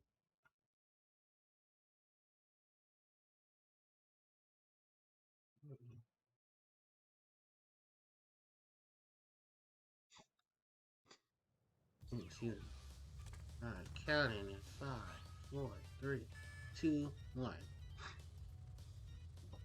Alright, so I'm looking at my counter.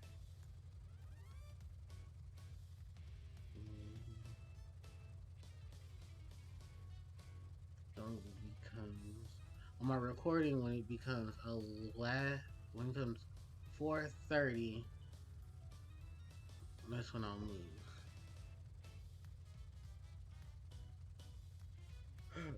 Excuse me. It's only because I know after the minute, most of the cars will be behind us coming up. And then we won't have to worry about much behind us. 1, 2, 1, go.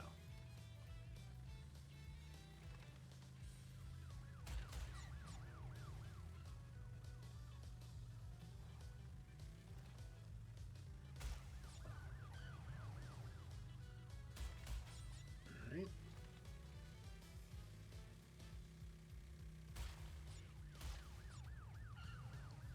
7.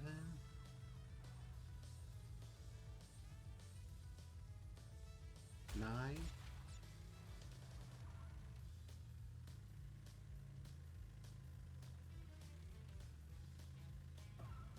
Okay.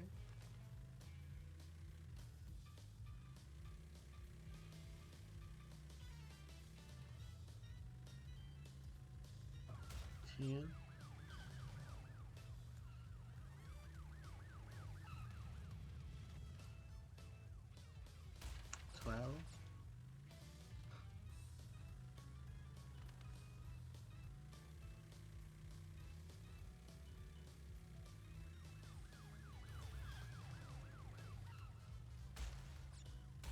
14. Alright.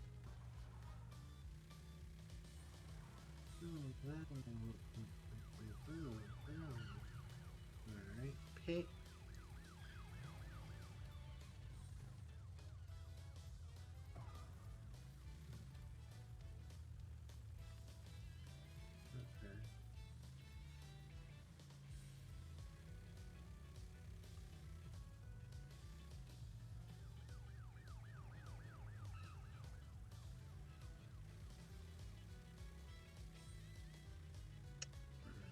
If I forget this one over here, because the last clues are right there. Alright, 15. So 16, 17, and 8 should all be right here. Okay. Yep, all 20. Yes. Alright, nice.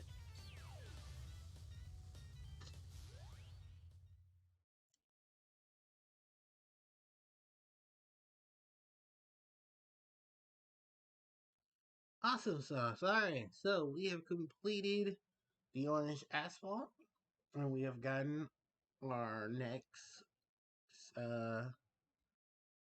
clear gem. So yeah, they're called the other clear gems. I mean, they're not as clear as you think, but it's just the motif that they're supposed to be clear. So 39 out of 47. Alright. Because there's not that many left. Next is Mad Bomber, which is a creature in the player's Bandicoot. Alright, so let's get this mad bombing done. So the gimmick of this level is crashes in his little biplane.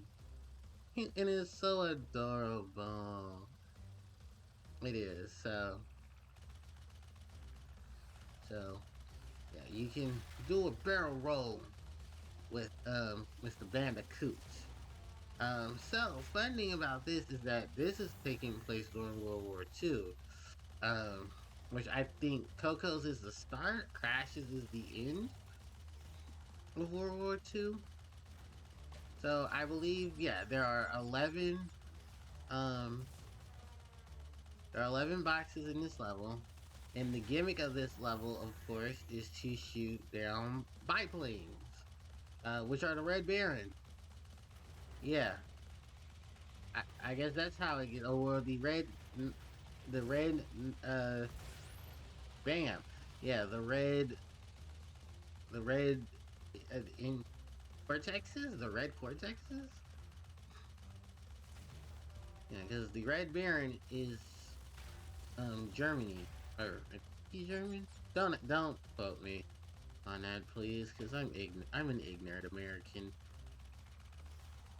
All right, but anyway, yeah, we're taking down the Mad Murders, and they're all cortexes. I think this is also the remix track for um, Coco's level. Fun fact, in the original game, you had to blow up the Mad Bombers before,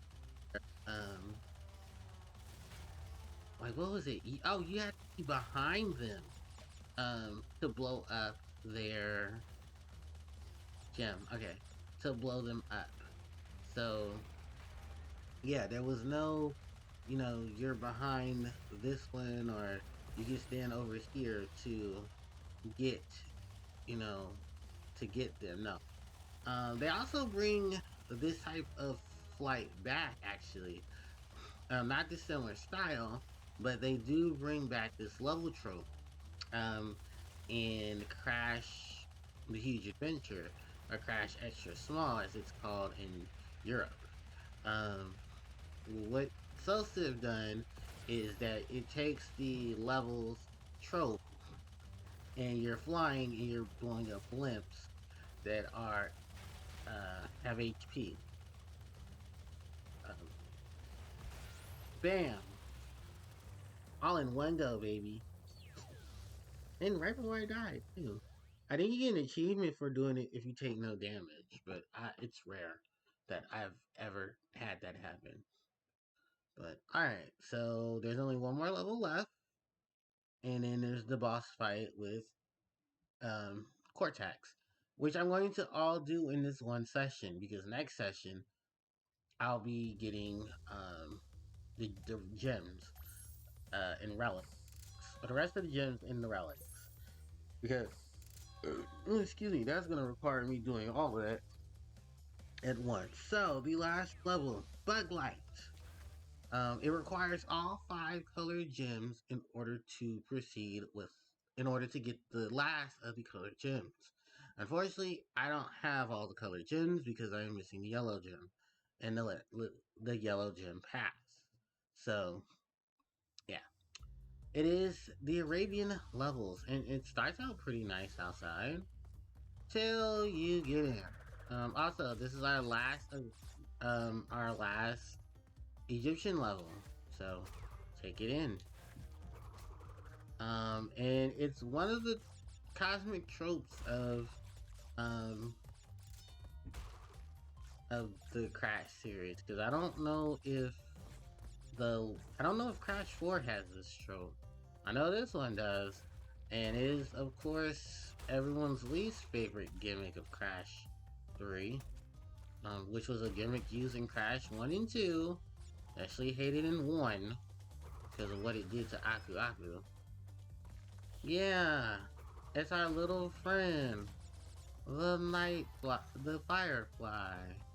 Um, yeah, they weren't leaving this shit out. So the Firefly is our light source. Thankfully, it's not Aku Aku anymore. So that means you get to keep your Aku Aku. When you hear that noise, that means that the Firefly is about to leave. So that means you need to hurry the hell up. What you can do, and I do advise this, that is the final gem path. Unfortunately, I didn't have the yellow gem, so I can't access the yellow gem portion of it, but hit this checkpoint and hit these Aku Aku masks and run like crazy.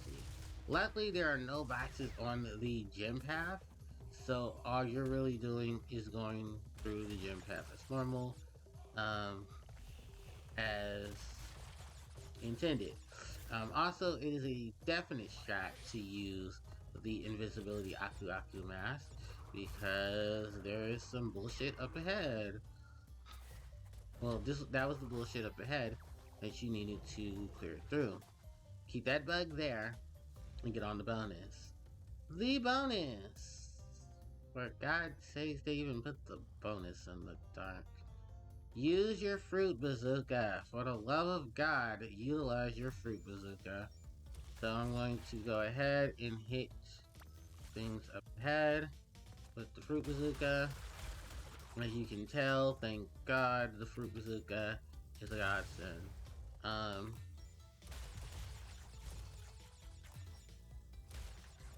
So yeah,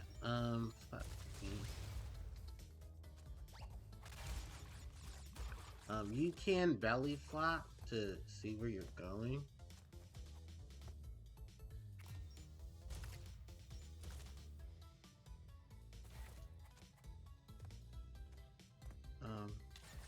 I don't trust myself. Okay, so luckily I got all the boxes. I didn't trust myself. But yeah, that is it. That is it. That is the end of the level. Well, that's the end of the bonus. Thank God. I got all the boxes before I died. So now we can just make it to the end of the level, and we only have a few more boxes left. I think 13? Yeah, 13. Oh, I'm sorry, 23 boxes left. And I think there should be an Aku Aku mask coming up soon. So, yeah, hit this checkpoint. There should be another.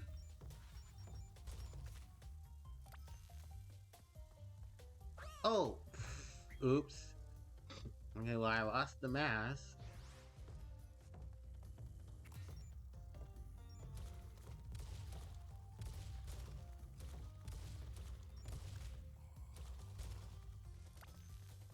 Oh, I hope I hit him. Okay, I did. Alright, so these are the last of the boxes.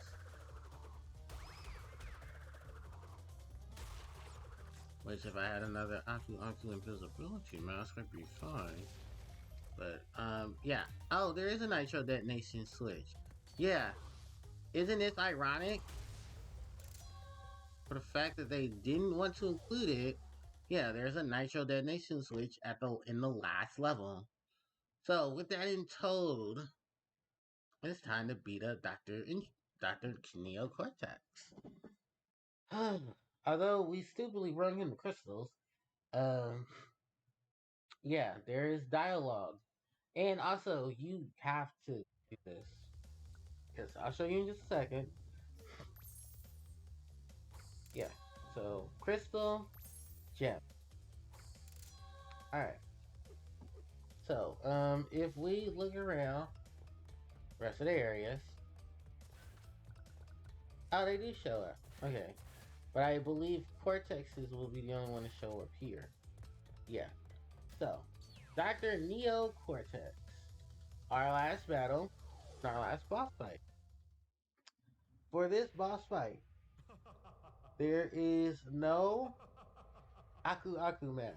Aku will be fighting Uka Uka during the fight. You are supposed to dodge all of Cortex's attacks and then get out of the way while they're attacking. Once again, you have outsmarted and So, outspun my best henchman. I should be rather upset, shouldn't I? And in fact, we're furious. But it seems you have overlooked one small detail, you little orange delivery boy. Now that you have gathered all the crystals, all we have to do is take them from you. which is true. Twice. We bring him the gems too. So, alright. When it's time to fight Dr. Neo Cortex, who, yeah, this fight is not hard. The only difficult thing to deal with. Crash Bandicoot, for the last time, give the crystals to me. Alright, so, it is time for our fight with Dr. Cortex. Uka Uka and Aku will be in battle with each other, a fight of good versus evil. For the first round, they will shoot laser beams at each other. You are to dodge the laser beams that are being shot, as well as Cortex's weird ass bombs, till Cortex gets dizzy. Alright, here we go. Ooh, fuck. I'm so glad I have so many lives. But, good. Oh, Cortex, fire.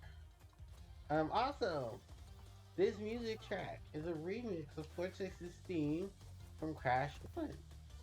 Yeah, they remix all of Cortex and Cortex's battle themes throughout the game.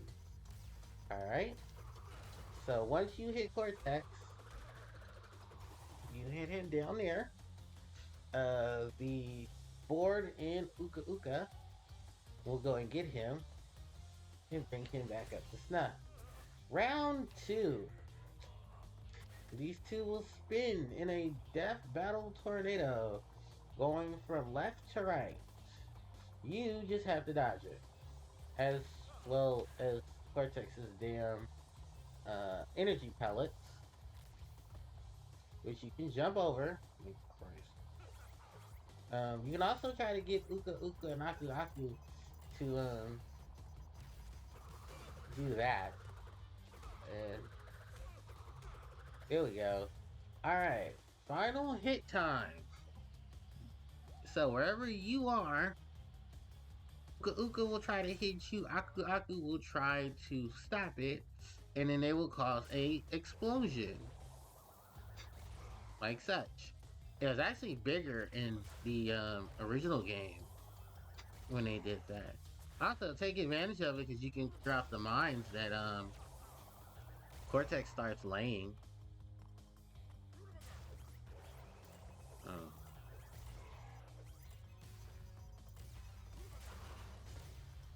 Bam. And final hit. Awesome. So, crash dash. Hold the run. Yeah, hold to run while running.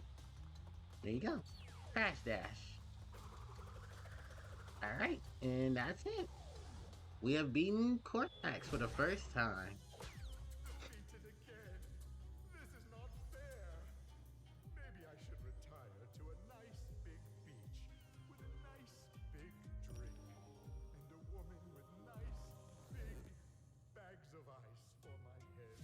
It's not over, Bandicoot. There are still the gems. We still have a chance to triumph. Yep. So this is the quote bad ending of the game. If you did not get all of the gems, and relics. So the Vicarious Visions version plays music from all three. Oh, and Toys for Bob also helped with um, Toys for Bob and Iron Galaxy also helped with this game. So we're gonna skip through it because we've already heard enough of. Well, actually, we'll hear the credits theme when we finish the game fully. But for right now, we're gonna save. So I'm an idiot. And we're gonna call it a session. Because, oh my god, it's been almost 5 hours since I've played this game. So, we're gonna go ahead and save. Oh my god, yeah, we do need to definitely save. Would you like to override with slot exist? Yes. So we have now cleared 61% of this game has been completed. So with that said, ladies and gentlemen, it is time to call it a session. So we're gonna go ahead and we're going to leave um the Crash Insane Trilogy's box as soon as it finishes loading. Because I at least wanted to take us to the title screen. And would you like to quit the game? Yes. So with that said, that is session 1 of Crash Bandicoot Insane Trilogy. Crash Bandicoot 3 Warped Insane Trilogy version for Steam. Because I'm playing this off of my laptop. I'm playing this on Steam version. I'm not playing the I am definitely not playing the Switch version, which I would have if I knew how to hit my Switch up. And I would have been playing some other stuff on it as well, but bullshit happens. So, yeah, shit happens. But yeah. With that said, guys, thank you all so much for coming. I really do appreciate it. You guys are awesome. If you guys would like to have more information on me and the main channel, here is the links portion of my live streams. So here's the link to um, the main channel where I post all of my Yu-Gi-Oh content, um, mainly my Yu-Gi-Oh content, in their profiles, card analysis, discussion videos, and stuff like that. Then next is the archive channel, which I do need to finish archiving the last of the um, Final Fantasy VI live stream stuff, as well as archiving some more. Because I guess I'll archive today's session if I have the chance. So yeah, I'll do that. If you want to hit me up on Twitter and on Instagram, here's the Twitter and Instagram for the channel, which are all ran by yours truly. Then, of course, the Discord, which is also attached to the channel. You guys can visit the Harpie's Hunting Ground, or Harpie's Gaming Ground, as I like to call it, and you can interact with other people there. I'm really trying to build a big social community as best as I can without ignorant bullshit. But hey, everything has things have their ways. With that said, the only other thing I no, that's everything. That's everything I needed to post for this. So yeah, thanks everybody for coming. I really do appreciate it. Tomorrow I will have another stream. I will let you guys know what time that will be because I'm actually took office for tomorrow. So I wanted to try to take advantage of it to get some things around the house done as well. And with that said, thank you guys so much. I really appreciate it. I don't think I have enough people to do a raid because raids require more than one viewer, and I don't have more than one. So unfortunately, I can't go raid anyone. But yeah, thanks everybody for your support, and I'll be on tomorrow. Probably around maybe two or three, probably two, if I get the chance. So I'll let you guys know on Twitter and Instagram. So thanks everybody. I really appreciate it, and I will catch you guys tomorrow. So till then, the links are there, and HPJ signing out. Take care, everyone.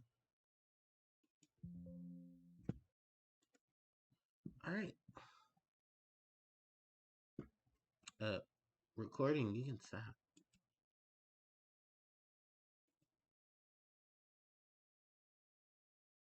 Um.